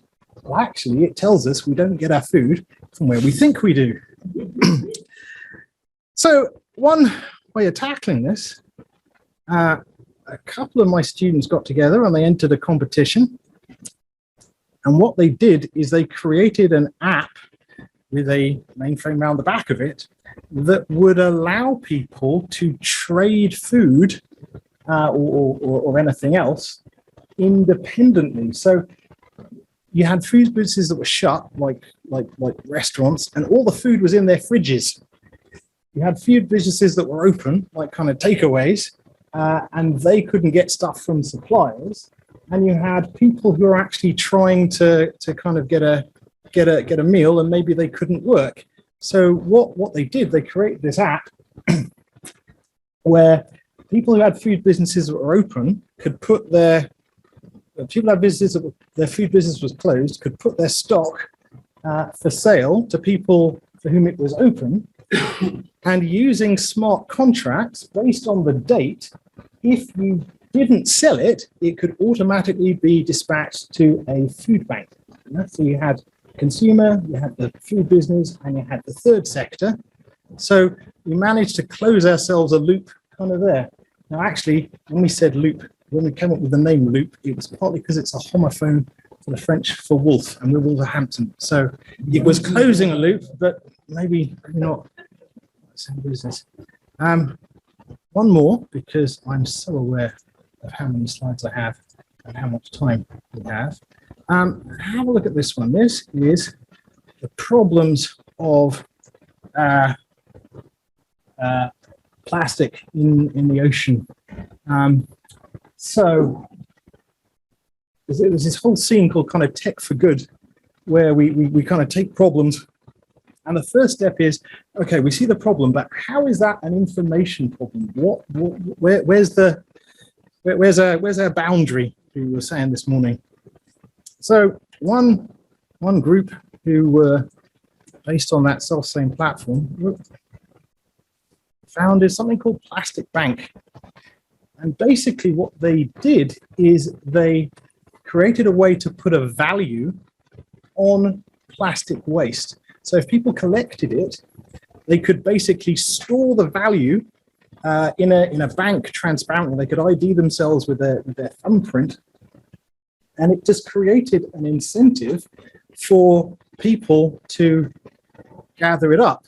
Now, what they did once they gathered it up was there's some interesting stuff online. I recommend you having a look there.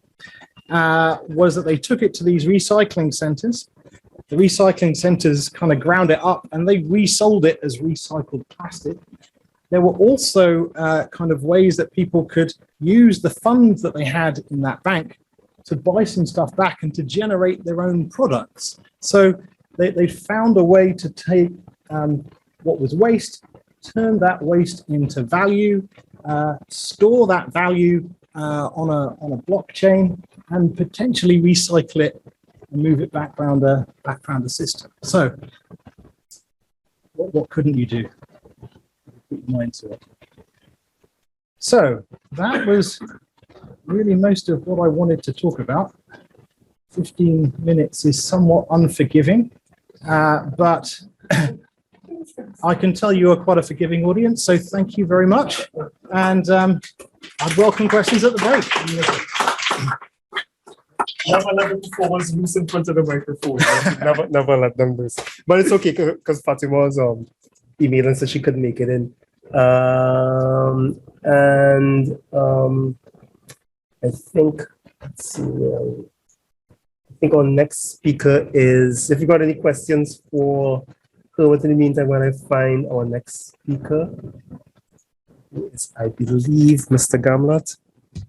Yeah. Online, right. Hi, Gamlat, I'm bringing you up to speak now. Bang on time, actually. We're back on track at 3 o'clock this despite our entertaining sessions earlier. So, Mr. Gamlat, I need you to come on and share your slides. I've made you course so you can share your screen.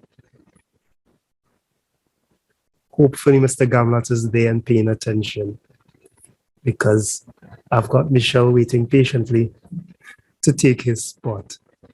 Gamlat going once. Gamlat going twice. 2.5. Yeah, I think it's the half that did it. It's the half that did it, yes. Right, so Mr. Gamlat, I would look forward to hearing from you. Oh, he's gone. Yeah, he's still muted and he's on shade. All right, so okay, lots of words on those slides, Mr. Gamlat. We won't be hearing all of them. We'll just let you know that from now. You send out instructions and yeah. So, Mr. Gamlat, go right ahead. Unless you've passed your Viva as on Dr. Gamlat, but yeah, I think it's fine. Go right ahead. Yeah, I can't hear what you're saying. If you are saying anything, you are sharing your screen, but you're still on mute. So you might want to unmute. And you also want to go through those slides pretty quickly. Right, still on mute. I can try. He's co-host now. I can't unmute him.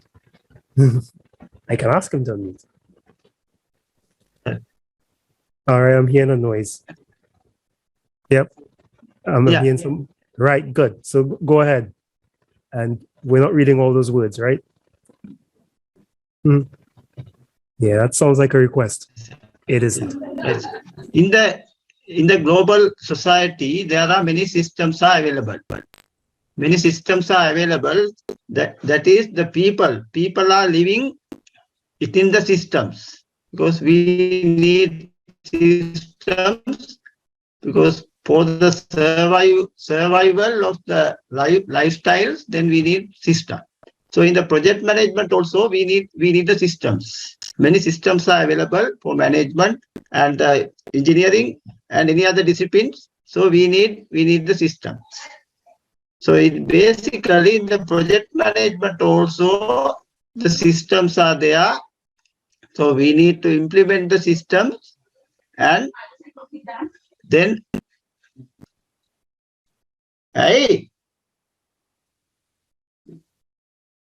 the project systems are available. Then we need the governance. So in the project governance, in this case, the project system governance. This is the real effort for ensuring the benefits to be received by the stakeholders during the projects through a pathway monitoring and evaluation of given control. That means project is a short-term endeavor. So we have limited resources. So then we have to manage it effectively and efficiently in order to get the result, to accelerate something, to gain the benefits to the society. So then most of the countries, say 99% of the countries in the world, normally the projects are implementing. So in this case, so concentrate the project system governance and its practices. We need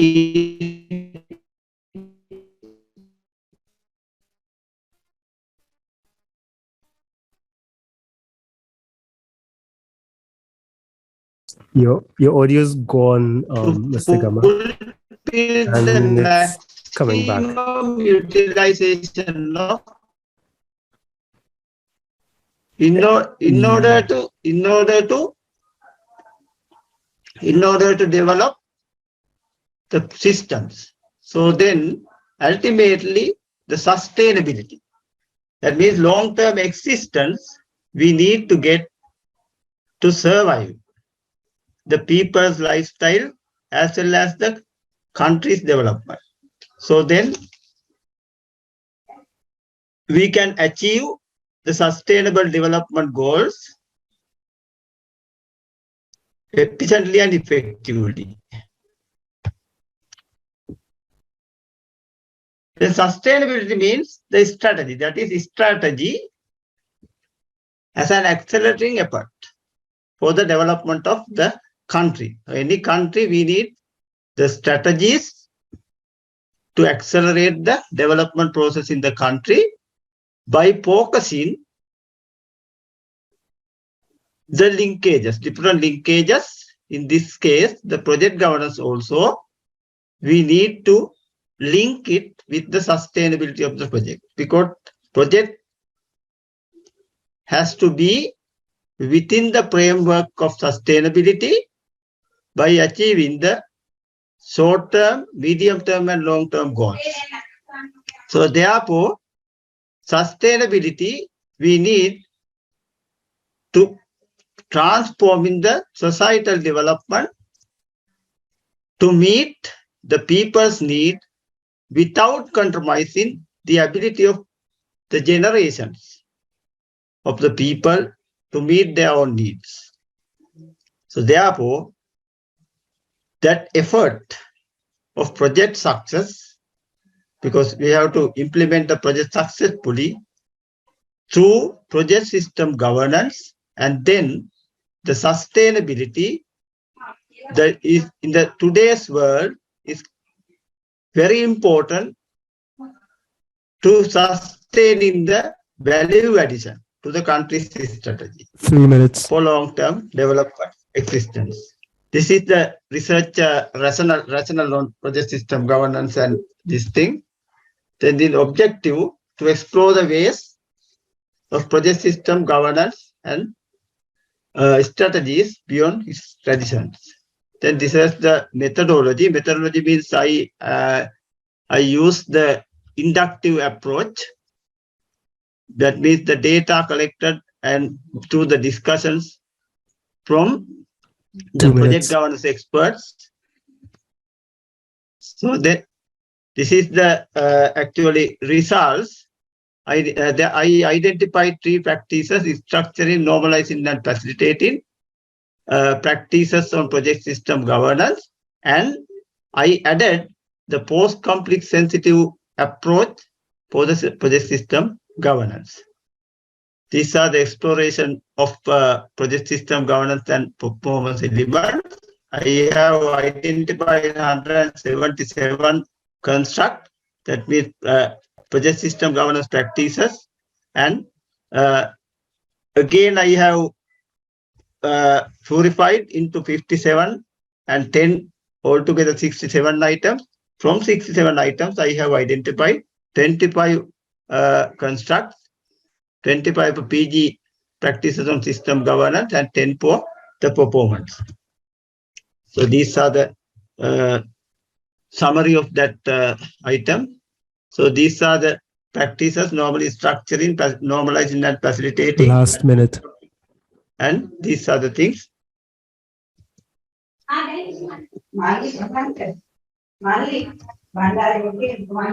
Then this is a conclusion.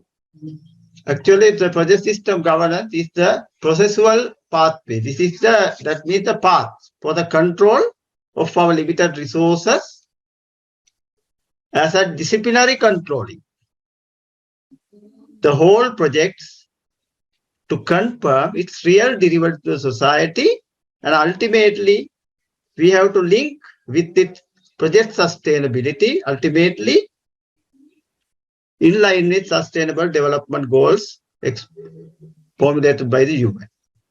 So this should be a directive blueprint for the policymakers and funders to approve in projects, as well as project governance in the future to verify the existence of sound project system governance mechanism in place in the country. All right, that's a great Also- spot to stop, because actually this is a really interesting part for discussion. So before you go away, I like the idea of talking about system change and project governance. What are your thoughts in this area? Sorry, sir? Yeah, so Gamlat, can you hear me? Yes. Great. So you talked about system change and project governance. How does your project relate to those areas? Because I've seen capabilities and competencies and so on initially. I haven't seen anything really in your slides before on system change and project governance. So did you uncover any of that in your study?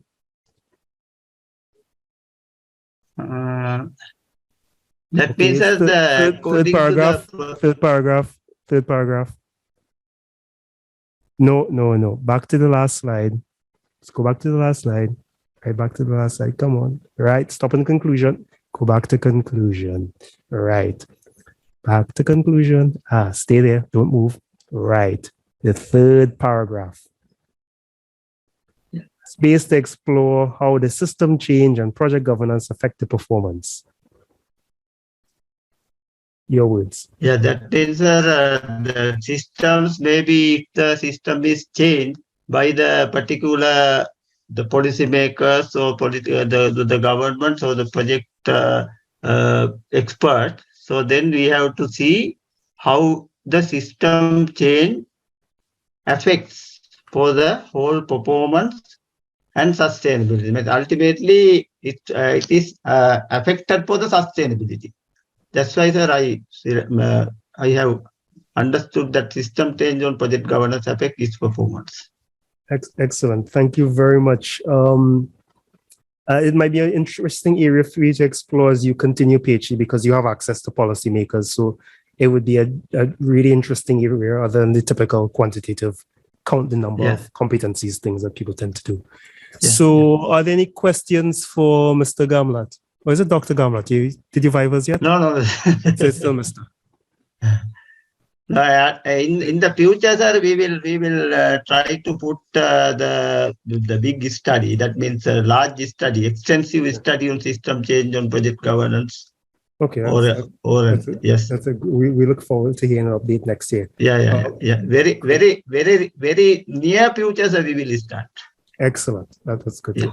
So we'll pause at this point for the break. If anybody's got any questions for any of the previous speakers, you can feel free to discuss over the break. We've got half an hour, so we've got a little bit of time.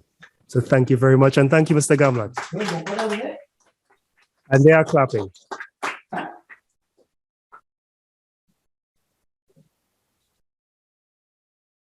There? Medical?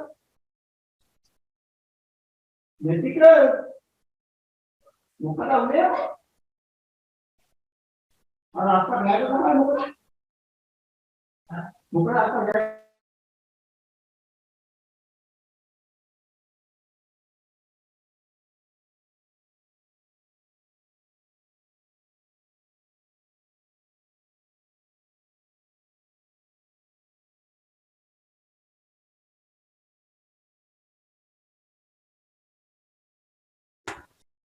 Hi, Peter.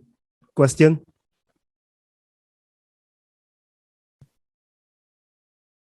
All right, so let me fire up some of these presentations that I have.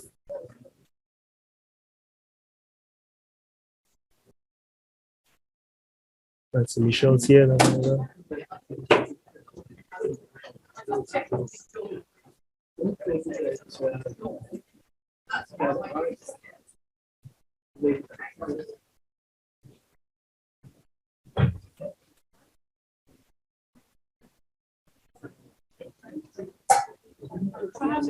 That's going good. It's going well. Let me just get off. We are being recorded, so let me just get off mic.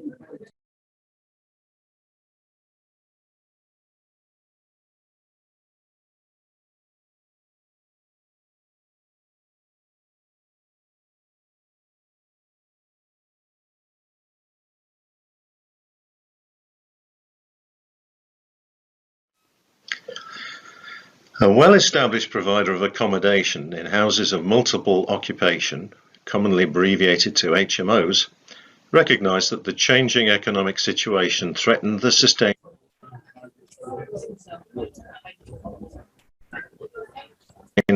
of the business. Rising inflation and interest rates demanded a substantial increase in revenue to stay viable. Enhancing the property in two ways would achieve this: an increased number of rooms and modernisation to provide a higher standard of accommodation, both of which would drive up rental income. Investigating sources of investment suggested that the preferred investor would be more motivated by reduced carbon footprint than by rate of return alone. This added a new dimension to planning the development programme, initially making a complicated but otherwise straightforward programme complex. This new green dimension introduced a new set of stakeholders, an additional set of targets, and a wide choice of innovation technologies and techniques.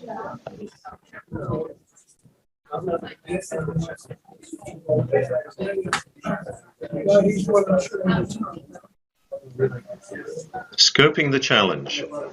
The green solutions field is exploding, primarily aimed at homeowners, and includes sustainable materials like sheep's wool and hemp insulation, insulation materials and techniques such as sprayed insulation, mechanical ventilation and heat recovery systems, MVHRs, energy generation and storage solutions, including solar panels, wind turbines, batteries and heat stores, and of course, energy-saving appliances. All of these that we select need to be attractive to tenants so as to sustain or preferably boost rent levels. We decided on a concept map as the right tool to explore the scope and reveal additional aspects resulting from the energy-saving dimension.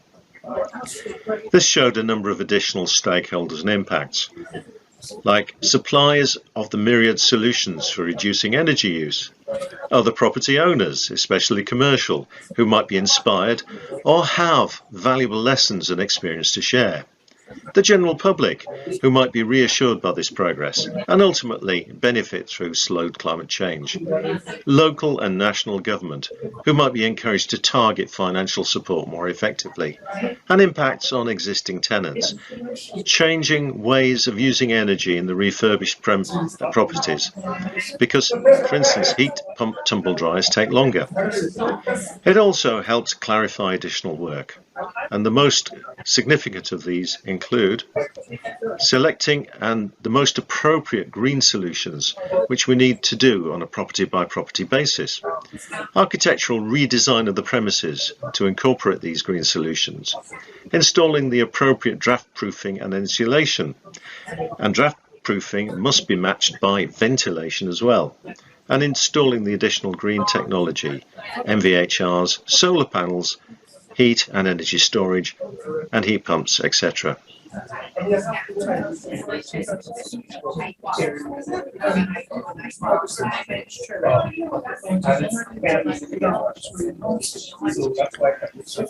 Understanding the dynamics. We are living in turbulent times, with prices and rates growing faster than many young people have ever experienced. In planning a 3 to 5 year programme, we must consider the potential fluctuations we will need to cope with, both up and down.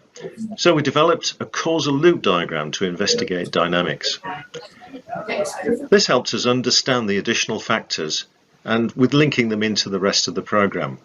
And this included energy efficiency investment, energy usage, altruistic return on investment rather than purely commercial, green technology costs, the premium we pay for sustainable materials, and the additional time and cost of improving energy efficiency over a conventional refurbishment.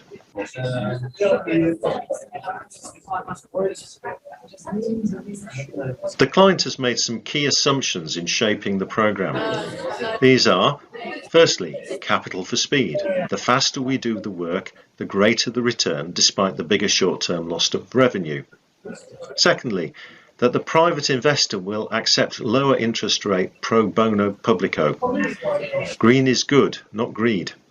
And finally, that zero carbon certification makes accommodation more attractive, and tenants will feel better about living that zero carbon accommodation and be willing to pay a higher rent post refurbishment. In terms of the next steps, we can't do anything to test the second and third assumptions, but to optimize the first, speed of delivery, we can build a stock and flow model to optimize empty property and revenue loss against faster development, delivering increased revenue sooner. And we can look at optimizing investment in green technology, balancing its initial and running costs against its benefits delivery performance to maintain and sustain the business. In conclusion, this is proving to be a fascinating programme, both in the application of environmental concerns and in the degree of systems thinking going into the design of the programme. It's a perfect opportunity to do front-end loading because the need to find the right investors has prolonged the concept phase.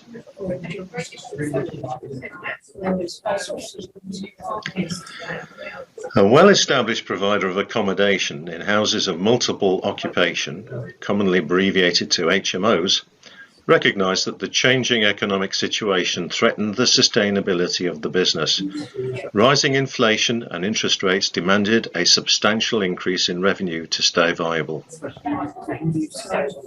Enhancing the property in two ways would achieve this: an increased number of rooms and modernisation to provide a higher standard of accommodation, both of which would drive up rental income.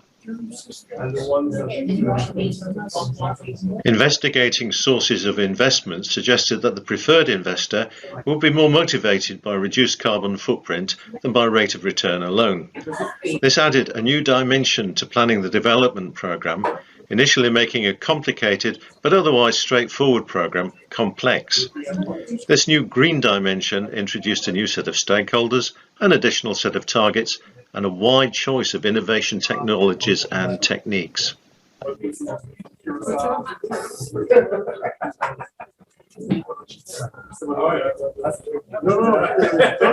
Scoping the challenge. The green solutions field is exploding, primarily aimed at homeowners, and includes sustainable materials like sheep's wool and hemp insulation, insulation materials and techniques such as sprayed insulation, mechanical ventilation and heat recovery systems, MVHRs, energy generation and storage solutions, including solar panels, wind turbines, batteries and heat stores, and of course, energy saving appliances.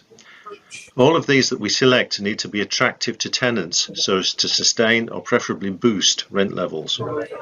We decided on a concept map as the right tool to explore the scope and reveal additional aspects resulting from the energy saving dimension.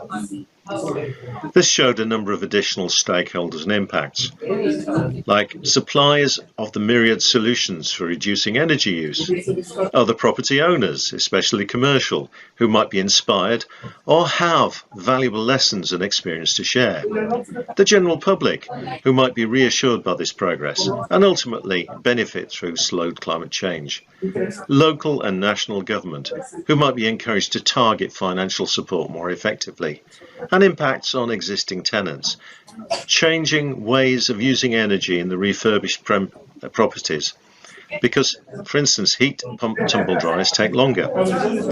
It also helps clarify additional work, and the most significant of these include selecting the most appropriate green solutions, which we need to do on a property by property basis, architectural redesign of the premises to incorporate these green solutions, installing the appropriate draft proofing and insulation, and draft proofing must be matched by ventilation as well, and installing the additional green technology, MVHRs, solar panels, heat and energy storage, and heat pumps, etc.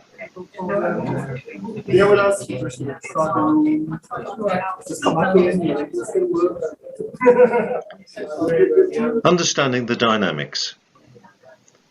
We are living in turbulent times, with prices and rates growing faster than many young people have ever experienced. In planning a 3 to 5 year programme, we must consider the potential fluctuations we will need to cope with, both up and down. So we developed a causal loop diagram to investigate dynamics. This helps us understand the additional factors and with linking them into the rest of the programme. And this included energy efficiency investment, energy usage, altruistic return on investment rather than purely commercial, green technology costs, the premium we pay for sustainable materials, and the additional time and cost of improving energy efficiency over a conventional refurbishment.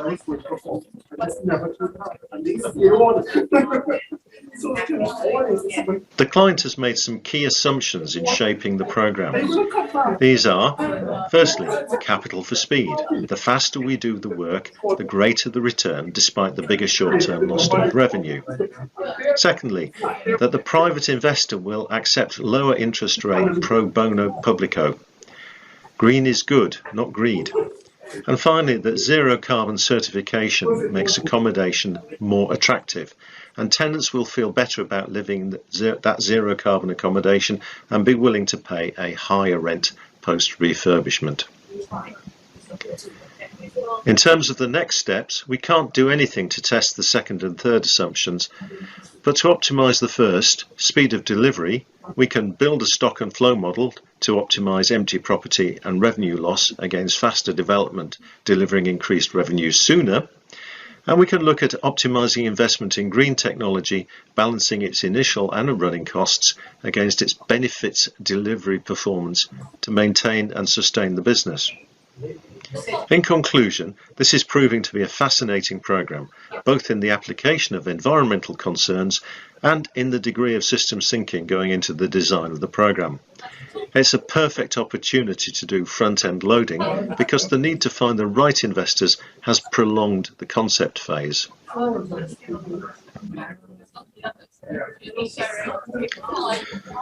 A well-established provider of accommodation in houses of multiple occupation, commonly abbreviated to HMOs, recognised that the changing economic situation threatened the sustainability of the business. Rising inflation and interest rates demanded a substantial increase in revenue to stay viable. Enhancing the property in two ways would achieve this: an increased number of rooms and modernisation to provide a higher standard of accommodation, both of which would drive up rental income. Investigating sources of investment suggested that the preferred investor would be more motivated by reduced carbon footprint than by rate of return alone. This added a new dimension to planning the development programme, initially making a complicated but otherwise straightforward programme complex. This new green dimension introduced a new set of stakeholders, an additional set of targets, and a wide choice of innovation technologies and techniques.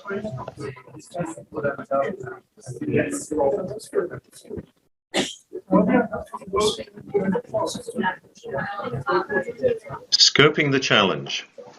The green solutions field is exploding, primarily aimed at homeowners, and includes sustainable materials like sheep's wool and hemp insulation, insulation materials and techniques such as sprayed insulation, mechanical ventilation and heat recovery systems, MVHRs, energy generation and storage solutions, including solar panels, wind turbines, batteries and heat stores, and of course, energy-saving appliances. All of these that we select need to be attractive to tenants so as to sustain or preferably boost rent levels. We decided on a concept map as the right tool to explore the scope and reveal additional aspects resulting from the energy-saving dimension. This showed a number of additional stakeholders and impacts. like suppliers of the myriad solutions for reducing energy use, other property owners, especially commercial, who might be inspired or have valuable lessons and experience to share, the general public, who might be reassured by this progress and ultimately benefit through slowed climate change, local and national government, who might be encouraged to target financial support more effectively, and impacts on existing tenants, changing ways of using energy in the refurbished properties, because, for instance, heat pump tumble dryers take longer. It also helps clarify additional work, and the most significant of these include selecting the most appropriate green solutions, which we need to do on a property by property basis, architectural redesign of the premises to incorporate these green solutions, installing the appropriate draft proofing and insulation, and draft proofing must be matched by ventilation as well, and installing the additional green technology, MVHRs, solar panels, heat and energy storage, and heat pumps, etc.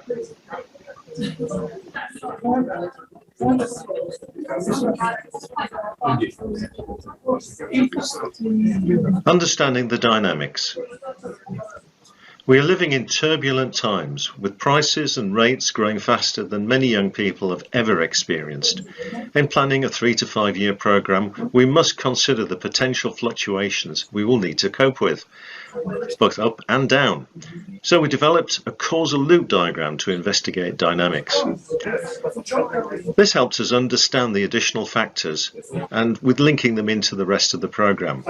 And this included energy efficiency investment, energy usage, altruistic return on investment rather than purely commercial, green technology costs, the premium we pay for sustainable materials, and the additional time and cost of improving energy efficiency over a conventional refurbishment.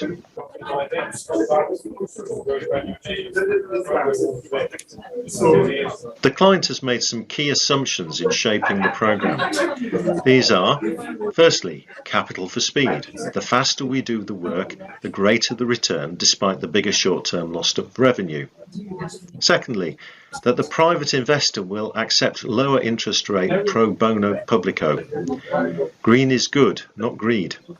And finally, that zero carbon certification makes accommodation more attractive, and tenants will feel better about living that zero carbon accommodation and be willing to pay a higher rent post refurbishment. In terms of the next steps, we can't do anything to test the second and third assumptions, but to optimize the first, speed of delivery, we can build a stock and flow model to optimize empty property and revenue loss against faster development, delivering increased revenues sooner. And we can look at optimizing investment in green technology, balancing its initial and running costs against its benefits delivery performance to maintain and sustain the business. In conclusion, this is proving to be a fascinating programme, both in the application of environmental concerns and in the degree of systems thinking going into the design of the programme. It's a perfect opportunity to do front-end loading because the need to find the right investors has prolonged the concept phase.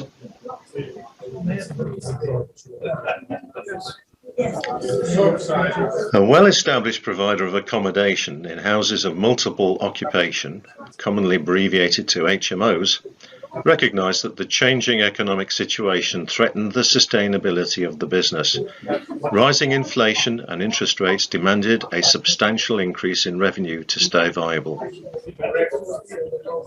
Enhancing the property in two ways would achieve this: an increased number of rooms and modernisation to provide a higher standard of accommodation, both of which would drive up rental income.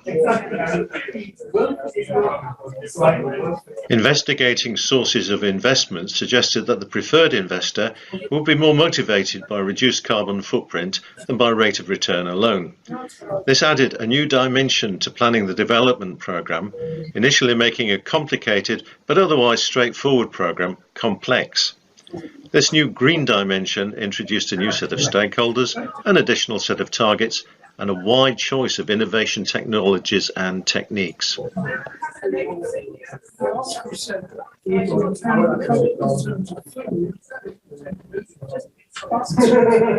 Scoping the challenge.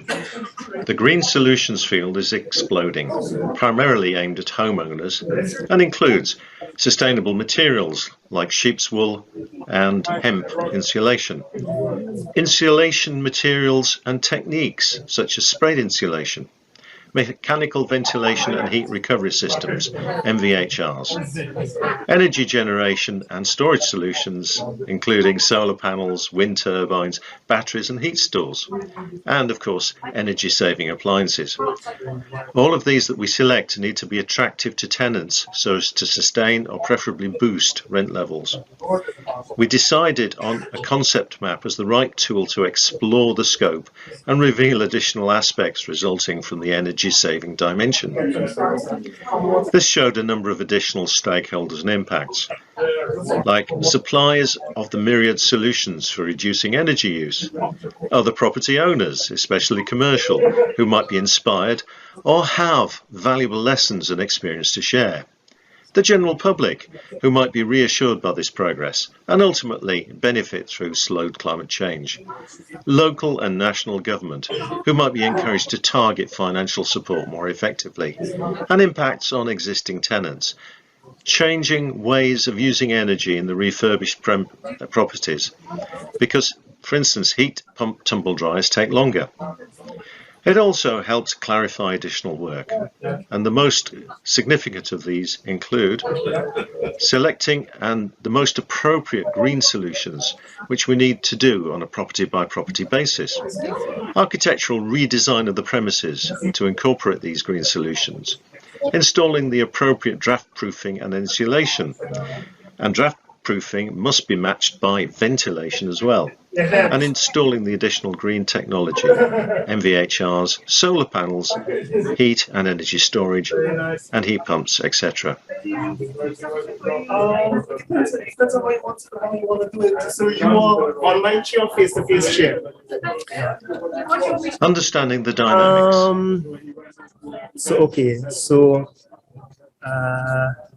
Let's see. We have right. So let me just move this out of the way. Right. So we have Michelle's live. He's here. Kata is here. He's online. Azad is here. He's live. This person isn't in, so I'll bump these guys up, and this person's last. So I think we're okay. If you do you want to do chairing live? Or? Not particularly. I mean, it's going to look a bit odd after you've done all day. I don't care. You said you'd be tired, but I think it would be good to have you. You've come all this way. And you don't need to give me a slot just because I've come all this way. But I think where were you? Pardon? Where were you, Oxford?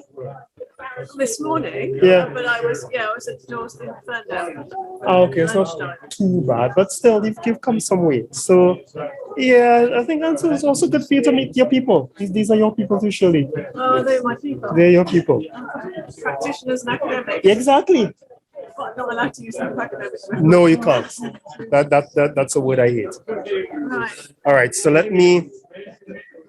All right, so here's what. I'm gonna let you run this. So Michelle's coming in.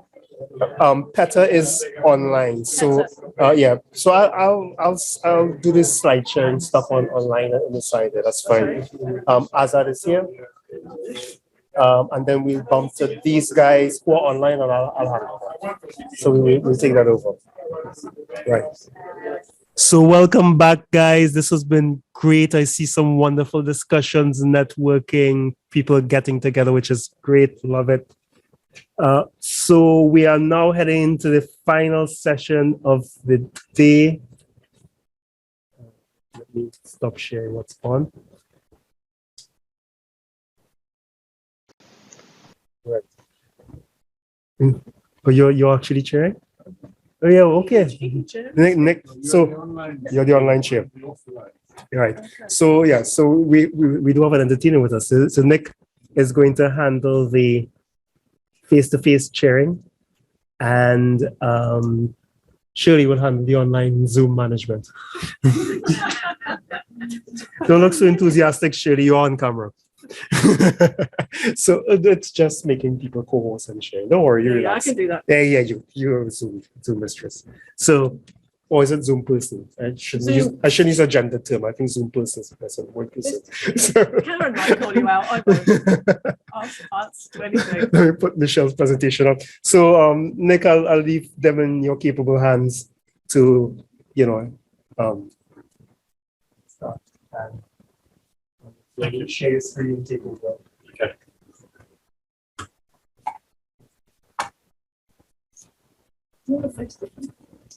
I am the first speaker. Yeah. You should share a screen. Oh, yeah. Resume share? Or No, just new share. New share. Because I think I have something else in the background running there. Yeah, your presentation. Or you're going to share the guys. Okay, what you can do. You want to. Yeah. And remember the microphone. Talk, don't move. Yeah, don't move. I remember that.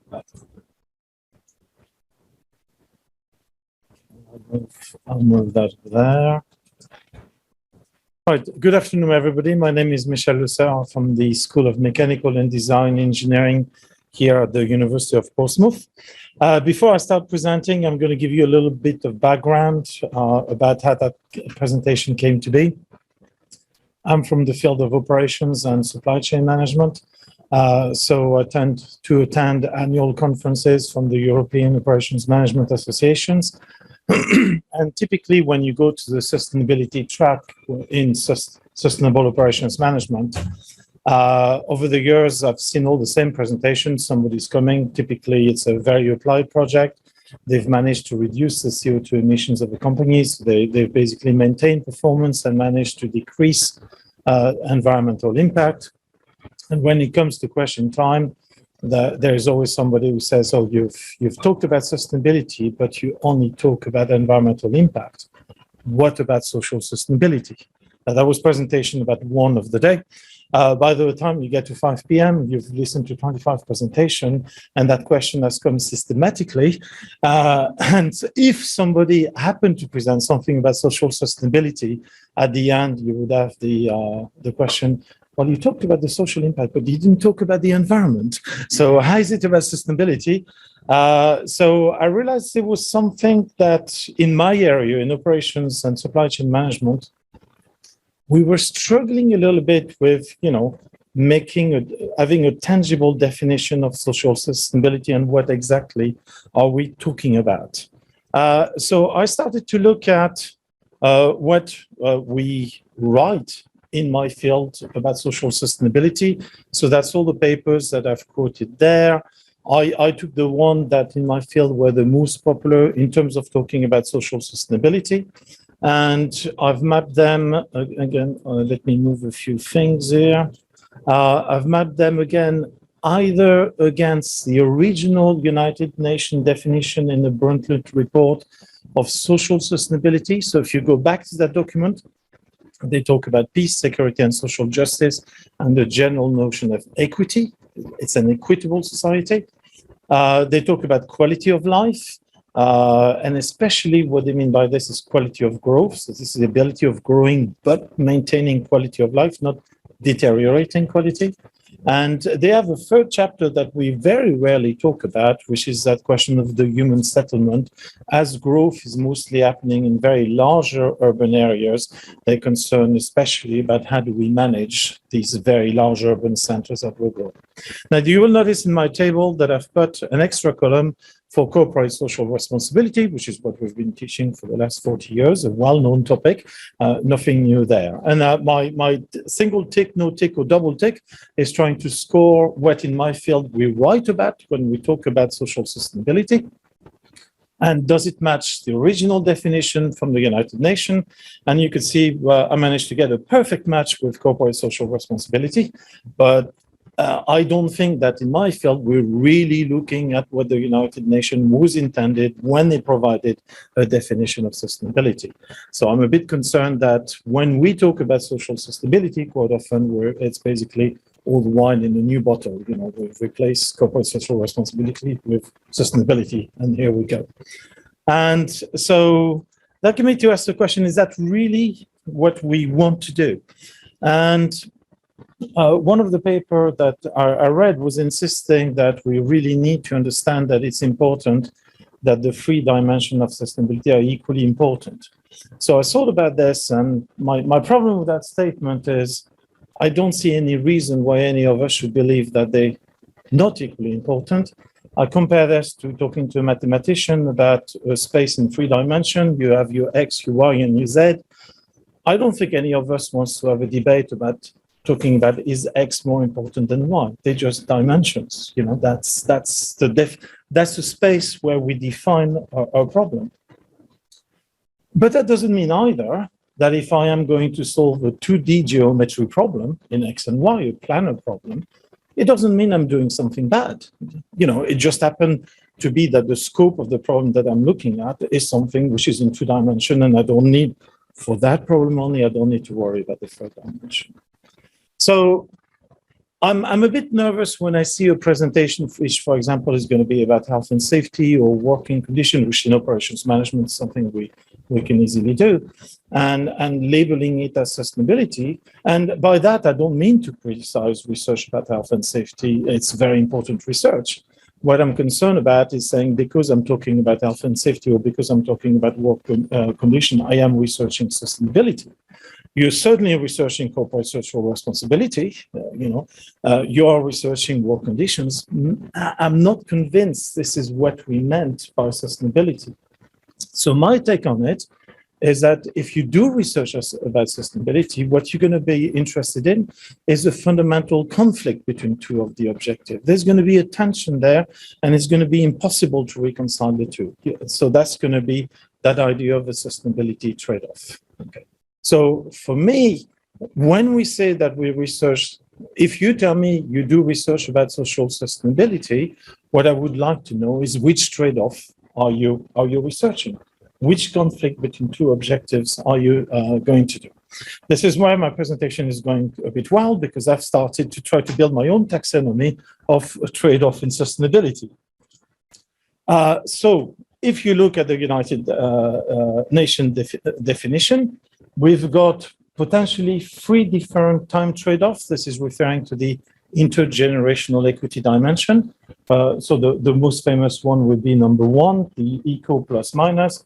Basically, we're doing something today where we can be very economically successful, but we are basically sowing the branch that we're sitting on, because the rate or the way in which we do it means that we won't be able to sustain economic activity in the future. And you can imagine the same thing with the social performance and with environmental performance. I'm not aware of a lot of research looking at trade-off number 2 or trade-off number 3. Then we're going to have, then I have 6 trade-offs. That's basically a pairwise combination of the 3 dimensions. So the one that certainly we see a lot of research about is going to be number 5. I'm doing something that where I can get much richer, I can grow the economy, an eco plus, but I have a degradation of the natural environment. I have an environmental minus. For the logical consistency, I've put what I call the sustainability sacrifice. They're just the inverse polarity of the trade-off. So it means I'm making the conscious decision today to sacrifice something in order to improve performance of the future. It's just a mirror image of my trade-off.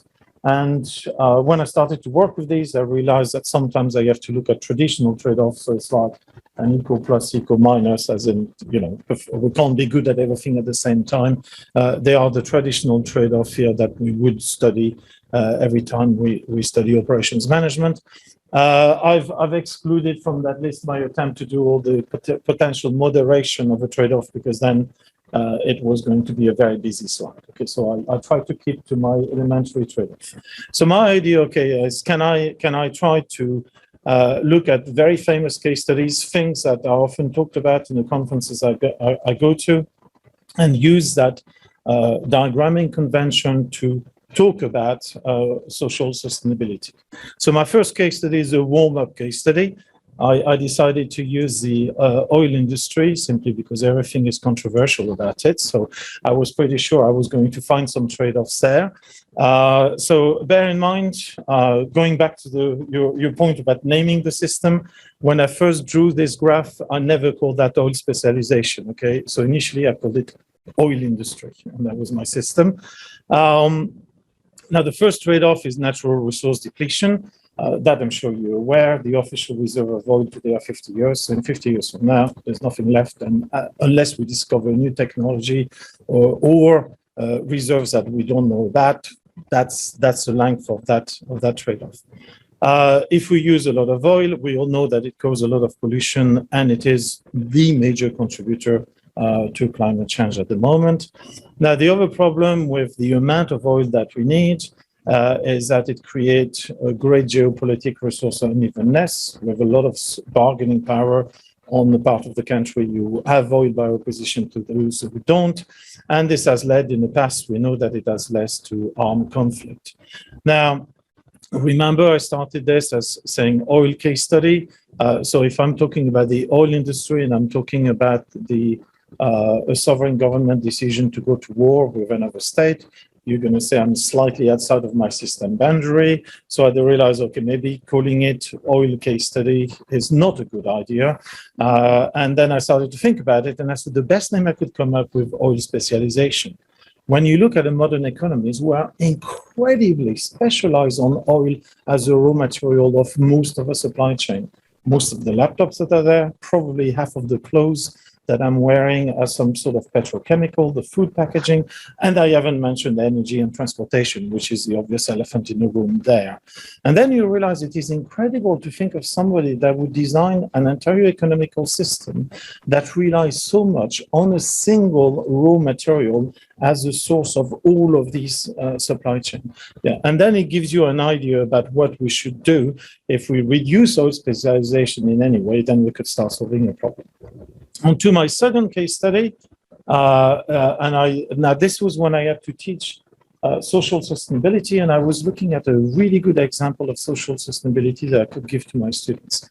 So I took the city of Ciudad Juárez. Sorry about this, you can tell I'm not a Spanish native speaker. It started in 1993. At that time, I was up north in Washington State doing my MBA. This was when the internet was only starting, so I was spending a lot of time in the library. All I could tell about that city is that it was a little bit like a slide about Qatar. This was the economic success of the decade. NAFTA had just been signed, and they decided to build plenty of factory in that city just opposite El Paso, to build the factories that they call the maquiladora, which are basically manufacturing things. The raw materials are shipped by truck every morning, and they take the finished goods back to the US. They even built a special bridge only for lorries, because the amount of traffic was such that they had a bridge where cars are forbidden. It is only for freight, basically. And at the time, in 1993, when I first heard about this, it was a resounding economic success. It was the investment destination of the decade. Later on, it made the price for a very different reason. There was a very odd case of what is called a femicide, a female genocide, 370 women. So we're talking about abduction, torture, rape, and murder, all in that city. Apparently, all of the women look the same. They are the same height. They have the same facial appearance. Almost a case of profiling. Officially, the 370 cases are unsolved. Nobody knows who committed these murders. The press prefers the explanation that it was because you opened that new bridge and that new area for transit, you attracted all of the drug cartels of Mexico, because that is their main avenue for transporting drugs. And what they do is basically in the evening they party and they do things they shouldn't.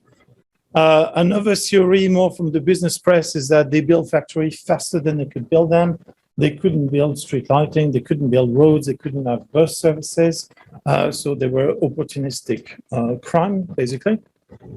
And if you look at the feminist research on the topic, they realized that in that city, most of the jobs that were offered to young women. were now earning more than most of their male relatives. And they basically argued that created a tear in the Mexican social fabric. So the perpetrator of the crimes are actually the relatives of the females that are murdered.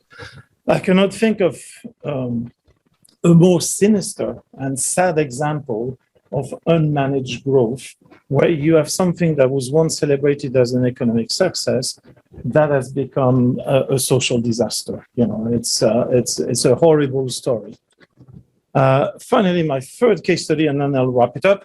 I'm looking at modern slavery. I'm going to go very quickly through this. The idea there is to look at all of the researchers that are looking at very poor practices that amount to modern slavery in contract manufacturers in the textile sector.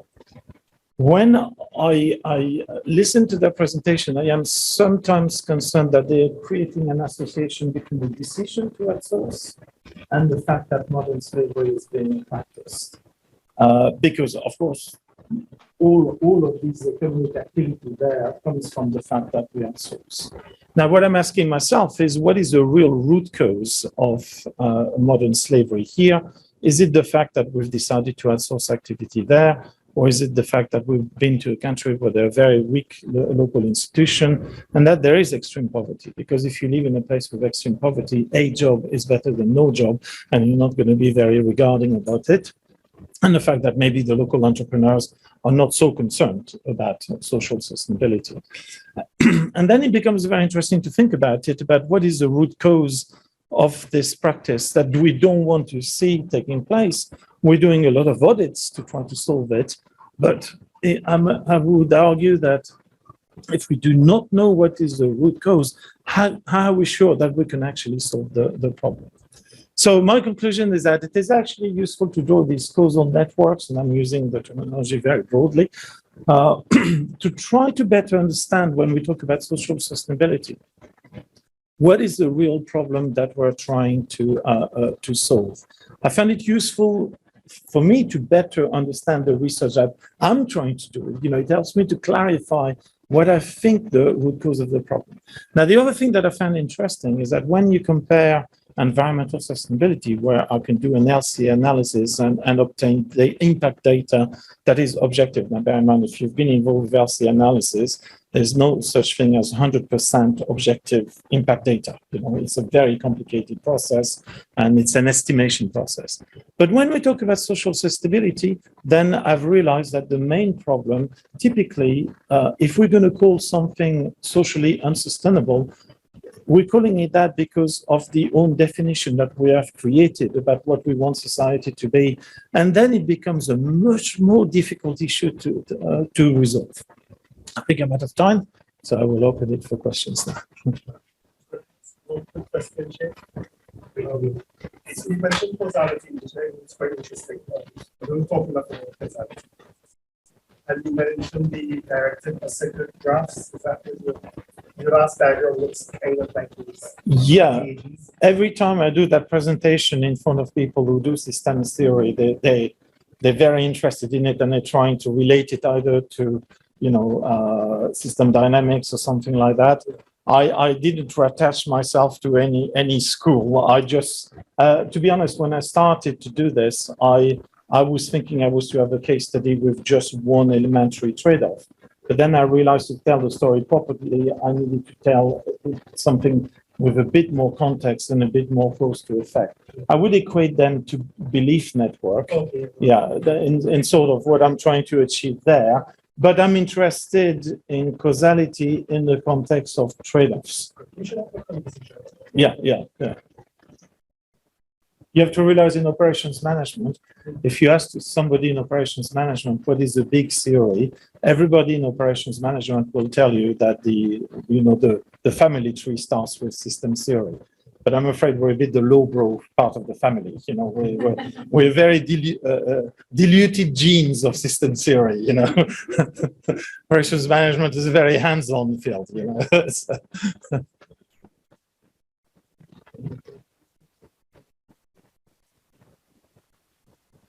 Thank you. Thank you. Have a little special guest chair should school in just for the meeting, guest chairing for the last session. Yeah, I was going to say I'm not Nigel and I'm not the next speaker, but very happy to introduce the next speaker. Who's Petter, who's online. Yes, let me also Anthony from course. And you take a so I'm sure Petter can hear me. So I'm going to stop the share that we're just doing, right? And I'm going to ask Petter to share his slides and thank you. Make sure he can do that. And then really look forward to this talk on sustainable quality management systems in turbulent environments. So welcome, Peter. Thank you very much. The title of the presentation is Developing Sustainable Quality Management Systems in Turbulent Environments. Now, so let's start with the total quality management.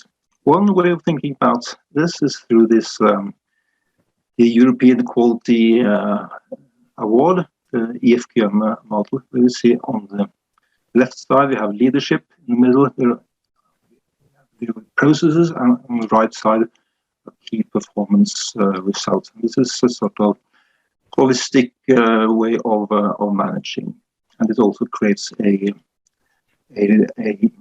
loop of continuous learning. However, it does not take into consideration that in many organizations, at least those that I work with, we have challenges. We have incompetent managers. We have lots of office politics, and there are all sorts of global complexity that creates problems. So the question is how to design sustainable quality management systems in the context of turbulence created by incompetent management, office politics, and global complexity. Now, this is a problem that was looked at some 30 years ago when people like Flood and Jackson wrote about critical systems thinking. They suggested ways of using critical systems thinking for implementing TQM based on critical awareness, emancipation, and methodological pluralism, which means on the right side, you have this systems perspective. You have to think of the quality management system from a holistic perspective, covering the whole organization. That's the first point. And the second point is to look at this at the political sides of the organization, the critical awareness and the emancipation. So first wrote this orange book and then expanded that into a book that dealt specifically with how to use this total systems intervention on how to implement total quality management. And the key in that book and this philosophy is this something called the system of systems methodologies, which is a classification of systems methodologies. So this relates to what Frank talked about earlier. On the left side, we have the unitary or the hard systems approaches. In the middle, we have the pluralist like SSM and AIM and things like that. And on the right side, we have the coercive methods, the more political emancipatory systems thinking. So different areas and stages of TQM implementation make use of different systems methodologies, hard, soft, and critical. Although this framework, CST, is supposed to be the dominant of overall perspective. So that means this right side is supposed to put a framework on the whole thing. So everything is driven from a political perspective. And this is very interesting. I've used this a lot, and I've enjoyed this book very much. This, especially the first half of Flood's books, I think is very, very good. Because the second half, when he starts talking about how to implement this in practice, there are some difficulties. Because he does not really, as an external consultant working in organizations, it's very difficult to address these issues of critical awareness, emancipation, and sustainability. And I don't think it's not only because he is an external consultant, but it also has something to do I believe with the language, or there are some limitations, I think, with critical systems thinking as it was defined 30 years ago. I wonder, I think in my view at least, it's sort of a failure from what I'm trying to achieve.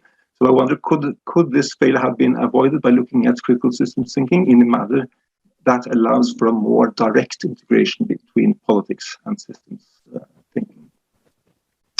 And I think that there's a very obvious way to do. One way of doing that, why not use game theory? Because that is the language of politics in a way. At least if you look at some of the older texts, like the book by Ashby, Introduction to Cybernetics from 1957, he says that game theory is really could be seen as a part of systems theory. It's the game of regulations. And when you look at all these classics like Bert Lunsford's general systems theory, and you notice that game theory is described, is seen as a part of hard systems thinking and dynamical systems thinking. In this area of soft systems thinking, we have problem structuring methods like drama theory and other ways of using game theory as a problem structuring, as a soft methodology. And when it comes to the political, the emancipatory systems thinking, then you have people like John Elster describing the sociology or philosophy of Marx and Frankfurt School and things like that through the language of game theory. So to me, it seems like game theory is really something that could be seen as a natural part of systems theory across all the types of systems thinking theories that fit into this type of. The key idea here is that game is defined as the interaction between decision makers. And so when Ashby talked about game of regulation, or game of control, which also Weinberg wrote more explicitly about in their 1988 book on how to design stable systems, it is the game between somebody trying to influence the system, like the consultant, the person trying to intervene in the organization or the plans here. So it's the interventionist is one player, and the other player is the organization, also characterized by the disturbances. So and the type of game I have looked specifically at over the years is the use of video game, the Pac-Man model of critical systems thinking based TQL implementation. And here the idea is to look at this player of the game, controller as the controller of the game is this person playing the game, and we use the video game as a model of the organization, or what is going on in the organization. So you see this is a model of the interaction. To describe this more concretely, what we mean by this Pac-Man model. Well, the Pac-Man model is this video game from the early 1990s, where we try to describe the organization like a Kafkaesque maze, where the quality auditor is the Pac-Man character trying to doing the quality management work by eating the dots through the maze, while being chased by these incompetent managers.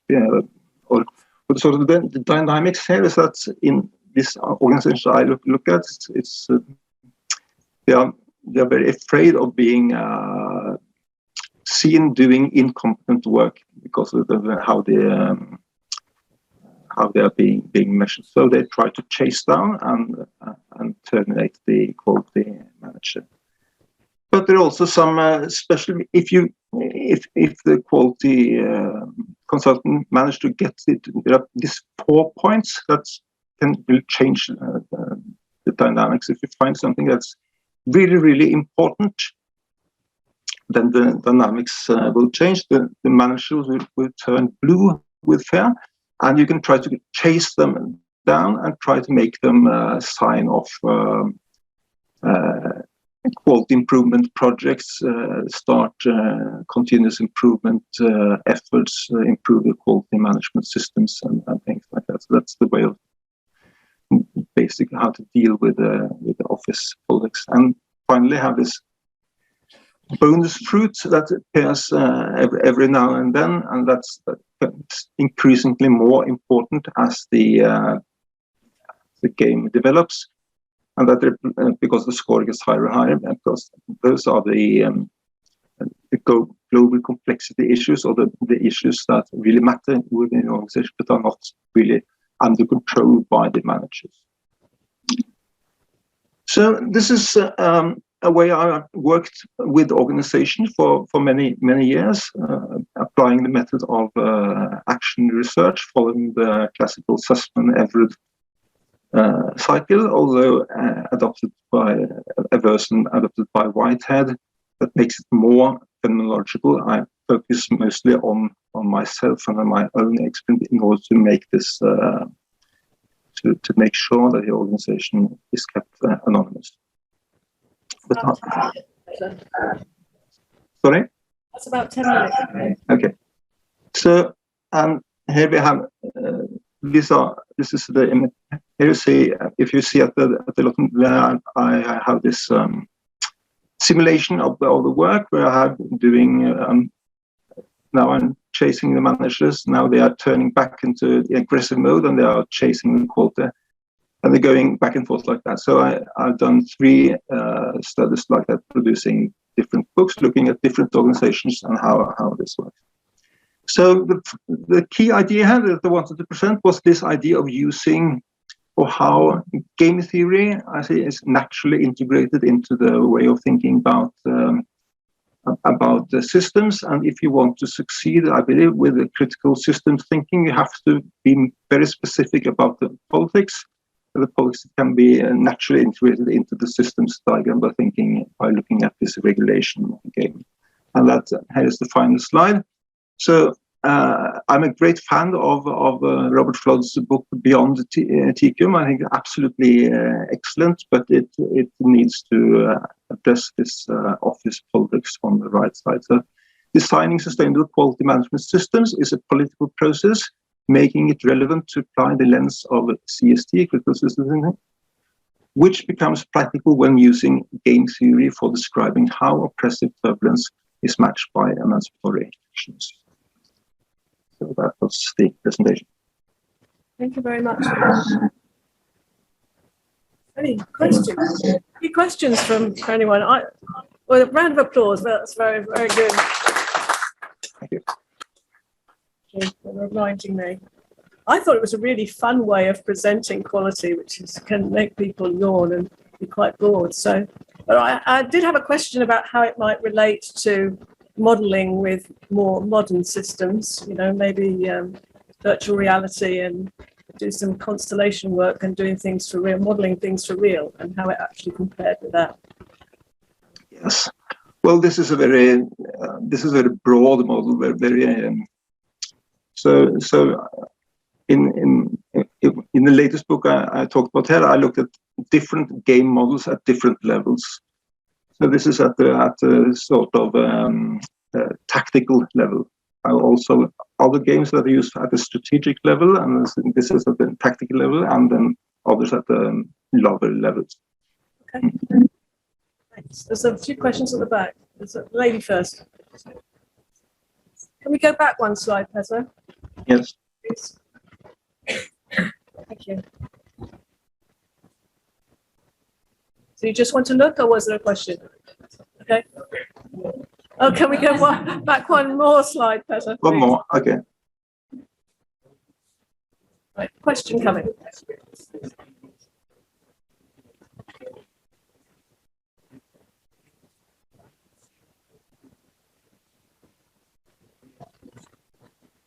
Right. So I think the question relates to the last sentence on the bottom of the slide. So is it a balancing? Yes, is it a balancing causal loop that you're referring to there with the focus on the regulation gain? Yes, that's right. So what's actually happening?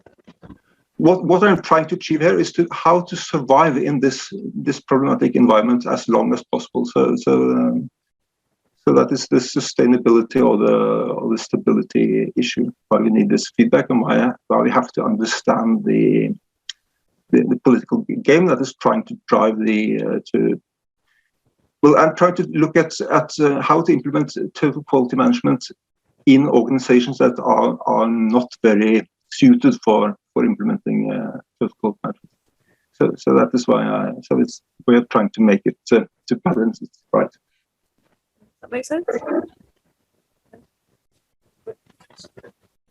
Can we go to the next slide? I think Nick's got a question. This one? All right. The other way? This one? I think someone's going to take a picture.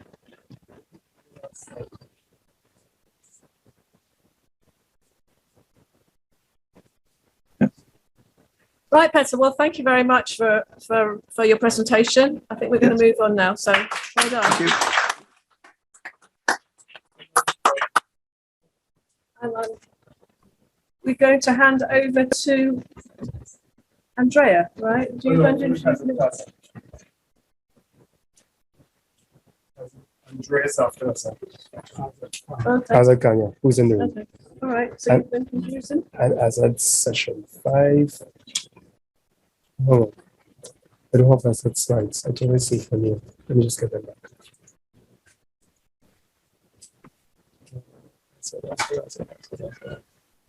Yeah. Oh, there. Oh, just okay, fine.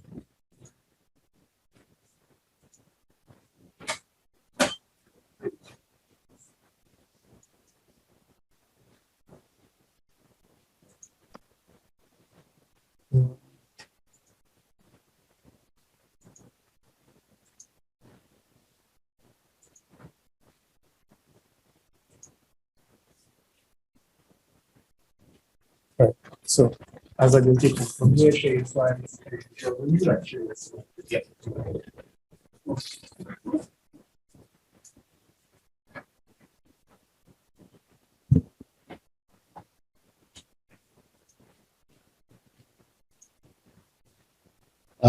Well, thank you very much. This is my first time ever to present in front of the audience in a conference. I thank you, Dr. Nigel. So I won't, bother you with keeping up the time, Probably I'll finish before then. Right. So, right. I know I'm being judged, because Dr. Nigel is my one of the supervisors, and my topic is blockchain technology in supply chain management, which Dr. Herbert Daly had alluded to earlier. Yeah. Oh, We need to go to see. You've gone to. This one.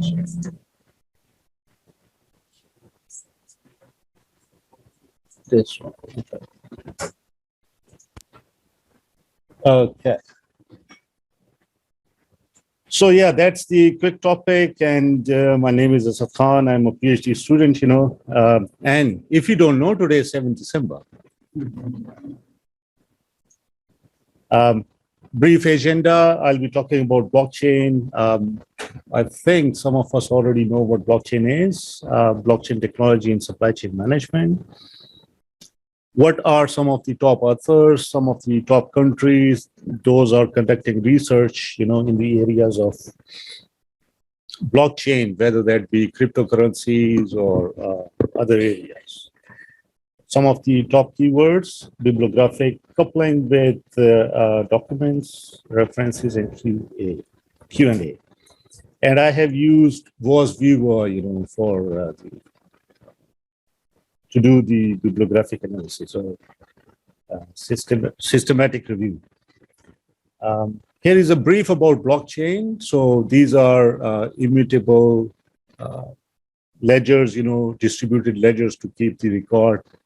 And the way we can use blockchain technology in supply chain management, there are many facets. One of them is to maintain the transparency, to maintain the traceability, and the security aspect. So these are the three. Yeah, so these are some of the applications of blockchain as it relates to finance, accounting, manufacturing, data collection, automotive, information and security, digital purchasing, business supervision, transaction recording, supply chain, data storage. And, with Web3 and Web4, it's going to basically replace Web1 and Web2. So the traditional client-server architecture, it's going to be replaced with the blockchain architecture. And my focus, I'm still working on, with the help of my supervisors to narrow down the research area or the research focus. But broadly speaking, I came across traceability that what has been used for blockchain. So here is an example of bumblebee.com. So if you go to their website, you can easily track where it says trace my catch. So they are maintaining blockchain ledger technology, to trace the product all the way back to its source. The type of vessel that has been used to catch that sort of fish, where it has been cached, so on and so forth. So that is one of the areas. The other one they are using for wine.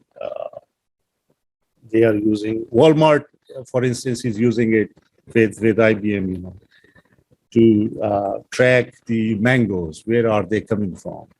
So Walmart used to take around 7 days, to go back to its origin, where the mangoes are coming from. But now with the implementation of blockchain technology, they only would resolve that within 2 seconds. So that is the efficiency that they have achieved. So these are some of the top authors that I have came across, during my research. Very primarily, in the very initial phases of my research. The quite noticeable is Trembler, and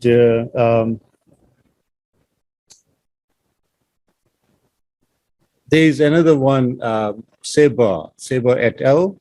So I'll be studying that, and then for systems thinking, taking the hard systems approach. Thiel et al. In 2003, they have done quite a bit of research on hard aspects of system approach and soft aspects of system approach. But the one that I'll be exploring is called HSA, hard system analysis approach. These are some of the top countries that are interested or undertaking, research. Primarily, the most prominent one is People's Republic of China. Some of the keywords that I came up with after my analysis that blockchain goes with: big data, supply chain, IoT devices. But obviously, I would like to, see the linkage between blockchain and supply chain management, which is kind of if I can point it out. The next thing here is, so this is the gentleman that I was referring to, Sabri et al. He has done quite a bit of research within systems thinking by taking characteristics such as intra-organizational, and some of the external features that they have explored in their research. Yeah, these are some of my references. The one that I would like to point out is number 2, Don Tapscott.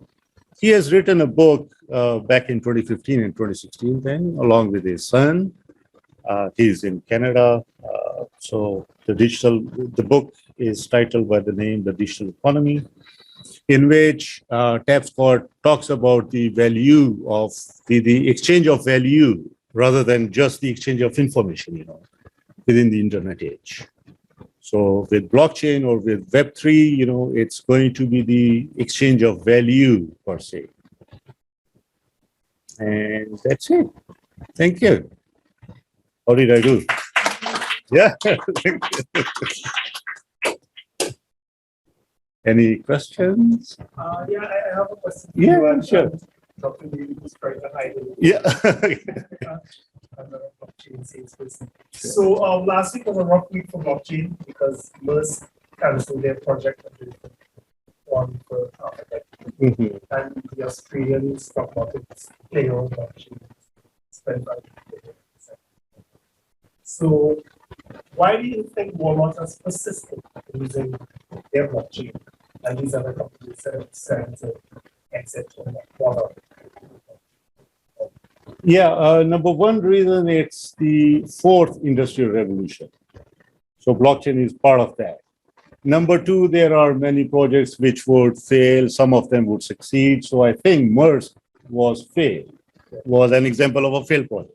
Which does not mean that, blockchain is not going to sustain or not going to stay away. It definitely is going to stay away. I mean, obviously, it is going to take its sweet time, I should say. To become valuable or to become adopted in the society, in general public. And second, the cryptocurrencies, Australian FTX, why FTX has failed, we know the reasons, right? So, yeah, I hope I have answered you. Okay, sure.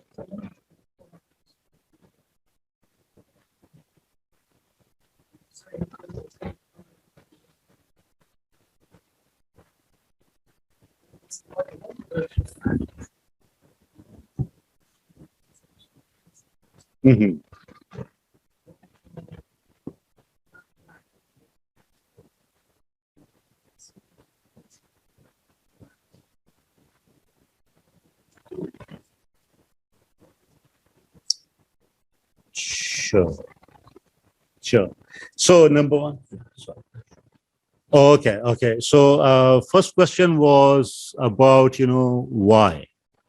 Why blockchain? And second question was, if that the Maersk project was failed, so why it was failed and what? Sorry.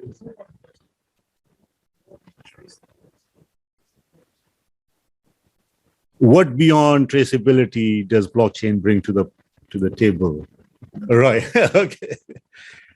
So yeah, the first question, we all know that back in 1990 there was a notion that internet is just a passing fad, and it was not. Right. And same thing, blockchain. They are talking about blockchain right now. So, I mean, future will decide. Future will, be the witness that blockchain is going to stay. Second, it is because it is going to create a lot of value in terms of efficiency, in terms of traceability, in terms of transparency, in terms of decentralization, which is one of the big promises of blockchain. And that is the second part of your question. Beyond traceability, there is transparency, which can be maintained through decentralization in distributed systems, through immutability, as you alluded earlier to, which means that nobody can change, nobody can go back. These are the systems that are hard to hack, right? So until there is, as they say, 50% of the nodes are hacked, by an adversary, so it's very hard to hack. So just because of these reasons, I think blockchain is going to stay there. Yes.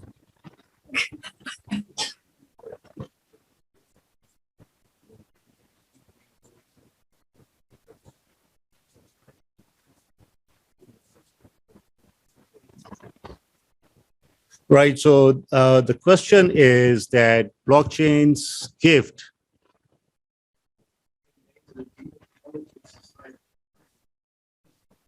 that enables a deeper trust in the society, right? Yeah, or does it? Yeah, yeah. So that is the question. So the simple answer is yes, but it would come with the adoption. The sooner, the quicker it has been adopted by everybody around the world, which will come with its simplicity, which will come with its interoperability. Dr. Daly has put a slide for Hyperledger, which is one of the organizations that they are working on. It's from Linux Foundation, Hyperledger technology, but then lately they came up with Hyperledger Cactus, which is one of their other product that is being used, or so they hope, that will be used for interoperability.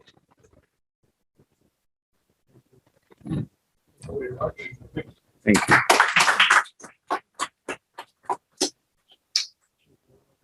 So, can I show us emails as a card make it?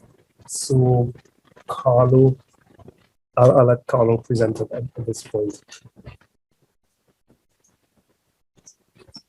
Yeah. So is it? Yes, Andrea and Carlo. Right? All right, so Carlo's online. Carlo's online. It's Fantastic. We're online. Yeah, Andrea's on. So can you share your slides, Carlo? Yes. Yeah. So we've made you Hi, Nigel. co-host. Hi, how are you doing? We've made you co-host so you can share your slides or your recording if you wish. Or do you want us to share the recording from our side? Yeah, sure. That would be good. All right. So you want us to share it or you share it yourself? I can do it. Okay, well, yeah, let them share it. So yeah, so you go ahead because you can control it from that side. I've made you co-host.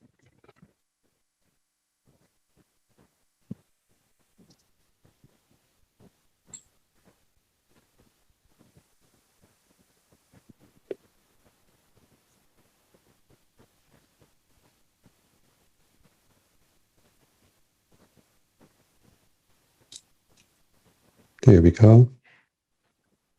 Well done, and thanks very much for being our fellow speaker today.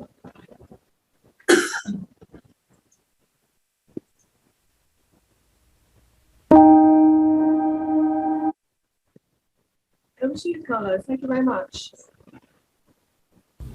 Next, we're going to give you a presentation about quantum social learning, which uses an orientation towards living systems, tunes our language to what comes to us from within, and frames socially to guide our interactions towards sustainable social change.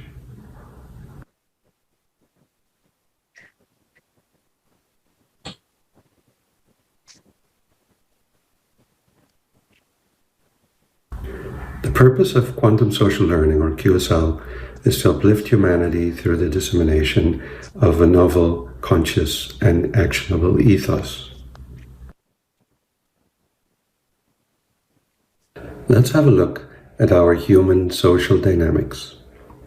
There are visible processes in the form of experiencing others, community leadership, society, and ecology. And there are invisible processes, as in intersubjectivity, along with our underlying thoughts, feelings, and sensations.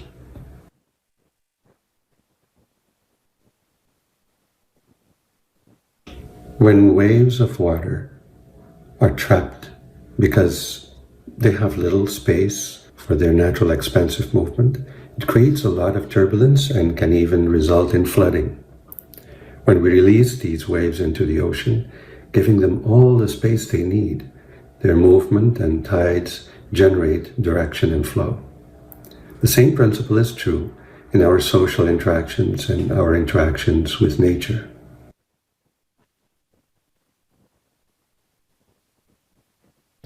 Our inhibited emotions and thoughts, often felt as uncomfortable sensations in our body, can create conflict, explosive